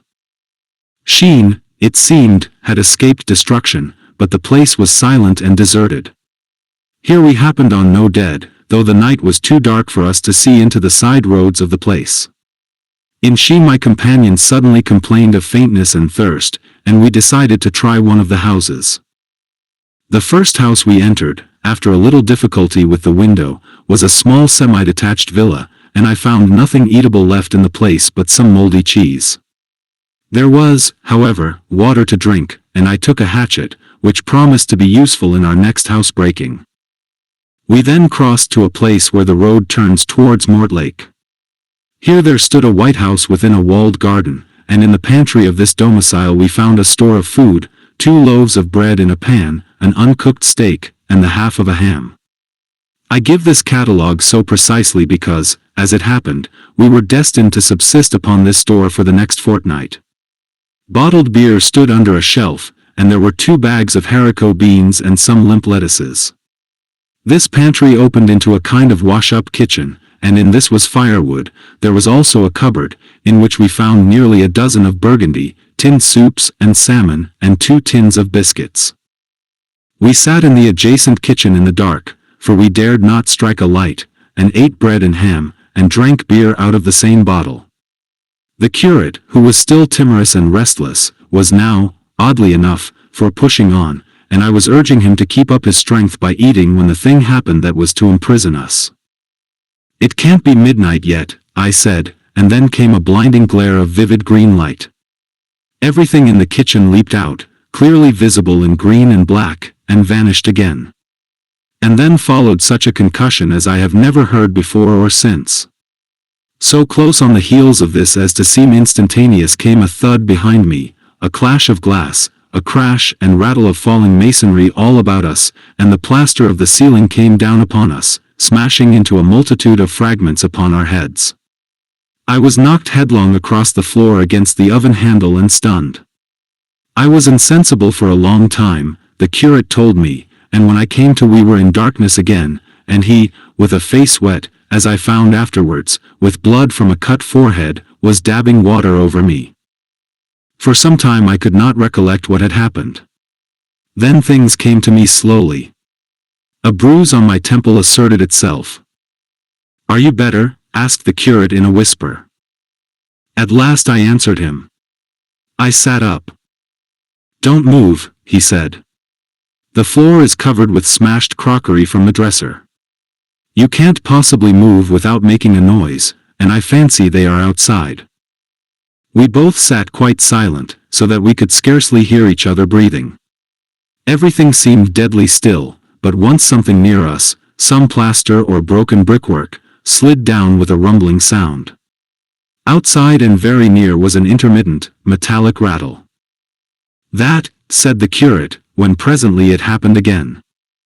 "Yes," I said. "But what is it?" "A Martian," said the curate. I listened again. "It was not like the heat ray," I said, and for a time I was inclined to think one of the great fighting machines had stumbled against the house, as I had seen one stumble against the tower of Shepperton Church. Our situation was so strange and incomprehensible that for 3 or 4 hours, until the dawn came, we scarcely moved. And then the light filtered in, not through the window, which remained black, but through a triangular aperture between a beam and a heap of broken bricks in the wall behind us. The interior of the kitchen we now saw grayly for the first time. The window had been burst in by a mass of garden mold, which flowed over the table upon which we had been sitting and lay about our feet. Outside, the soil was banked high against the house. At the top of the window frame we could see an uprooted drain pipe. The floor was littered with smashed hardware, the end of the kitchen towards the house was broken into, and since the daylight shone in there, it was evident the greater part of the house had collapsed. Contrasting vividly with this ruin was the neat dresser, stained in the fashion, pale green, and with a number of copper and tin vessels below it, the wallpaper imitating blue and white tiles, and a couple of colored supplements fluttering from the walls above the kitchen range. As the dawn grew clearer, we saw through the gap in the wall the body of a Martian, standing sentinel, I suppose, over the still glowing cylinder. At the sight of that we crawled as circumspectly as possible out of the twilight of the kitchen into the darkness of the scullery. Abruptly the right interpretation dawned upon my mind. "The 5th cylinder," I whispered, "the 5th shot from Mars, has struck this house and buried us under the ruins." For a time the curate was silent, and then he whispered, "God have mercy upon us." I heard him presently whimpering to himself. Save for that sound we lay quite still in the scullery. I for my part scarce dared breathe, and sat with my eyes fixed on the faint light of the kitchen door. I could just see the curate's face, a dim, oval shape, and his collar and cuffs.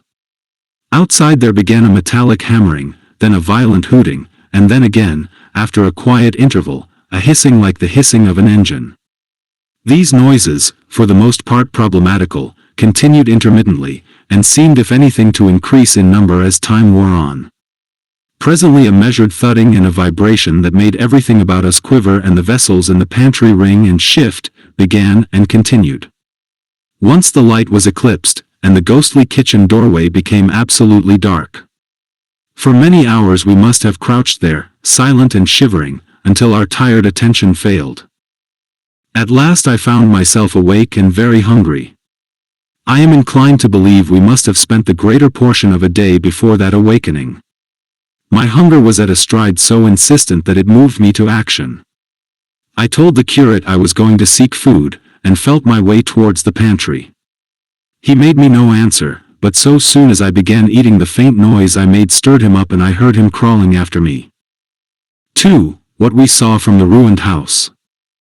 After eating we crept back to the scullery, and there I must have dozed again, for when presently I looked round I was alone. The thudding vibration continued with wearisome persistence. I whispered for the curate several times, and at last felt my way to the door of the kitchen. It was still daylight, and I perceived him across the room, lying against the triangular hole that looked out upon the marshes. His shoulders were hunched, so that his head was hidden from me. I could hear a number of noises almost like those in an engine shed, and the place rocked with that beating thud. Through the aperture in the wall I could see the top of a tree touched with gold and the warm blue of a tranquil evening sky. For a minute or so I remained watching the curate, and then I advanced, crouching and stepping with extreme care amid the broken crockery that littered the floor. I touched the curate's leg, and he started so violently that a mass of plaster went sliding down outside and fell with a loud impact. I gripped his arm, fearing he might cry out, and for a long time we crouched motionless. Then I turned to see how much of our rampart remained. The detachment of the plaster had left a vertical slit open in the debris, and by raising myself cautiously across a beam I was able to see out of this gap into what had been overnight a quiet suburban roadway.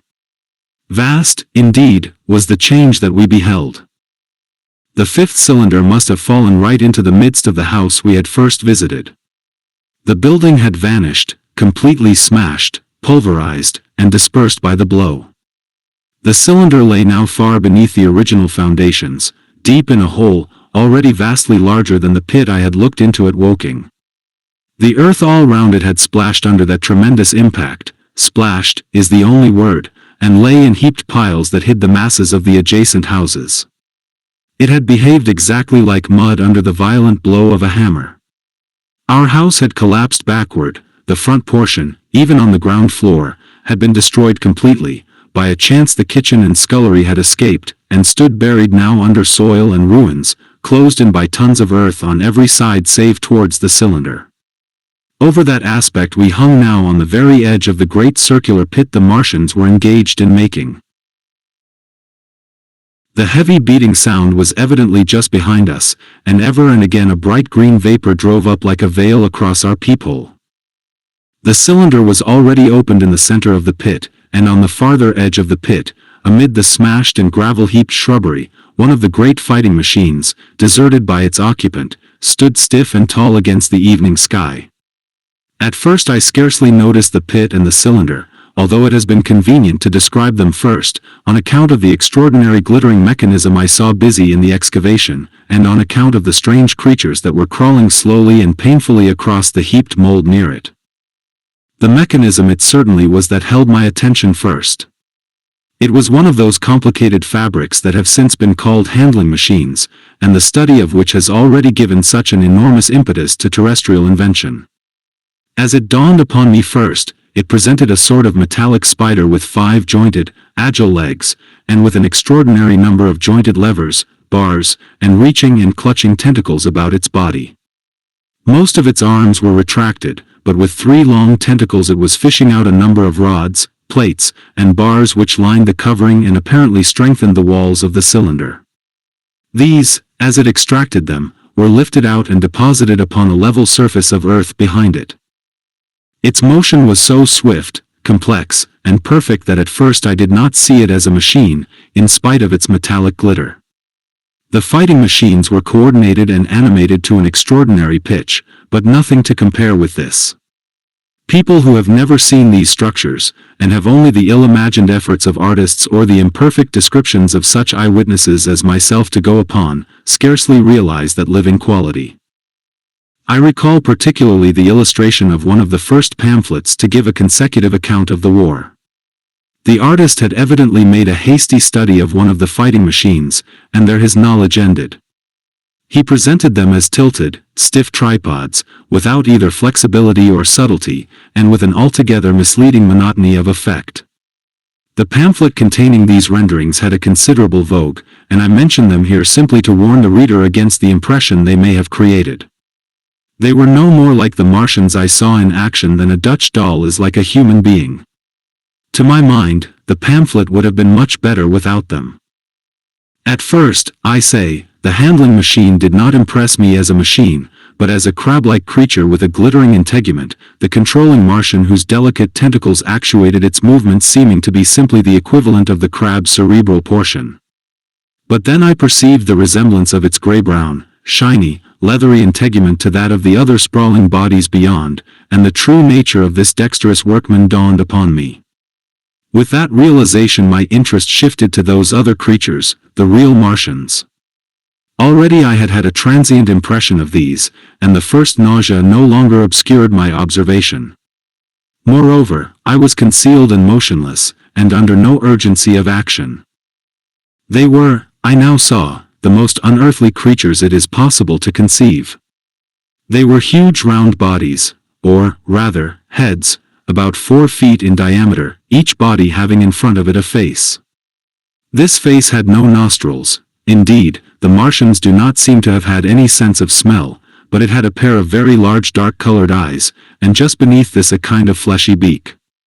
In the back of this head or body, I scarcely know how to speak of it, was the single tight tympanic surface, since known to be anatomically an ear, though it must have been almost useless in our dense air. In a group round the mouth were 16 slender, almost whip-like tentacles, arranged in 2 bunches of 8 each. These bunches have since been named rather aptly, by that distinguished anatomist, Professor Howes, the hands. Even as I saw these Martians for the first time they seemed to be endeavoring to raise themselves on these hands, but of course, with the increased weight of terrestrial conditions, this was impossible. There is reason to suppose that on Mars they may have progressed upon them with some facility. The internal anatomy, I may remark here, as dissection has since shown, was almost equally simple. The greater part of the structure was the brain, sending enormous nerves to the eyes, ear, and tactile tentacles. Besides this were the bulky lungs, into which the mouth opened, and the heart and its vessels. The pulmonary distress caused by the denser atmosphere and greater gravitational attraction was only too evident in the convulsive movements of the outer skin. And this was the sum of the Martian organs. Strange as it may seem to a human being, all the complex apparatus of digestion, which makes up the bulk of our bodies, did not exist in the Martians. They were heads, merely heads. Entrails they had none. They did not eat, much less digest. Instead, they took the fresh, living blood of other creatures, and injected it into their own veins. I have myself seen this being done, as I shall mention in its place. But, squeamish as I may seem, I cannot bring myself to describe what I could not endure even to continue watching. Let it suffice to say, blood obtained from a still living animal, in most cases from a human being, was run directly by means of a little pipette into the recipient canal. The bare idea of this is no doubt horribly repulsive to us, but at the same time I think that we should remember how repulsive our carnivorous habits would seem to an intelligent rabbit. The physiological advantages of the practice of injection are undeniable, if one thinks of the tremendous waste of human time and energy occasioned by eating and the digestive process. Our bodies are half made up of glands and tubes and organs, occupied in turning heterogeneous food into blood. The digestive processes and their reaction upon the nervous system sap our strength and color our minds. Men go happy or miserable as they have healthy or unhealthy livers, or sound gastric glands. But the Martians were lifted above all these organic fluctuations of mood and emotion. Their undeniable preference for men as their source of nourishment is partly explained by the nature of the remains of the victims they had brought with them as provisions from Mars. These creatures, to judge from the shriveled remains that have fallen into human hands, were bipeds with flimsy, siliceous skeletons, almost like those of the siliceous sponges, and feeble musculature, standing about 6 feet high and having round, erect heads, and large eyes and flinty sockets. 2 or 3 of these seem to have been brought in each cylinder, and all were killed before Earth was reached. It was just as well for them, for the mere attempt to stand upright upon our planet would have broken every bone in their bodies. And while I am engaged in this description, I may add in this place certain further details which, although they were not all evident to us at the time, will enable the reader who is unacquainted with them to form a clearer picture of these offensive creatures. In 3 other points their physiology differed strangely from ours. Their organisms did not sleep, any more than the heart of man sleeps. Since they had no extensive muscular mechanism to recuperate, that periodical extinction was unknown to them. They had little or no sense of fatigue, it would seem. On earth they could never have moved without effort, yet even to the last they kept in action. In 24 hours they did 24 hours of work, as even on earth is perhaps the case with the ants. In the next place, wonderful as it seems in a sexual world, the Martians were absolutely without sex, and therefore without any of the tumultuous emotions that arise from that difference among men. A young Martian, there can now be no dispute, was really born upon Earth during the war, and it was found attached to its parent, partially budded off, just as young lily bulbs bud off, or like the young animals in the freshwater polyp. In man, in all the higher terrestrial animals, such a method of increase has disappeared, but even on this earth it was certainly the primitive method. Among the lower animals, up even to those first cousins of the vertebrate animals, the tunicates, the 2 processes occur side by side, but finally the sexual method superseded its competitor altogether. On Mars, however, just the reverse has apparently been the case. It is worthy of remark that a certain speculative writer of quasi-scientific repute, writing long before the Martian invasion, did forecast for man a final structure not unlike the actual Martian condition.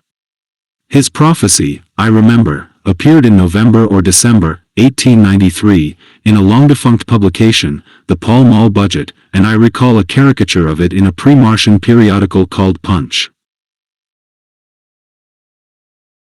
He pointed out, writing in a foolish, facetious tone, that the perfection of mechanical appliances must ultimately supersede limbs, the perfection of chemical devices, digestion, that such organs as hair, external nose, teeth, ears, and chin were no longer essential parts of the human being, and that the tendency of natural selection would lie in the direction of their steady diminution through the coming ages.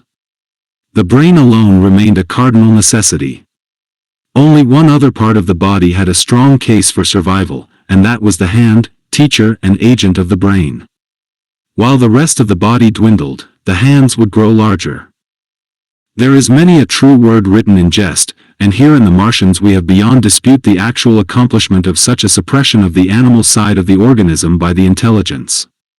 To me it is quite credible that the Martians may be descended from beings not unlike ourselves, by a gradual development of brain and hands, the latter giving rise to the 2 bunches of delicate tentacles at last, at the expense of the rest of the body. Without the body the brain would, of course, become a mere selfish intelligence, without any of the emotional substratum of the human being. The last salient point in which the systems of these creatures differed from ours was in what one might have thought a very trivial particular.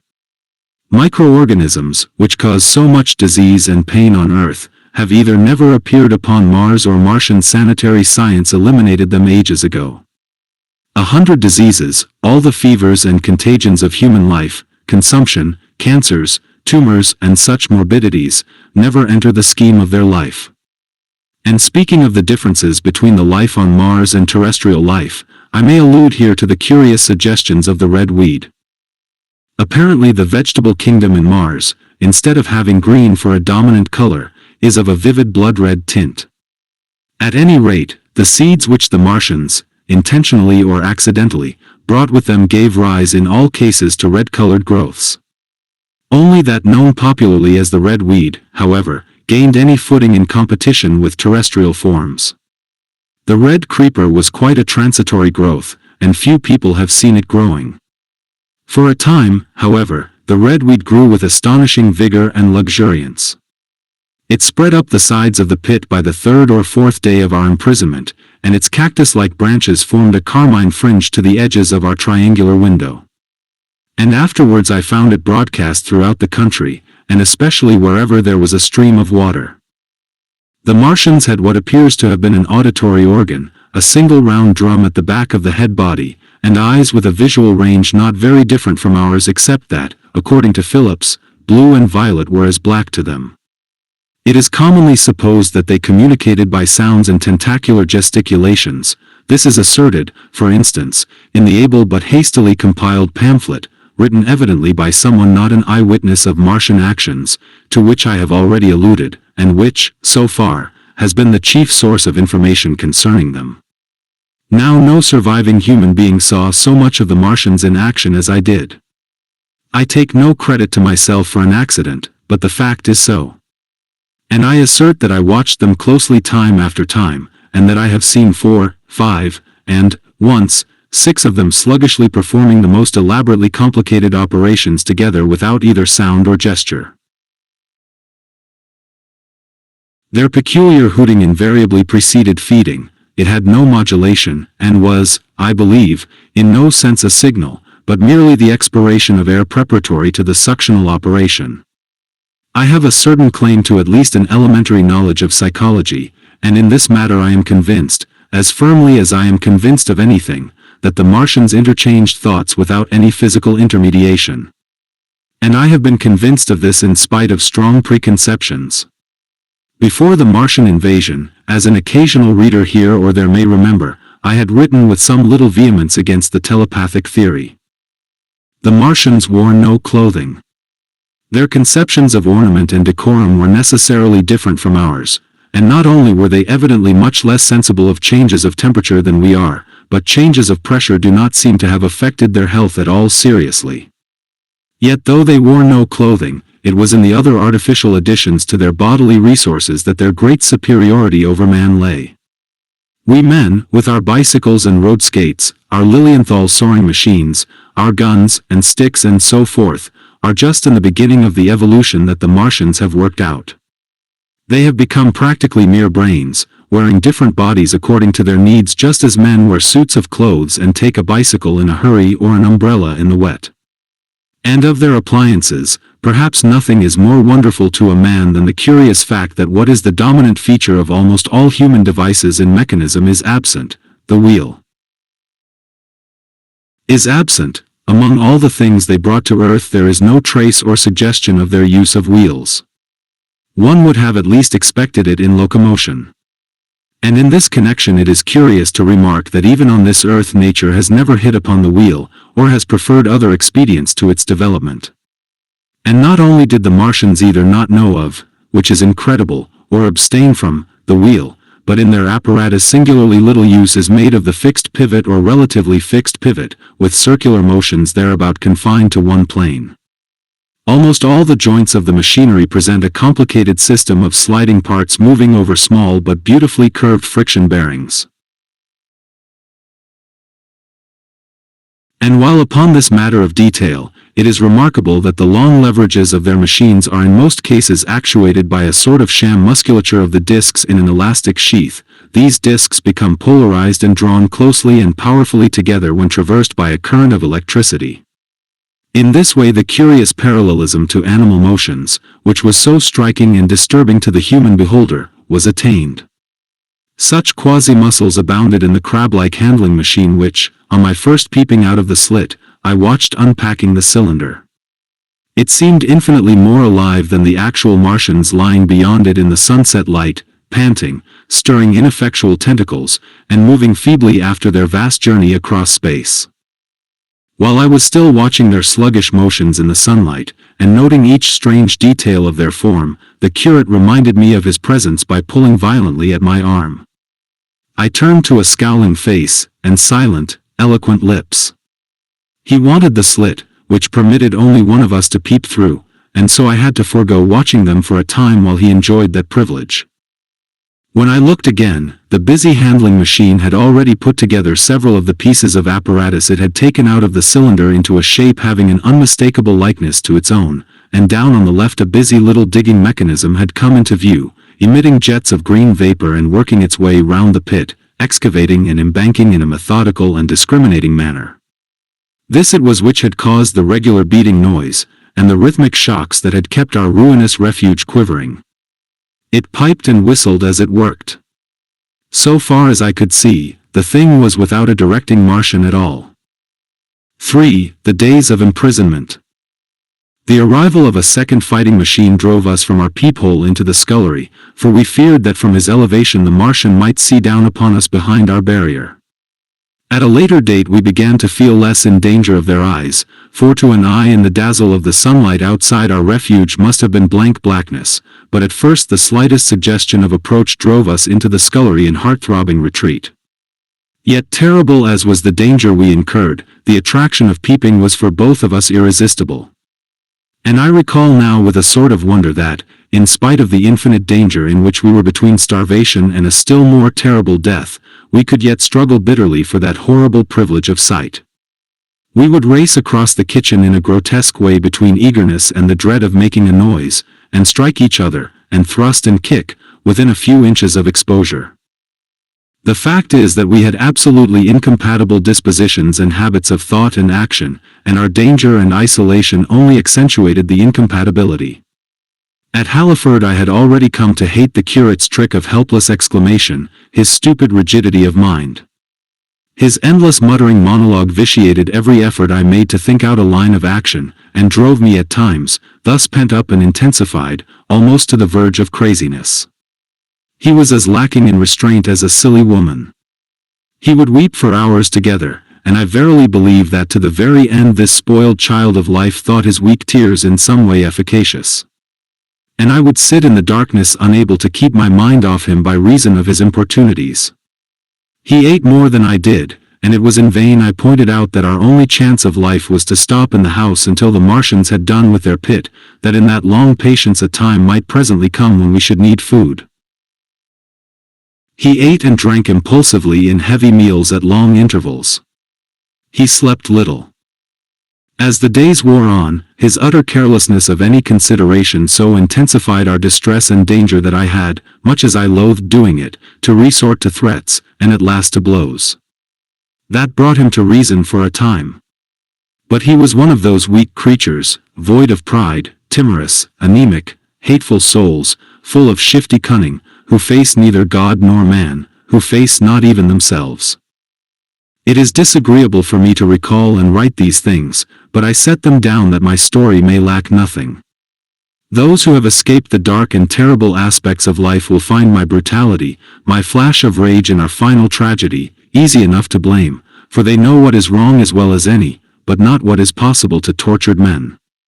But those who have been under the shadow, who have gone down at last to elemental things, will have a wider charity. And while within we fought out our dark, dim contest of whispers, snatched food and drink, and gripping hands and blows, without, in the pitiless sunlight of that terrible June, was the strange wonder, the unfamiliar routine of the Martians in the pit. Let me return to those first new experiences of mine. After a long time I ventured back to the peephole, to find that the newcomers had been reinforced by the occupants of no fewer than 3 of the fighting machines. These last had brought with them certain fresh appliances that stood in an orderly manner about the cylinder.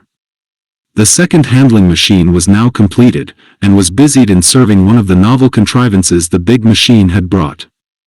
This was a body resembling a milk can in its general form, above which oscillated a pear-shaped receptacle, and from which a stream of white powder flowed into a circular basin below. The oscillatory motion was imparted to this by one tentacle of the handling machine. With 2 spatulate hands the handling machine was digging out and flinging masses of clay into the pear-shaped receptacle above, while with another arm it periodically opened a door and removed rusty and blackened clinkers from the middle part of the machine. Another steely tentacle directed the powder from the basin along a ribbed channel toward some receiver that was hidden from me by the mound of bluish dust. From this unseen receiver a little thread of green smoke rose vertically into the quiet air.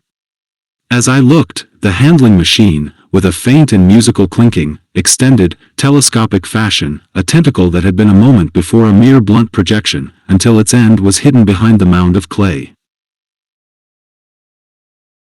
In another second it had lifted a bar of white aluminium into sight, untarnished as yet, and shining dazzlingly, and deposited it in a growing stack of bars that stood at the side of the pit. Between sunset and starlight this dexterous machine must have made more than 100 such bars out of the crude clay, and the mound of bluish dust rose steadily until it topped the side of the pit.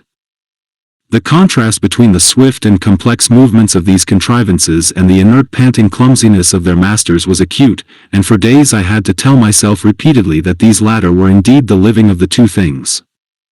The curate had possession of the slit when the first men were brought to the pit. I was sitting below, huddled up, listening with all my ears. He made a sudden movement backward, and I, fearful that we were observed, crouched in a spasm of terror. He came sliding down the rubbish and crept beside me in the darkness, inarticulate, gesticulating, and for a moment I shared his panic. His gesture suggested a resignation of the slit, and after a little while my curiosity gave me courage, and I rose up, stepped across him, and clambered up to it. At first I could see no reason for his frantic behavior. The twilight had now come, the stars were little and faint, but the pit was illuminated by the flickering green fire that came from the aluminium making. The whole picture was a flickering scheme of green gleams and shifting rusty black shadows, strangely trying to the eyes. Over and through it all went the bats, heeding it not at all. The sprawling Martians were no longer to be seen, the mound of blue-green powder had risen to cover them from sight, and a fighting machine, with its legs contracted, crumpled, and abbreviated, stood across the corner of the pit. And then, amid the clangor of the machinery, came a drifting suspicion of human voices, that I entertained at first only to dismiss. I crouched, watching this fighting machine closely, satisfying myself now for the first time that the hood did indeed contain a Martian. As the green flames lifted I could see the oily gleam of his integument and the brightness of his eyes. And suddenly I heard a yell, and saw a long tentacle reaching over the shoulder of the machine to the little cage that hunched upon its back. Then something struggling violently, was lifted high against the sky, a black, vague enigma against the starlight, and as this black object came down again, I saw by the green brightness that it was a man. For an instant he was clearly visible. He was a stout, ruddy, middle-aged man, well dressed. 3 days before, he must have been walking the world, a man of considerable consequence. I could see his staring eyes and gleams of light on his studs and watch chain. He vanished behind the mound, and for a moment there was silence. And then began a shrieking and a sustained and cheerful hooting from the Martians. I slid down the rubbish, struggled to my feet, clapped my hands over my ears, and bolted into the scullery. The curate, who had been crouching silently with his arms over his head, looked up as I passed, cried out quite loudly at my desertion of him, and came running after me.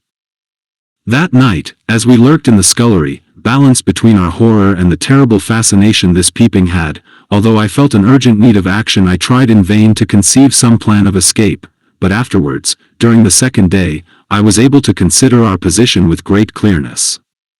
The curate, I found, was quite incapable of discussion. This new and culminating atrocity had robbed him of all vestiges of reason or forethought. Practically he had already sunk to the level of an animal. But as the saying goes, I gripped myself with both hands. It grew upon my mind, once I could face the facts, that terrible as our position was, there was as yet no justification for absolute despair. Our chief chance lay in the possibility of the Martians making the pit nothing more than a temporary encampment. Or even if they kept it permanently, they might not consider it necessary to guard it, and a chance of escape might be afforded us. I also weighed very carefully the possibility of our digging a way out in a direction away from the pit, but the chances of our emerging within sight of some sentinel fighting machine seemed at first too great. And I should have had to do all the digging myself. The curate would certainly have failed me. It was on the third day, if my memory serves me right, that I saw the lad killed. It was the only occasion on which I actually saw the Martians feed. After that experience I avoided the hole in the wall for the better part of a day. I went into the scullery, removed the door, and spent some hours digging with my hatchet as silently as possible, but when I had made a hole about a couple of feet deep the loose earth collapsed noisily, and I did not dare continue. I lost heart, and lay down on the scullery floor for a long time, having no spirit even to move. And after that I abandoned altogether the idea of escaping by excavation. It says much for the impression the Martians had made upon me that at first I entertained little or no hope of our escape being brought about by their overthrow through any human effort. But on the fourth or fifth night I heard a sound like heavy guns. It was very late in the night, and the moon was shining brightly. The Martians had taken away the excavating machine, and, save for a fighting machine that stood in the remoter bank of the pit and a handling machine that was buried out of my sight in a corner of the pit immediately beneath my peephole, the place was deserted by them. Except for the pale glow from the handling machine and the bars and patches of white moonlight, the pit was in darkness, and, except for the clinking of the handling machine, quite still. That night was a beautiful serenity. Save for one planet, the moon seemed to have the sky to herself. I heard a dog howling, and that familiar sound it was that made me listen. Then I heard quite distinctly a booming exactly like the sound of great guns. 6 distinct reports I counted, and after a long interval 6 again. And that was all. 4. The death of the curate. It was on the 6th day of our imprisonment that I peeped for the last time, and presently found myself alone. Instead of keeping close to me and trying to oust me from the slit, the curate had gone back into the scullery. I was struck by a sudden thought. I went back quickly and quietly into the scullery. In the darkness I heard the curate drinking. I snatched in the darkness, and my fingers caught a bottle of Burgundy. For a few minutes there was a tussle. The bottle struck the floor and broke, and I desisted and rose. We stood panting and threatening each other. In the end I planted myself between him and the food, and told him of my determination to begin a discipline. I divided the food in the pantry, into rations to last us 10 days. I would not let him eat any more that day. In the afternoon he made a feeble effort to get at the food. I had been dozing, but in an instant I was awake. All day and all night we sat face to face, I weary but resolute, and he weeping and complaining of his immediate hunger. It was, I know, a night and a day, but to me it seems now, an interminable length of time.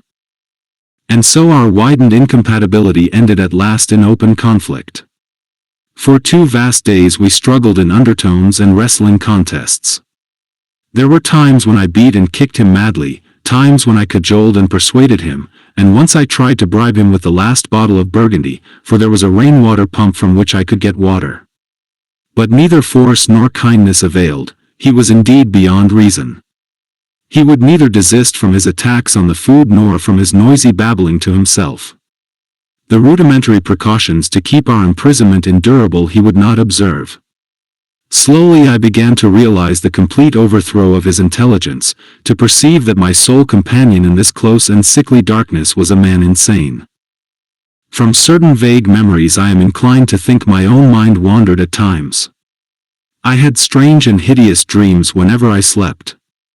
It sounds paradoxical, but I am inclined to think that the weakness and insanity of the curate warned me, braced me, and kept me a sane man.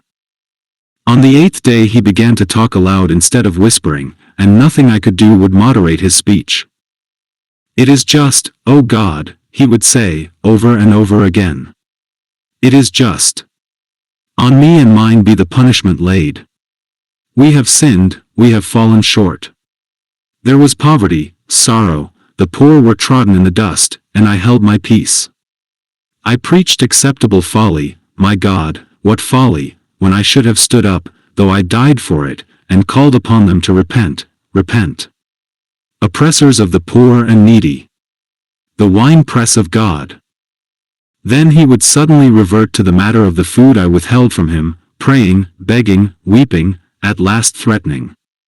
He began to raise his voice. I prayed him not to.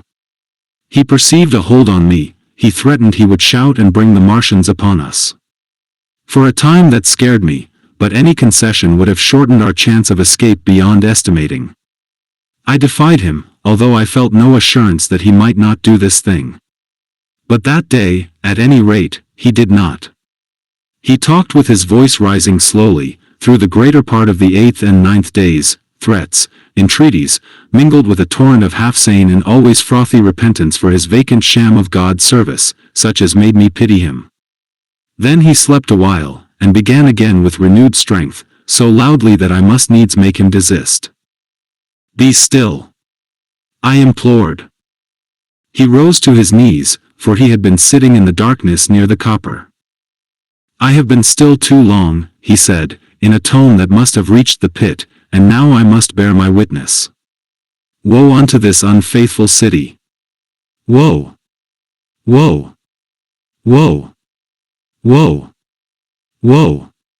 To the inhabitants of the earth by reason of the other voices of the trumpet."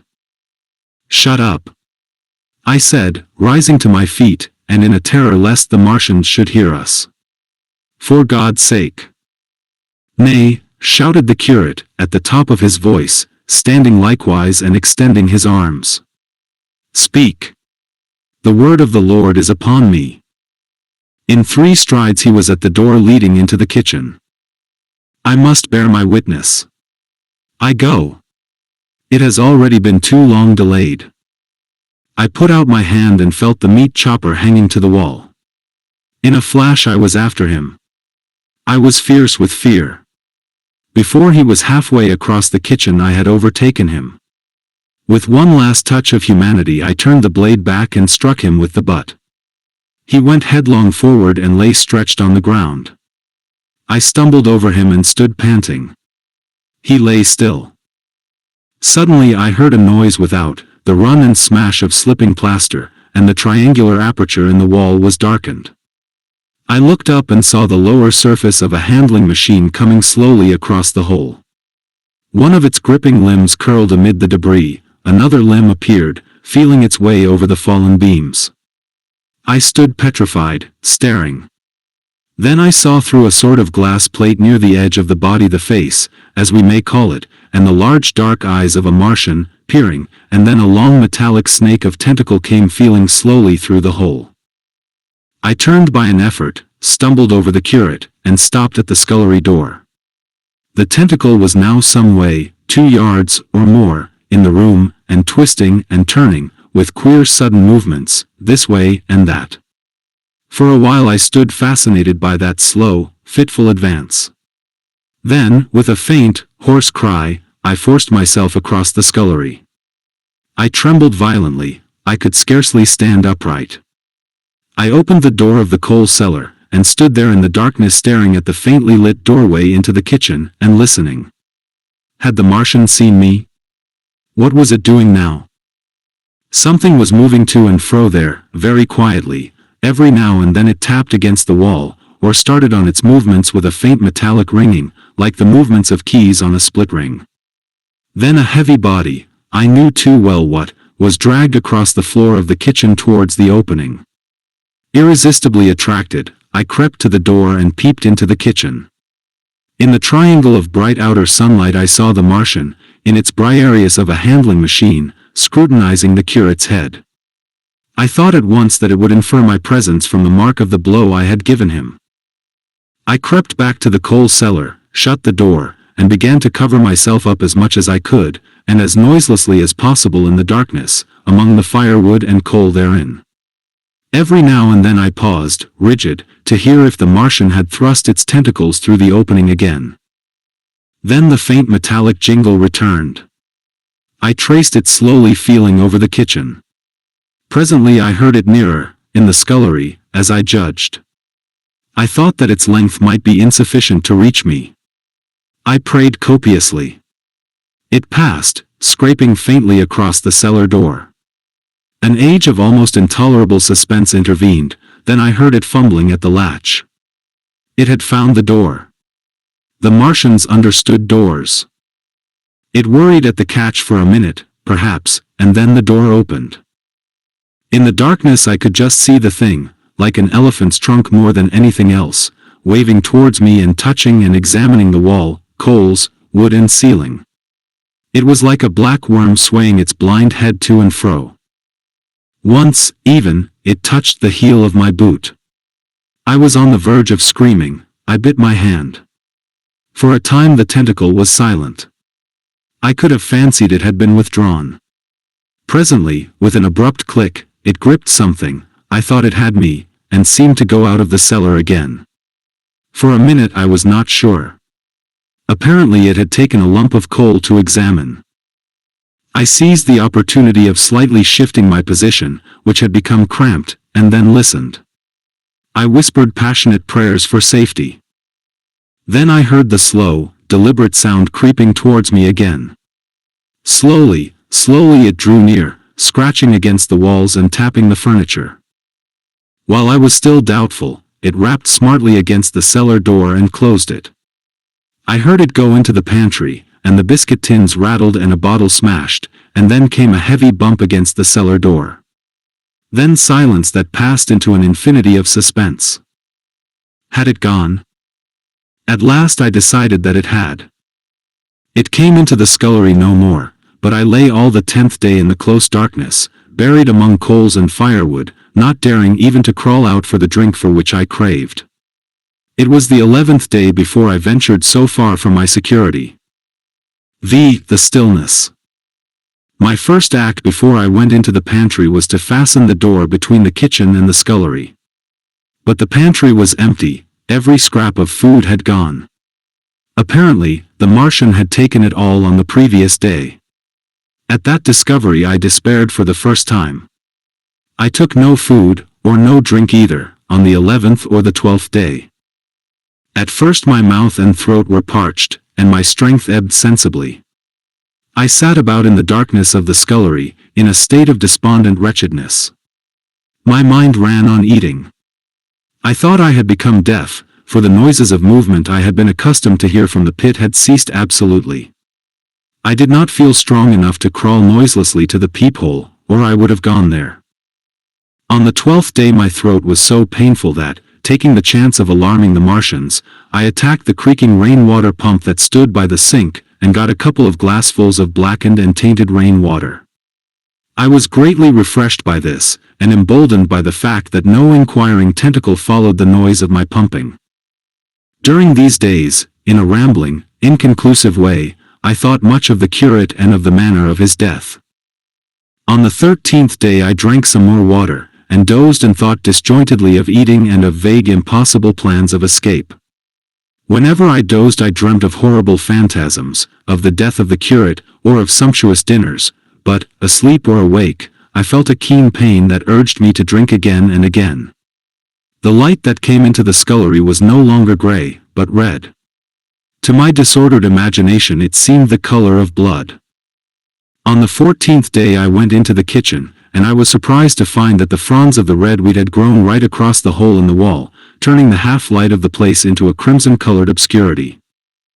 It was early on the 15th day that I heard a curious, familiar sequence of sounds in the kitchen, and, listening, identified it as the snuffing and scratching of a dog.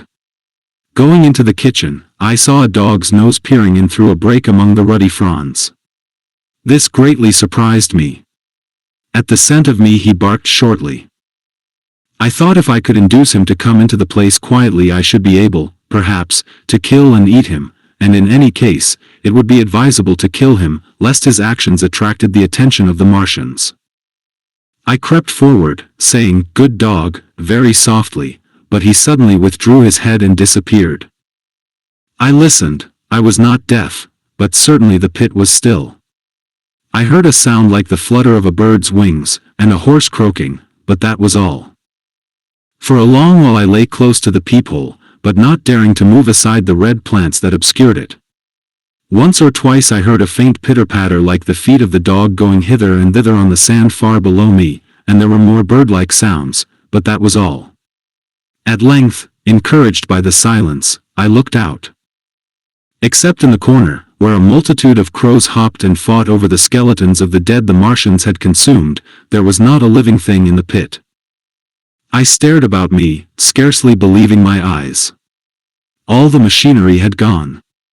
Save for the big mound of grayish-blue powder in one corner, certain bars of aluminium in another, the black birds, and the skeletons of the killed, the place was merely an empty circular pit in the sand. Slowly I thrust myself out through the red weed, and stood upon the mound of rubble. I could see in any direction save behind me, to the north, and neither Martians nor sign of Martians were to be seen. The pit dropped sheerly from my feet, but a little way along the rubbish afforded a practicable slope to the summit of the ruins. My chance of escape had come. I began to tremble. I hesitated for some time, and then, in a gust of desperate resolution, and with a heart that throbbed violently, I scrambled to the top of the mound in which I had been buried so long. I looked about again. To the northward, too, no Martian was visible. When I had last seen this part of Sheen in the daylight, it had been a straggling street of comfortable white and red houses, interspersed with abundant shady trees. Now I stood on a mound of smashed brickwork, clay, and gravel, over which spread a multitude of red cactus-shaped plants, knee-high, without a solitary terrestrial growth to dispute their footing. The trees near me were dead and brown, but further a network of red threads scaled the still living stems. The neighboring houses had all been wrecked, but none had been burned. Their walls stood, sometimes to the second story, with smashed windows and shattered doors. The redweed grew tumultuously in their roofless rooms. Below me was the great pit, with the crows struggling for its refuse. A number of other birds hopped about among the ruins. Far away I saw a gaunt cat slink crouchingly along a wall, but traces of men there were none. The day seemed, by contrast with my recent confinement, dazzlingly bright, the sky a glowing blue. A gentle breeze kept the redweed that covered every scrap of unoccupied ground gently swaying. And oh, the sweetness of the air! 6. The work of 15 days. For some time I stood tottering on the mound regardless of my safety. Within that noisome den from which I had emerged I had thought with a narrow intensity only of our immediate security. I had not realized what had been happening to the world, had not anticipated this startling vision of unfamiliar things. I had expected to see Sheen in ruins. I found about me the landscape, weird and lurid, of another planet. For that moment I touched an emotion beyond the common range of men, yet one that the poor brutes we dominate know only too well. I felt as a rabbit might feel returning to his burrow and suddenly confronted by the work of a dozen busy navvies digging the foundations of a house. I felt the first inkling of a thing that presently grew quite clear in my mind, that oppressed me for many days, a sense of dethronement, a persuasion that I was no longer a master, but an animal among the animals, under the Martian heel. With us it would be as with them, to lurk and watch, to run and hide. The fear and empire of man had passed away. But so soon as this strangeness had been realized it passed, and my dominant motive became the hunger of my long and dismal fast. In the direction away from the pit I saw, beyond a red-covered wall, a patch of garden ground unburied. This gave me a hint, and I went knee-deep, and sometimes neck-deep, in the red weed. The density of the weed gave me a reassuring sense of hiding. The wall was some 6 feet high, and when I attempted to clamber it I found I could not lift my feet to the crest.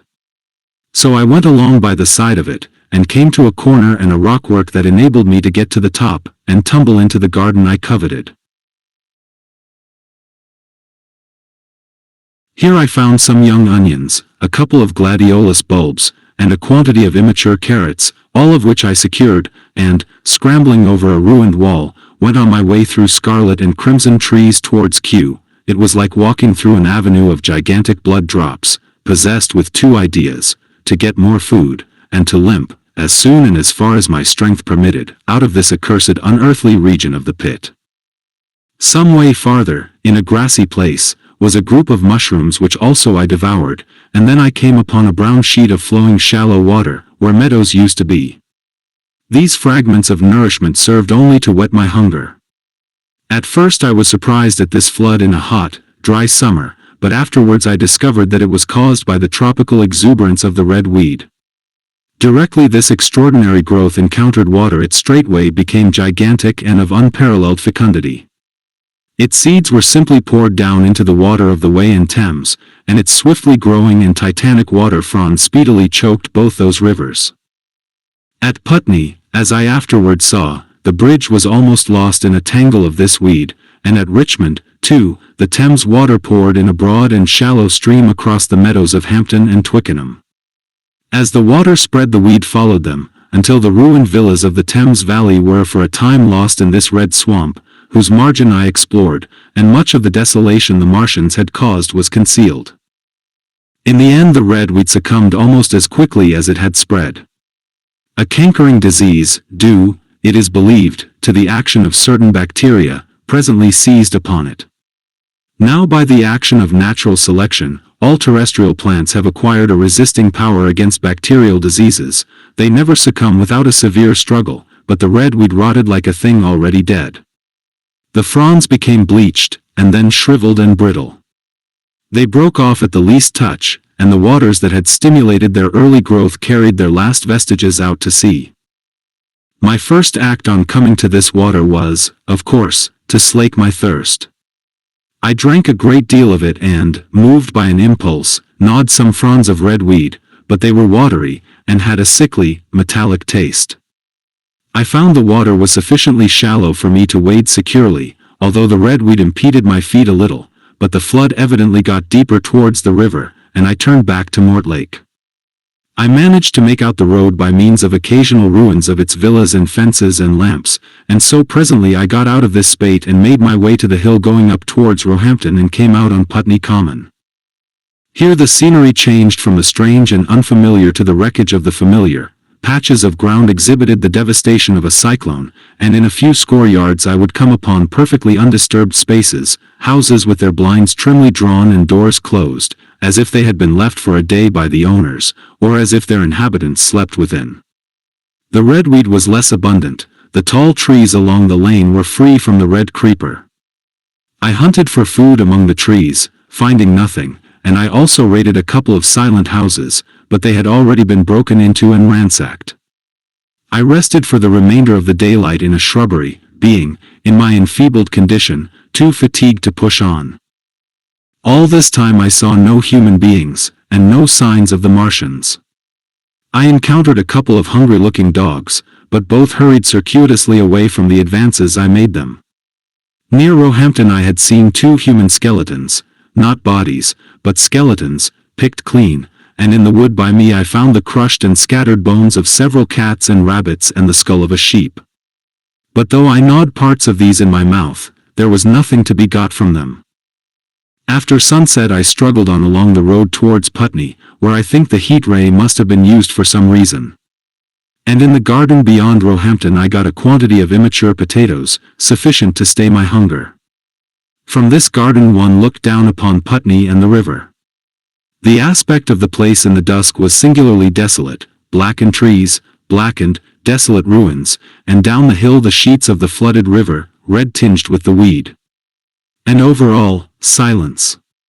It filled me with indescribable terror to think how swiftly that desolating change had come. For a time I believed that mankind had been swept out of existence, and that I stood there alone, the last man left alive. Hard by the top of Putney Hill I came upon another skeleton, with the arms dislocated and removed several yards from the rest of the body. As I proceeded I became more and more convinced that the extermination of mankind was, save for such stragglers as myself, already accomplished in this part of the world. The Martians, I thought, had gone on and left the country desolated, seeking food elsewhere. Perhaps even now they were destroying Berlin or Paris, or it might be they had gone northward. 7. The Man on Putney Hill. I spent that night in the inn that stands at the top of Putney Hill, sleeping in a made bed for the first time since my flight to Leatherhead. I will not tell the needless trouble I had breaking into that house. Afterwards I found the front door was on the latch, nor how I ransacked every room for food, until just on the verge of despair, in what seemed to me to be a servant's bedroom, I found a rat-gnawed crust and 2 tins of pineapple. The place had been already searched and emptied. In the bar I afterwards found some biscuits and sandwiches that had been overlooked. The latter I could not eat, they were too rotten, but the former not only stayed my hunger, but filled my pockets. I lit no lamps, fearing some Martian might come beating that part of London for food in the night. Before I went to bed I had an interval of restlessness, and prowled from window to window, peering out for some sign of these monsters. I slept little. As I lay in bed I found myself thinking consecutively, a thing I do not remember to have done since my last argument with the curate. During all the intervening time my mental condition had been a hurrying succession of vague emotional states or a sort of stupid receptivity. But in the night my brain, reinforced, I suppose, by the food I had eaten, grew clear again, and I thought. Three things struggled for possession of my mind: the killing of the curate, the whereabouts of the Martians, and the possible fate of my wife. The former gave me no sensation of horror or remorse to recall. I saw it simply as a thing done, a memory infinitely disagreeable but quite without the quality of remorse. I saw myself then as I see myself now, driven step by step towards that hasty blow, the creature of a sequence of accidents leading inevitably to that. I felt no condemnation, yet the memory, static, unprogressive, haunted me. In the silence of the night, with that sense of the nearness of God that sometimes comes into the stillness and the darkness, I stood my trial, my only trial, for that moment of wrath and fear. I retraced every step of our conversation from the moment when I had found him crouching beside me, heedless of my thirst, and pointing to the fire and smoke that streamed up from the ruins of Weybridge.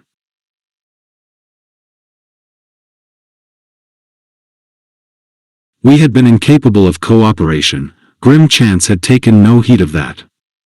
Had I foreseen, should have left him at Halliford. But I did not foresee, and crime is to foresee and do.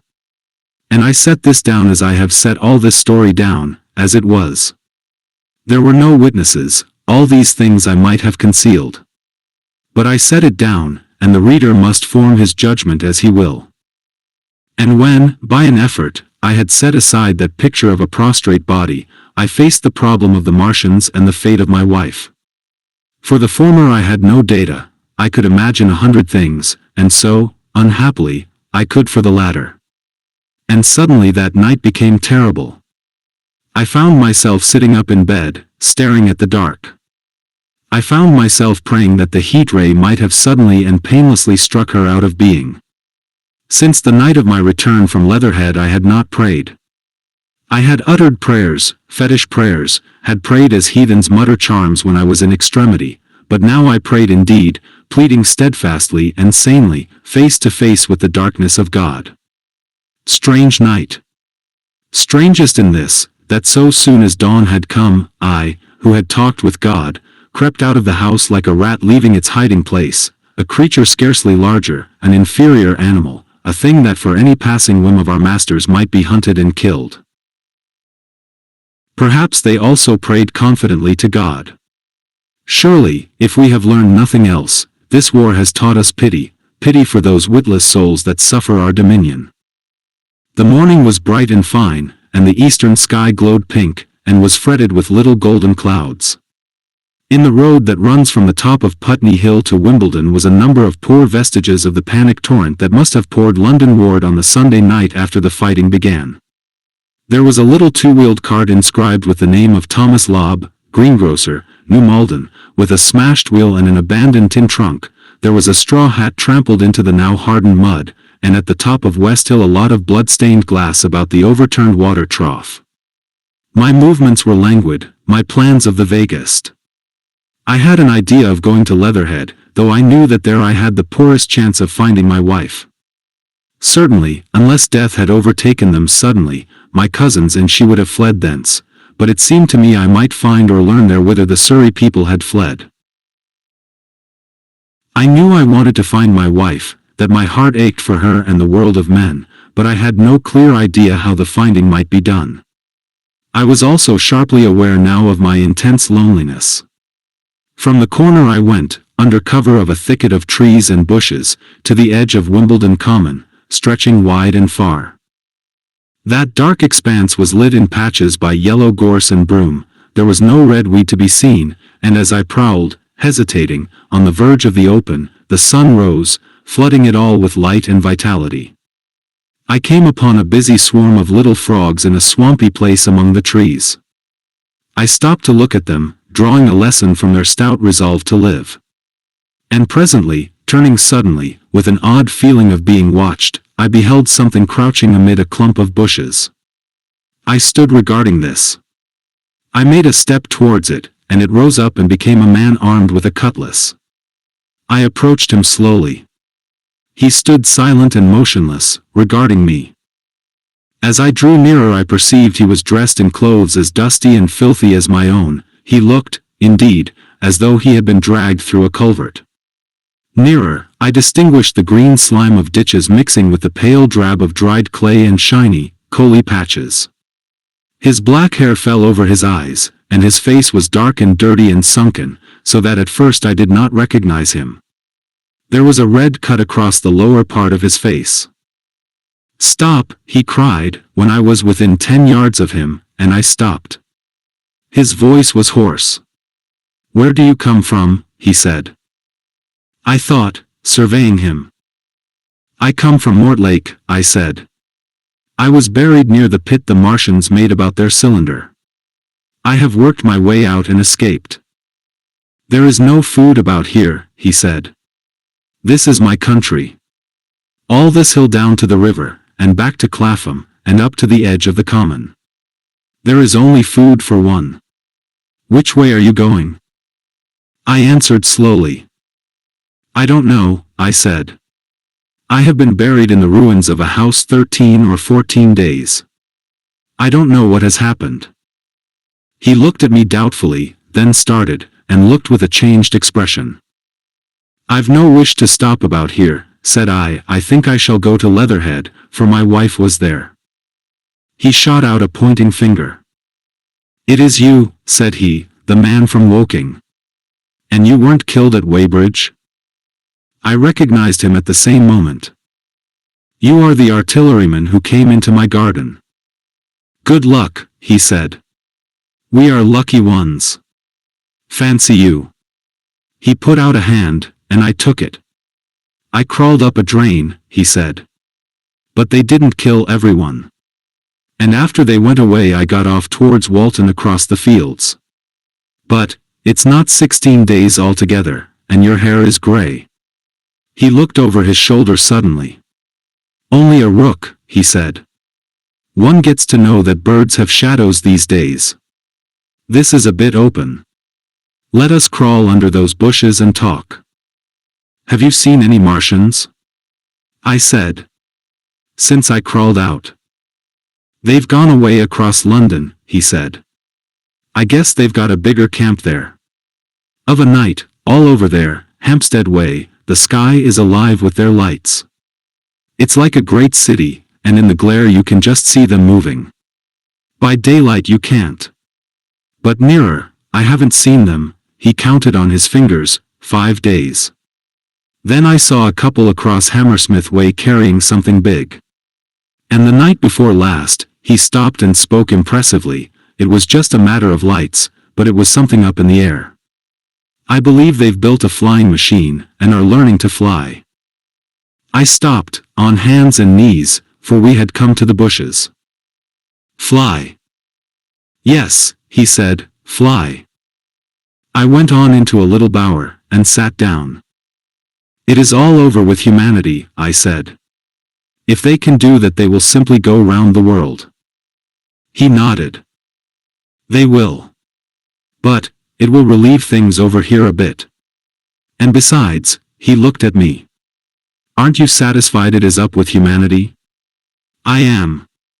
We're down, we're beat." I stared. Strange as it may seem, I had not arrived at this fact, a fact perfectly obvious so soon as he spoke. I had still held a vague hope, rather, I had kept a lifelong habit of mind. He repeated his words, "We're beat." They carried absolute conviction. "It's all over," he said. "They've lost one, just one. And they've made their footing good and crippled the greatest power in the world. They've walked over us. The death of that one at Weybridge was an accident. And these are only pioneers. They kept on coming. These green stars, I've seen none these 5 or 6 days, but I've no doubt they're falling somewhere every night. Nothing's to be done. We're under. We're beat." I made him no answer. I sat staring before me, trying in vain to devise some countervailing thought. "This isn't a war," said the artilleryman.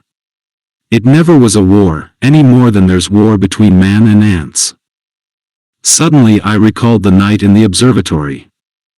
After the 10th shot they fired no more, at least, until the first cylinder came. "How do you know?" said the artilleryman. I explained. He thought. "Something wrong with the gun," he said. "But what if there is? They'll get it right again. And even if there's a delay, how can it alter the end? It's just men and ants. There's the ants builds their cities, live their lives, have wars, revolutions, until the men want them out of the way, and then they go out of the way. That's what we are now, just ants. Only." "Yes," I said. "We're eatable ants." We sat looking at each other. "And what will they do with us?" I said. "That's what I've been thinking," he said, "that's what I've been thinking." After Weybridge I went south, thinking. I saw what was up. Most of the people were hard at it, squealing and exciting themselves. But I'm not so fond of squealing. I've been in sight of death once or twice. I'm not an ornamental soldier, and at the best and worst, death, it's just death. And it's the man that keeps on thinking comes through. I saw everyone tracking away south. Says I, food won't last this way, and I turned right back. I went for the Martians like a sparrow goes for man. All round, he waved a hand to the horizon, they're starving in heaps, bolting, treading on each other. He saw my face, and halted awkwardly. "No doubt lots who had money have gone away to France," he said. He seemed to hesitate whether to apologize, met my eyes, and went on, "There's food all about here. Canned things in shops, wines, spirits, mineral waters, and the water mains and drains are empty." "Well, I was telling you what I was thinking. Here's intelligent things," I said, "and it seems they want us for food. First, they'll smash us up, ships, machines, guns, cities, all the order and organization. All that will go. If we were the size of ants we might pull through. But we're not. It's all too bulky to stop. That's the first certainty." I assented. "It is, I've thought it out." "Very well, then, next, at present we're caught as we're wanted. A Martian has only to go a few miles to get a crowd on the run. And I saw one day, out by Wandsworth, picking houses to pieces and routing among the wreckage. But they won't keep on doing that. So soon as they've settled all our guns and ships, and smashed our railways, and done all the things they are doing over there, they will begin catching us systematic, picking the best and storing us in cages and things. That's what they will start doing in a bit. Lord! They haven't begun on us yet. Don't you see that?" "Not begun," I exclaimed. "Not begun. All that's happened so far is through our not having the sense to keep quiet, worrying them with guns and such foolery. And losing our heads, and rushing off in crowds to where there wasn't any more safety than where we were. They don't want to bother us yet. They're making their things, making all the things they couldn't bring with them, getting things ready for the rest of their people. Very likely that's why the cylinders have stopped for a bit, for fear of hitting those who are here. And instead of our rushing about blind, on the howl, or getting dynamite on the chance of busting them up, we've got to fix ourselves up according to the new state of affairs. That's how I figure it out. It isn't quite according to what a man wants for his species, but it's about what the facts point to. And that's the principle I acted upon. Cities, nations, civilization, progress, it's all over. That game's up. We're beat. But if that is so, what is there to live for? The artilleryman looked at me for a moment. There won't be any more blessed concerts for a million years or so, there won't be any Royal Academy of Arts, and no nice little feeds at restaurants. If it's amusement you're after, I reckon the game is up. If you've got any drawing room manners or a dislike to eating peas with a knife or dropping H's, you'd better chuck 'em away. They ain't no further use. You mean? I mean that men like me are going on living, for the sake of the breed. I tell you, I'm grim set on living. And if I'm not mistaken, you'll show what insides you've got, too, before long. We aren't going to be exterminated. And I don't mean to be caught either, and tamed and fattened and bred like a thundering ox. Ugh! Fancy those brown creepers. You don't mean to say. I do. I'm going on, under their feet. I've got it planned, I've thought it out. We men are beat. We don't know enough. We've got to learn before we've got a chance. And we've got to live and keep independent while we learn. See? That's what has to be done. I stared, astonished, and stirred profoundly by the man's resolution. Great God, cried I, but you are a man indeed. And suddenly I gripped his hand. He said, with his eyes shining. I've thought it out, Go on, I said. Well, those who mean to escape their catching must get ready. I'm getting ready. Mind you, it isn't all of us that are made for wild beasts, and that's what it's got to be. That's why I watched you. I had my doubts. You're slender. I didn't know that it was you, you see, or just how you'd been buried. All these, the sort of people that lived in these houses, and all those damn little clerks that used to live down that way, they'd be no good. They haven't any spirit in them, no proud dreams and no proud lusts, and a man who hasn't one or the other, Lord. What is he but funk and precautions?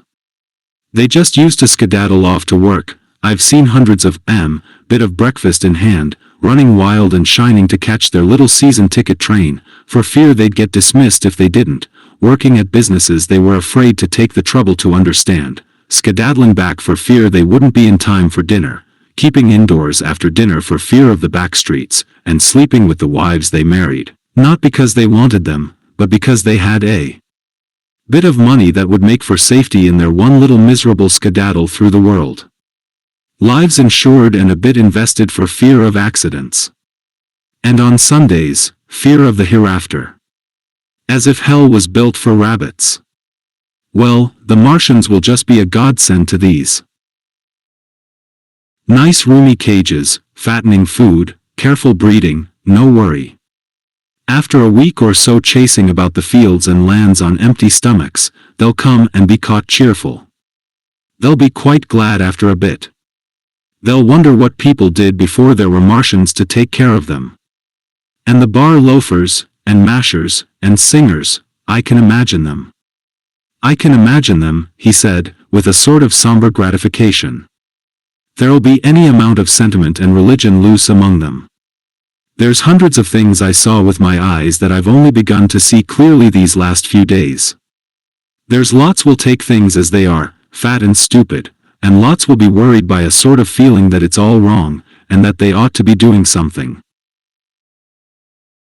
Now whenever things are so that a lot of people feel they ought to be doing something, the weak, and those who go weak with a lot of complicated thinking, always make for a sort of do-nothing religion, very pious and superior, and submit to persecution and the will of the Lord. Very likely you've seen the same thing. It's energy in a gale of funk, and turned clean inside out. These cages will be full of psalms and hymns and piety. And those of a less simple sort will work in a bit of, what is it, eroticism. He paused. Very likely these Martians will make pets of some of them, train them to do tricks, who knows, get sentimental over the pet boy who grew up and had to be killed. And some, maybe, they will train to hunt us. No, I cried, that's impossible. No human being. What's the good of going on with such lies, said the artilleryman. There's men who'd do it cheerful. What nonsense to pretend there isn't. And I succumbed to his conviction. If they come after me, he said, Lord, if they come after me, and subsided into a grim meditation. I sat contemplating these things. I could find nothing to bring against this man's reasoning. In the days before the invasion no one would have questioned my intellectual superiority to his, I, a professed and recognized writer on philosophical themes, and he, a common soldier, and yet he had already formulated a situation that I had scarcely realized. What are you doing? I said presently. What plans have you made? He hesitated. Well, it's like this, he said. What have we to do? We have to invent a sort of life where men can live and breed, and be sufficiently secure to bring the children up. Yes, wait a bit, and I'll make it clearer what I think ought to be done. The tame ones will go like all tame beasts. In a few generations they'll be big, beautiful, rich-blooded, stupid, rubbish. The risk is that we who keep wild will go savage, degenerate into a sort of big, savage rat. You see, how I mean to live is underground. I've been thinking about the drains. Of course those who don't know drains think horrible things, but under this London are miles and miles, hundreds of miles, and a few days' rain and London empty will leave them sweet and clean. The main drains are big enough and airy enough for anyone. Then there's cellars, vaults, stores, from which bolting passages may be made to the drains. And the railway tunnels and subways. You begin to see. And we form a band, able-bodied, clean-minded men.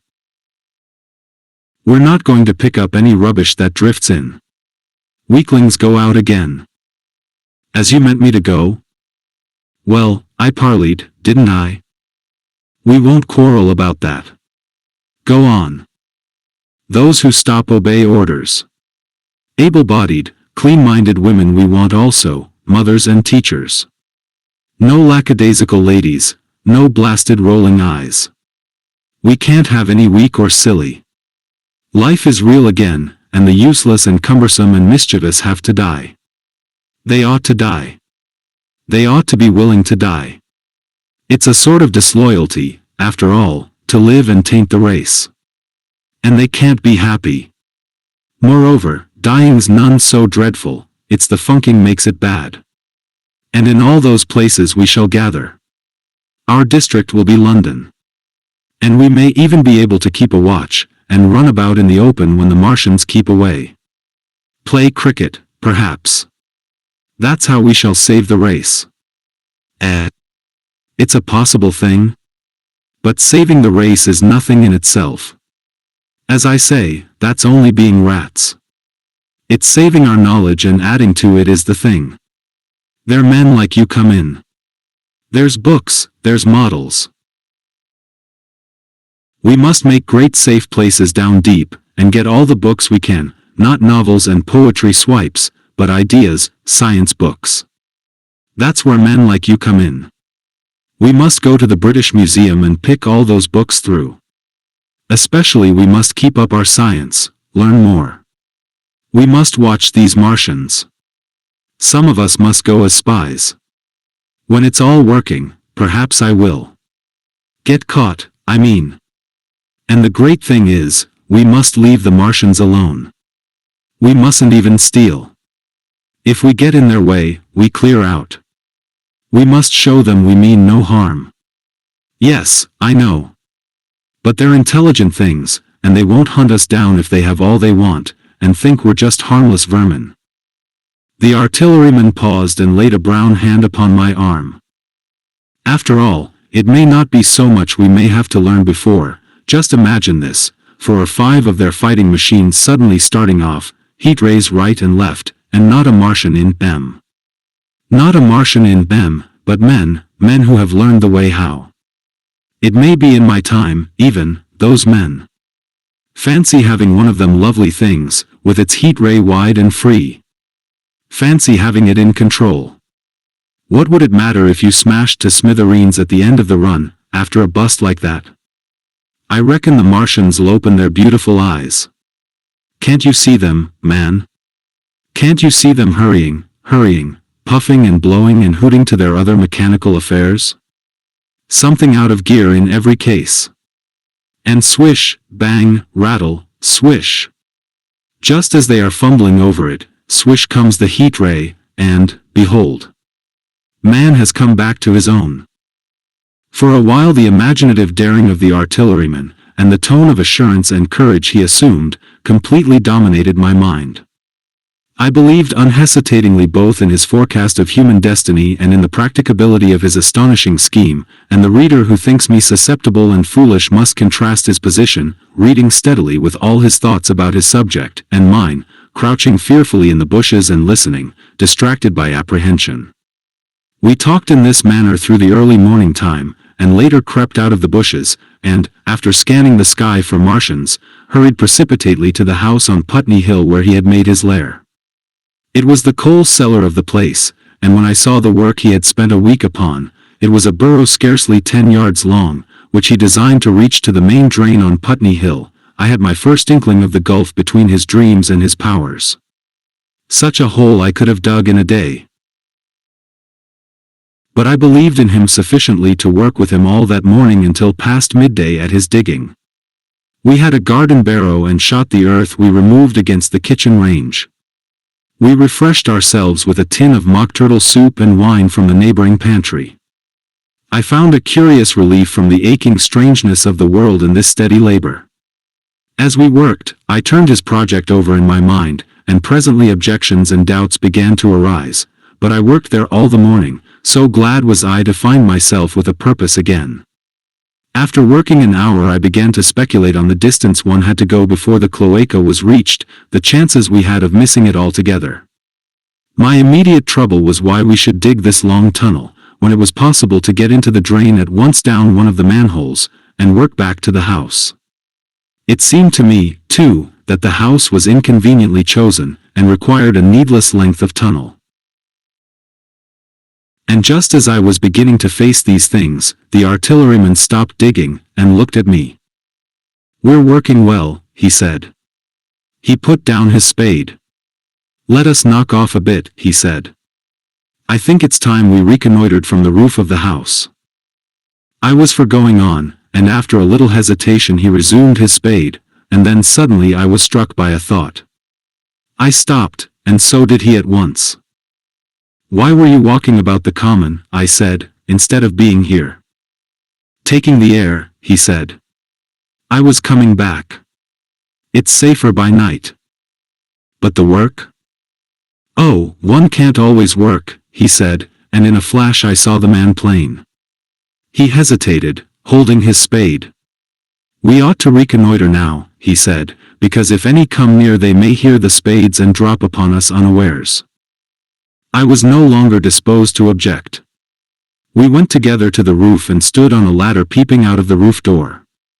No Martians were to be seen, and we ventured out on the tiles, and slipped down under shelter of the parapet. From this position a shrubbery hid the greater portion of Putney, but we could see the river below, a bubbly mass of red weed, and the low parts of Lambeth flooded and red.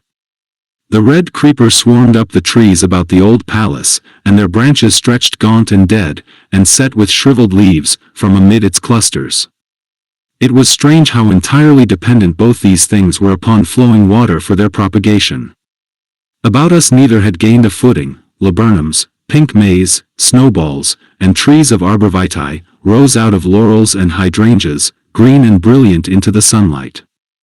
Beyond Kensington dense smoke was rising, and that and a blue haze hid the northward hills. The artilleryman began to tell me of the sort of people who still remained in London. "One night last week," he said, "some fools got the electric light in order, and there was all Regent Street and the Circus ablaze, crowded with painted and ragged drunkards, men and women, dancing and shouting till dawn. A man who was there told me. And as the day came they became aware of a fighting machine standing near by the Langham and looking down at them. Heaven knows how long he had been there. It must have given some of them a nasty turn. He came down the road towards them, and picked up nearly 100 too drunk or frightened to run away. Grotesque gleam of a time no history will ever fully describe. From that, in answer to my questions, he came round to his grandiose plans again. He grew enthusiastic. He talked so eloquently of the possibility of capturing a fighting machine that I more than half believed in him again. But now that I was beginning to understand something of his quality, I could divine the stress he laid on doing nothing precipitately. And I noted that now there was no question that he personally was to capture and fight the great machine. After a time we went down to the cellar. Neither of us seemed disposed to resume digging, and when he suggested a meal, I was nothing loath. He became suddenly very generous, and when we had eaten he went away and returned with some excellent cigars. We lit these, and his optimism glowed. He was inclined to regard my coming as a great occasion. "There's some champagne in the cellar," he said. "We can dig better on this Thameside Burgundy," said I. "No," said he, "I am host today. Champagne. Great God! We've a heavy enough task before us. Let us take a rest and gather strength while we may. Look at these blistered hands." And pursuant to this idea of a holiday, he insisted upon playing cards after we had eaten. He taught me euchre, and after dividing London between us, I taking the northern side and he the southern, we played for parish points. Grotesque and foolish as this will seem to the sober reader, it is absolutely true, and what is more remarkable, I found the card game and several others we played extremely interesting. Strange mind of man!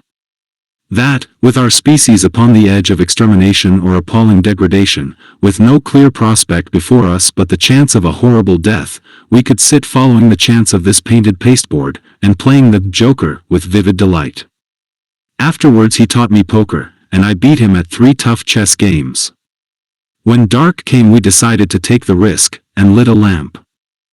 After an interminable string of games, we supped, and the artilleryman finished the champagne. We went on smoking the cigars. He was no longer the energetic regenerator of his species I had encountered in the morning. He was still optimistic, but it was a less kinetic, a more thoughtful optimism. I remember he wound up with my health, proposed in a speech of small variety and considerable intermittence. I took a cigar, and went upstairs to look at the lights of which he had spoken that blazed so greenly along the Highgate hills. At first I stared unintelligently across the London valley. The northern hills were shrouded in darkness, the fires near Kensington glowed redly, and now and then an orange-red tongue of flame flashed up and vanished in the deep blue night. All the rest of London was black. Then, nearer, I perceived a strange light, a pale, violet-purple fluorescent glow, quivering under the night breeze. For a space I could not understand it, and then I knew that it must be the red weed from which this faint irradiation proceeded. With that realization my dormant sense of wonder, my sense of the proportion of things, awoke again. I glanced from that to Mars, red and clear, glowing high in the west, and then gazed long and earnestly at the darkness of Hampstead and Highgate. I remained a very long time upon the roof, wondering at the grotesque changes of the day. I recalled my mental states from the midnight prayer to the foolish card-playing. I had a violent revulsion of feeling. I remember I flung away the cigar with a certain wasteful symbolism. My folly came to me with glaring exaggeration. I seemed a traitor to my wife and to my kind. I was filled with remorse. I resolved to leave this strange undisciplined dreamer of great things to his drink and gluttony, and to go on into London. There, it seemed to me, I had the best chance of learning what the Martians and my fellow men were doing. I was still upon the roof when the late moon rose. 8. Dead London. After I had parted from the artilleryman, I went down the hill, and by the High Street across the bridge to Fulham. The redweed was tumultuous at that time, and nearly choked the bridge roadway, but its fronds were already whitened in patches by the spreading disease that presently removed it so swiftly. At the corner of the lane that runs to Putney Bridge Station I found a man lying. He was as black as a sweep with the black dust, alive, but helplessly and speechlessly drunk. I could get nothing from him but curses and furious lunges at my head. I think I should have stayed by him but for the brutal expression of his face. There was black dust along the roadway from the bridge onwards, and it grew thicker in Fulham. The streets were horribly quiet. I got food, sour, hard, and moldy, but quite eatable, in a baker's shop here. Some way towards Walham Green the streets became clear of powder, and I passed a white terrace of houses on fire. The noise of the burning was an absolute relief.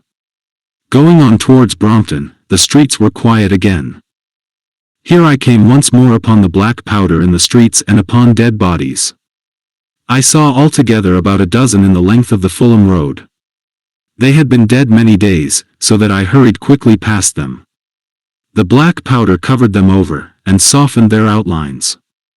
One or two had been disturbed by dogs. Where there was no black powder, it was curiously like a Sunday in the city, with the closed shops, the houses locked up and the blinds drawn, the desertion, and the stillness. In some places plunderers had been at work, but rarely at other than the provision and wine shops. A jeweler's window had been broken open in one place, but apparently the thief had been disturbed, and a number of gold chains and a watch lay scattered on the pavement. I did not trouble to touch them. Farther on was a tattered woman in a heap on a doorstep. The hand that hung over her knee was gashed and bled down her rusty brown dress, and a smashed magnum of champagne formed a pool across the pavement. She seemed asleep, but she was dead. The farther I penetrated into London, the profounder grew the stillness. But it was not so much the stillness of death, it was the stillness of suspense, of expectation. At any time the destruction that had already singed the northwestern borders of the metropolis, and had annihilated Ealing and Kilburn, might strike among these houses and leave them smoking ruins. It was a city condemned and derelict. In South Kensington the streets were clear of dead and of black powder. It was near South Kensington that I first heard the howling. It crept almost imperceptibly upon my senses. It was a sobbing alternation of two notes, Ola, Ola, Ola, Ola, keeping on perpetually. When I passed streets that ran northward it grew in volume, and houses and buildings seemed to deaden and cut it off again. It came in a full tide down Exhibition Road. I stopped, staring towards Kensington Gardens, wondering at this strange, remote wailing. It was as if that mighty desert of houses had found a voice for its fear and solitude. Ola, Ola, Ola, Ola, wailed that superhuman note, great waves of sound sweeping down the broad, sunlit roadway, between the tall buildings on each side. I turned northwards, marveling, towards the iron gates of Hyde Park. I had half a mind to break into the Natural History Museum and find my way up to the summits of the towers, in order to see across the park. But I decided to keep to the ground, where quick hiding was possible, and so went on up the Exhibition Road. All the large mansions on each side of the road were empty and still, and my footsteps echoed against the sides of the houses. At the top, near the park gate, I came upon a strange sight, a bus overturned, and the skeleton of a horse picked clean. I puzzled over this for a time, and then went on to the bridge over the Serpentine. The voice grew stronger and stronger, though I could see nothing above the housetops on the north side of the park, save a haze of smoke to the northwest. Ola, Ola, Ola, Ola, cried the voice, coming, as it seemed to me, from the district about Regent's Park. The desolating cry worked upon my mind. The mood that had sustained me passed. The wailing took possession of me. I found I was intensely weary, footsore, and now again hungry and thirsty. It was already past noon. Why was I wandering alone in this city of the dead? Why was I alone when all London was lying in state, and in its black shroud? I felt intolerably lonely. My mind ran on old friends that I had forgotten for years. I thought of the poisons in the chemists' shops, of the liquors the wine merchants stored. I recalled the two sodden creatures of despair, who so far as I knew, shared the city with myself. I came into Oxford Street by the Marble Arch, and here again were black powder and several bodies, and an evil, ominous smell from the gratings of the cellars of some of the houses. I grew very thirsty after the heat of my long walk. With infinite trouble I managed to break into a public house and get food and drink. I was weary after eating, and went into the parlor behind the bar, and slept on a black horsehair sofa I found there. I awoke to find that dismal howling still in my ears, Ola, Ola, Ola, Ola. It was now dusk, and after I had routed out some biscuits and a cheese in the bar, there was a meat safe, but it contained nothing but maggots. I wandered on through the silent residential squares to Baker Street. Portman Square is the only one I can name, and so came out at last upon Regent's Park. And as I emerged from the top of Baker Street, I saw far away over the trees in the clearness of the sunset the hood of the Martian giant from which this howling proceeded. I was not terrified. I came upon him as if it were a matter of course. I watched him for some time, but he did not move. He appeared to be standing and yelling, for no reason that I could discover. I tried to formulate a plan of action. That perpetual sound of "Ola, Ola, Ola, Ola" confused my mind. Perhaps I was too tired to be very fearful. Certainly I was more curious to know the reason of this monotonous crying than afraid. I turned back away from the park and struck into Park Road, intending to skirt the park, went along under the shelter of the terraces, and got a view of this stationary, howling Martian from the direction of St. John's Wood. A couple of 100 yards out of Baker Street I heard a yelping chorus, and saw, first a dog with a piece of putrescent red meat in his jaws coming headlong towards me, and then a pack of starving mongrels in pursuit of him. He made a wide curve to avoid me, as though he feared I might prove a fresh competitor. As the yelping died away down the silent road, the wailing sound of "Ola, Ola, Ola, Ola" reasserted itself. I came upon the wrecked handling machine halfway to St. John's Wood Station. At first I thought a house had fallen across the road. It was only as I clambered among the ruins that I saw, with a start, this mechanical Samson lying, with its tentacles bent and smashed and twisted, among the ruins it had made.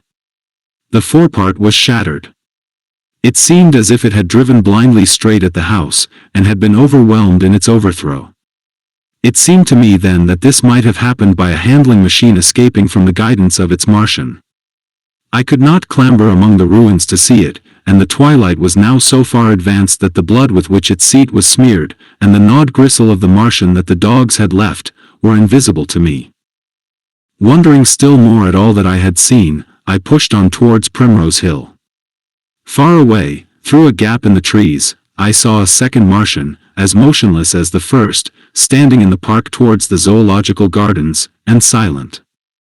A little beyond the ruins about the smashed handling machine I came upon the red weed again, and found the Regent's Canal, a spongy mass of dark red vegetation. As I crossed the bridge, the sound of "Ola, Ola, Ola, Ola" ceased. It was, as it were, cut off. The silence came like a thunderclap. The dusky houses about me stood faint and tall and dim, the trees towards the park were growing black. All about me the redweed clambered among the ruins, writhing to get above me in the dimness. Night, the mother of fear and mystery, was coming upon me. But while that voice sounded, the solitude, the desolation, had been endurable. By virtue of it London had still seemed alive, and the sense of life about me had upheld me. Then suddenly a change, the passing of something, I knew not what, and then a stillness that could be felt. Nothing but this gaunt quiet. London about me gazed at me spectrally. The windows in the white houses were like the eye sockets of skulls. About me my imagination found 1,000 noiseless enemies moving. Terror seized me, a horror of my temerity. In front of me the road became pitchy black as though it was tarred, and I saw a contorted shape lying across the pathway. I could not bring myself to go on. I turned down St. John's Wood Road, and ran headlong from this unendurable stillness towards Kilburn. I hid from the night and the silence, until long after midnight, in a cabman's shelter in Harrow Road. But before the dawn my courage returned, and while the stars were still in the sky I turned once more towards Regent's Park. I missed my way among the streets, and presently saw down a long avenue, in the half-light of the early dawn, the curve of Primrose Hill. On the summit, towering up to the fading stars, was a third Martian, erect and motionless like the others. An insane resolve possessed me. I would die and end it. And I would save myself even the trouble of killing myself. I marched on recklessly towards this Titan, and then, as I drew nearer and the light grew, I saw that a multitude of black birds was circling and clustering about the hood. At that my heart gave a bound, and I began running along the road. I hurried through the redweed that choked St. Edmund's Terrace. I waded breast-high across a torrent of water that was rushing down from the waterworks towards the Albert Road, and emerged upon the grass before the rising of the sun. Great mounds had been heaped about the crest of the hill, making a huge redoubt of it. It was the final and largest place the Martians had made, and from behind these heaps there rose a thin smoke against the sky. Against the sky line an eager dog ran and disappeared. The thought that had flashed into my mind grew real, grew credible. I felt no fear, only a wild, trembling exultation, as I ran up the hill towards the motionless monster. Out of the hood hung lank shreds of brown, at which the hungry birds pecked and tore. In another moment I had scrambled up the earthen rampart and stood upon its crest, and the interior of the redoubt was below me. A mighty space it was, with gigantic machines here and there within it, huge mounds of material and strange shelter places.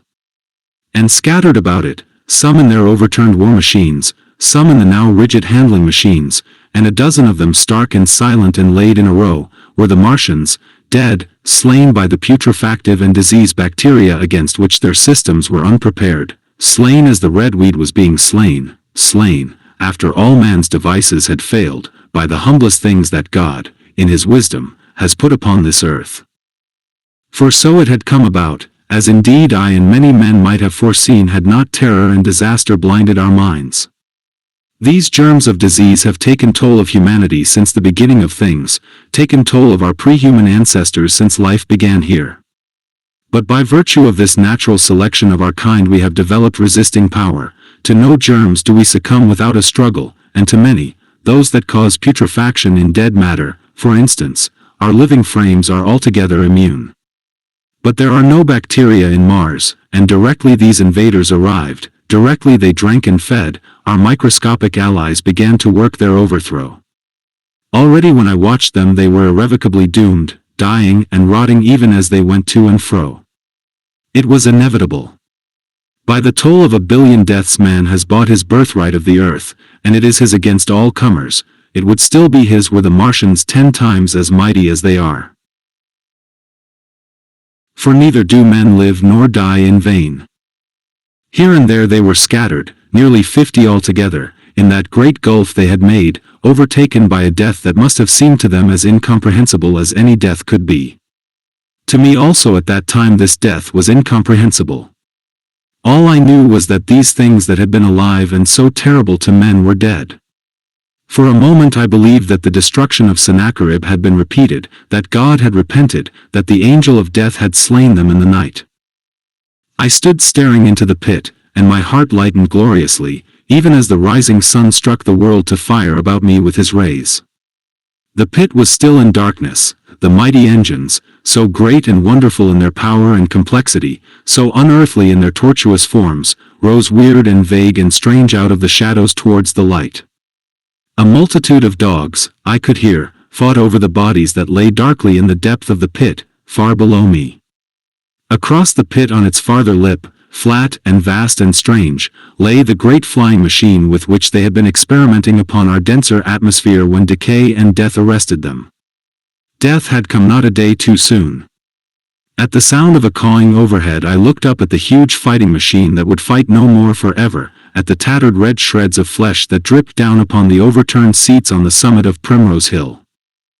I turned and looked down the slope of the hill to where, and hallowed now in birds, stood those other 2 Martians that I had seen overnight, just as death had overtaken them. The one had died, even as it had been crying to its companions. Perhaps it was the last to die, and its voice had gone on perpetually until the force of its machinery was exhausted. They glittered now, harmless tripod towers of shining metal, in the brightness of the rising sun. All about the pit, and saved as by a miracle from everlasting destruction, stretched the great mother of cities. Those who have only seen London veiled in her somber robes of smoke can scarcely imagine the naked clearness and beauty of the silent wilderness of houses. Eastward, over the blackened ruins of the Albert Terrace and the splintered spire of the church, the sun blazed dazzling in a clear sky, and here and there some facet in the great wilderness of roofs caught the light and glared with a white intensity. Northward were Kilburn and Hampstead, blue and crowded with houses. Westward the great city was dimmed, and southward, beyond the Martians, the green waves of Regent's Park, the Langham Hotel, the dome of the Albert Hall, the Imperial Institute, and the giant mansions of the Brompton Road came out clear and little in the sunrise, the jagged ruins of Westminster rising hazily beyond. Far away and blue were the Surrey Hills, and the towers of the Crystal Palace glittered like two silver rods. The dome of St. Paul's was dark against the sunrise, and injured, I saw for the first time, by a huge gaping cavity on its western side.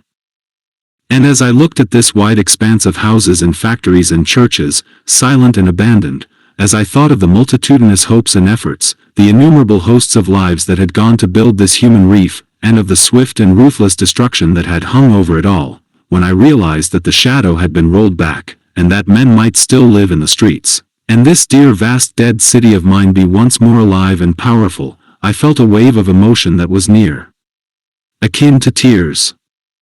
The torment was over. Even that day the healing would begin. The survivors of the people scattered over the country, leaderless, lawless, foodless, like sheep without a shepherd, the thousands who had fled by sea, would begin to return, the pulse of life, growing stronger and stronger, would beat again in the empty streets and pour across the vacant squares. Whatever destruction was done, the hand of the destroyer was stayed.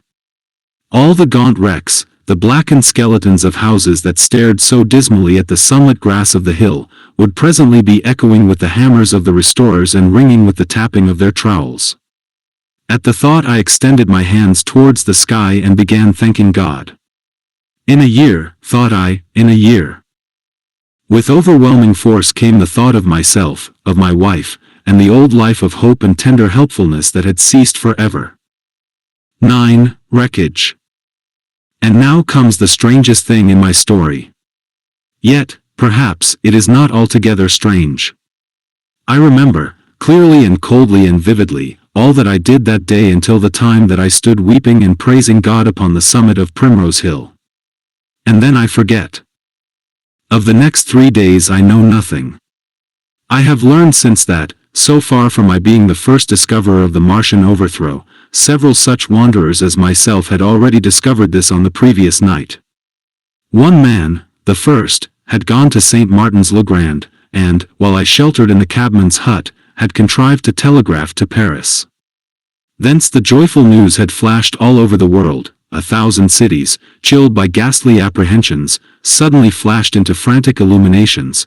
They knew of it in Dublin, Edinburgh, Manchester, Birmingham, at the time when I stood upon the verge of the pit. Already men, weeping with joy, as I have heard, shouting and staying their work to shake hands and shout, were making up trains, even as near as Crewe, to descend upon London. The church bells that had ceased a fortnight since suddenly caught the news, until all England was bell-ringing. Apparently they had learned something of my story from me during the days of my lapse. Apparently they had learned something of my story from me during the days of my lapse. Very gently, when my mind was assured again, did they break to me what they had learned of the fate of Leatherhead. 2 days after I was imprisoned it had been destroyed, with every soul in it, by a Martian.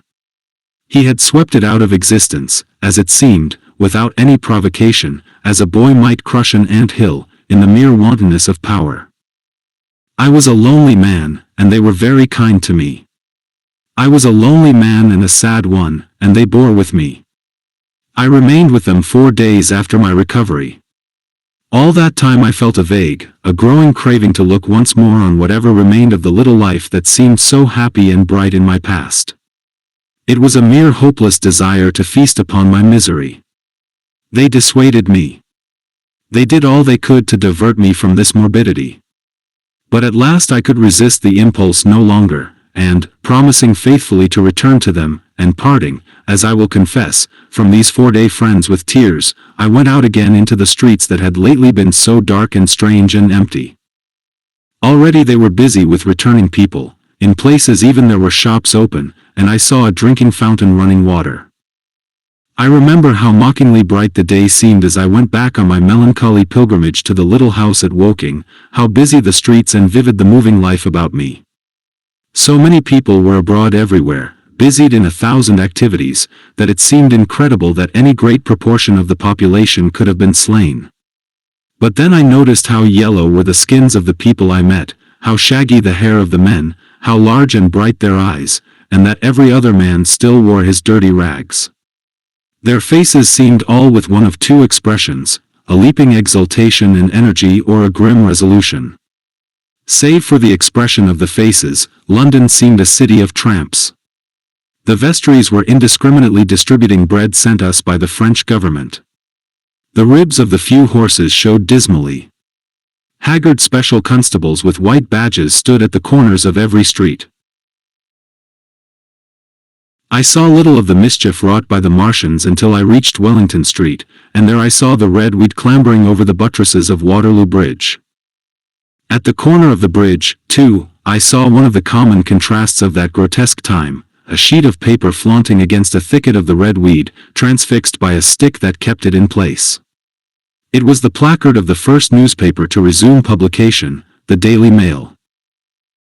I bought a copy for a blackened shilling I found in my pocket.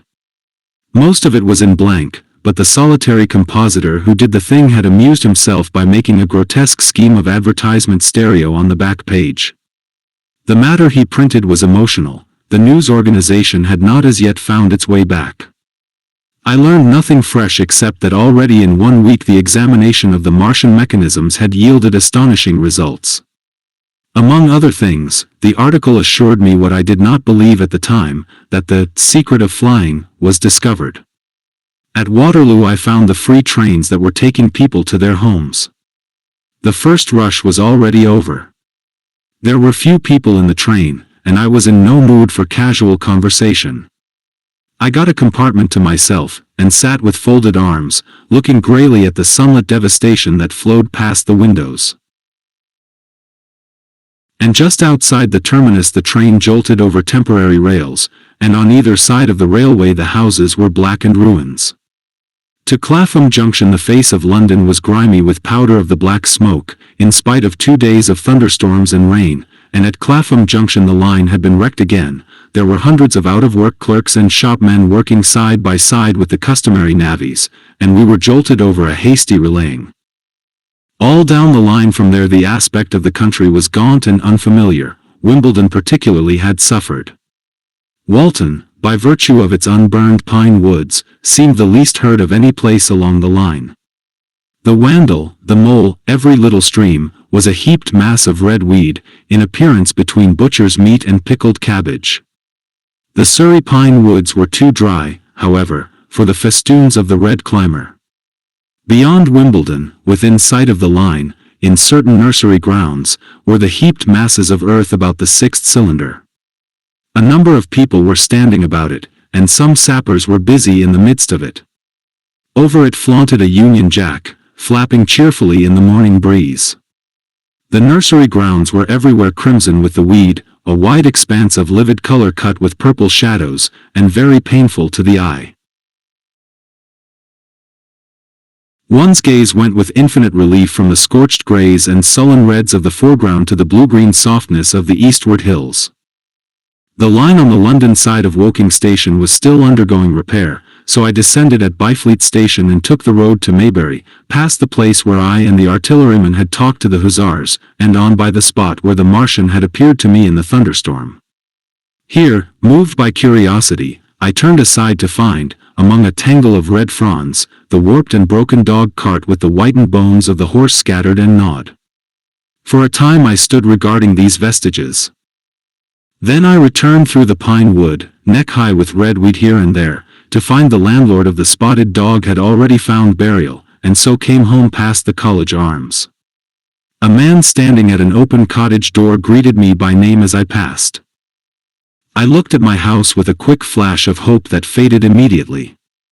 The door had been forced, it was unfast and was opening slowly as I approached. It slammed again. The curtains of my study fluttered out of the open window from which I and the artilleryman had watched the dawn. No one had closed it since. The smashed bushes were just as I had left them nearly 4 weeks ago. I stumbled into the hall, and the house felt empty. The stair carpet was ruffled and discolored where I had crouched, soaked to the skin from the thunderstorm the night of the catastrophe. Our muddy footsteps I saw still went up the stairs. I followed them to my study, and found lying on my writing table still, with the selenite paper weight upon it, the sheet of work I had left on the afternoon of the opening of the cylinder. For a space I stood reading over my abandoned arguments. It was a paper on the probable development of moral ideas with the development of the civilizing process, and the last sentence was the opening of a prophecy. In about 200 years, I had written, we may expect. The sentence ended abruptly. I remembered my inability to fix my mind that morning, scarcely a month gone by, and how I had broken off to get my daily chronicle from the newsboy. I remembered how I went down to the garden gate as he came along, and how I had listened to his odd story of men from Mars. I came down and went into the dining room. There were the mutton and the bread, both far gone now in decay, and a beer bottle overturned, just as I and the artilleryman had left them. My home was desolate. I perceived the folly of the faint hope I had cherished so long. And then a strange thing occurred. "It is no use," said a voice. "The house is deserted. No one has been here these 10 days. Do not stay here to torment yourself. No one escaped but you." I was startled. Had I spoken my thought aloud? I turned, and the French window was open behind me. I made a step to it, and stood looking out. And there, amazed and afraid, even as I stood amazed and afraid, were my cousin and my wife white and tearless. She gave a faint cry. "I came," she said. "I knew." She put her hand to her throat, swayed. I made a step forward, and caught her in my arms. The epilogue. I cannot but regret, now that I am concluding my story, how little I am able to contribute to the discussion of the many debatable questions which are still unsettled. In one respect I shall certainly provoke criticism. My particular province is speculative philosophy. My knowledge of comparative physiology is confined to a book or two, but it seems to me that Carver's suggestions as to the reason of the rapid death of the Martians is so probable as to be regarded almost as a proven conclusion. I have assumed that in the body of my narrative. At any rate, in all the bodies of the Martians that were examined after the war, no bacteria except those already known as terrestrial species were found. That they did not bury any of their dead, and the reckless slaughter they perpetrated, point also to an entire ignorance of the putrefactive process. But probable as this seems, it is by no means a proven conclusion. Neither is the composition of the black smoke known, which the Martians used with such deadly effect, and the generator of the heat rays remains a puzzle. The terrible disasters at the Ealing and South Kensington laboratories have disinclined analysts for further investigations upon the latter. Spectrum analysis of the black powder points unmistakably to the presence of an unknown element with a brilliant group of 3 lines in the green, and it is possible that it combines with argon to form a compound which acts at once with deadly effect upon some constituent in the blood. But such unproven speculations will scarcely be of interest to the general reader, to whom this story is addressed. None of the brown scum that drifted down the Thames after the destruction of Shepperton was examined at the time, and now none is forthcoming. The results of an anatomical examination of the Martians, so far as the prowling dogs had left such an examination possible, I have already given. But everyone is familiar with the magnificent and almost complete specimen in spirits at the Natural History Museum, and the countless drawings that have been made from it, and beyond that the interest of their physiology and structure is purely scientific. A question of graver and universal interest is the possibility of another attack from the Martians. I do not think that nearly enough attention is being given to this aspect of the matter. At present the planet Mars is in conjunction, but with every return to opposition I, for one, anticipate a renewal of their adventure. In any case, we should be prepared. It seems to me that it should be possible to define the position of the gun from which the shots are discharged, to keep a sustained watch upon this part of the planet, and to anticipate the arrival of the next attack. In that case the cylinder might be destroyed with dynamite or artillery before it was sufficiently cool for the Martians to emerge, or they might be butchered by means of guns so soon as the screw opened. It seems to me that they have lost a vast advantage in the failure of their first surprise. Possibly they see it in the same light. Lessing has advanced excellent reasons for supposing that the Martians have actually succeeded in effecting a landing on the planet Venus. 7 months ago now, Venus and Mars were in alignment with the Sun, that is to say, Mars was in opposition from the point of view of an observer on Venus. Subsequently a peculiar luminous and sinuous marking appeared on the unillumined half of the inner planet, and almost simultaneously a faint dark mark of a similar sinuous character was detected upon a photograph of the Martian disk. One needs to see the drawings of these appearances in order to appreciate fully their remarkable resemblance in character. At any rate, whether we expect another invasion or not, our views of the human future must be greatly modified by these events.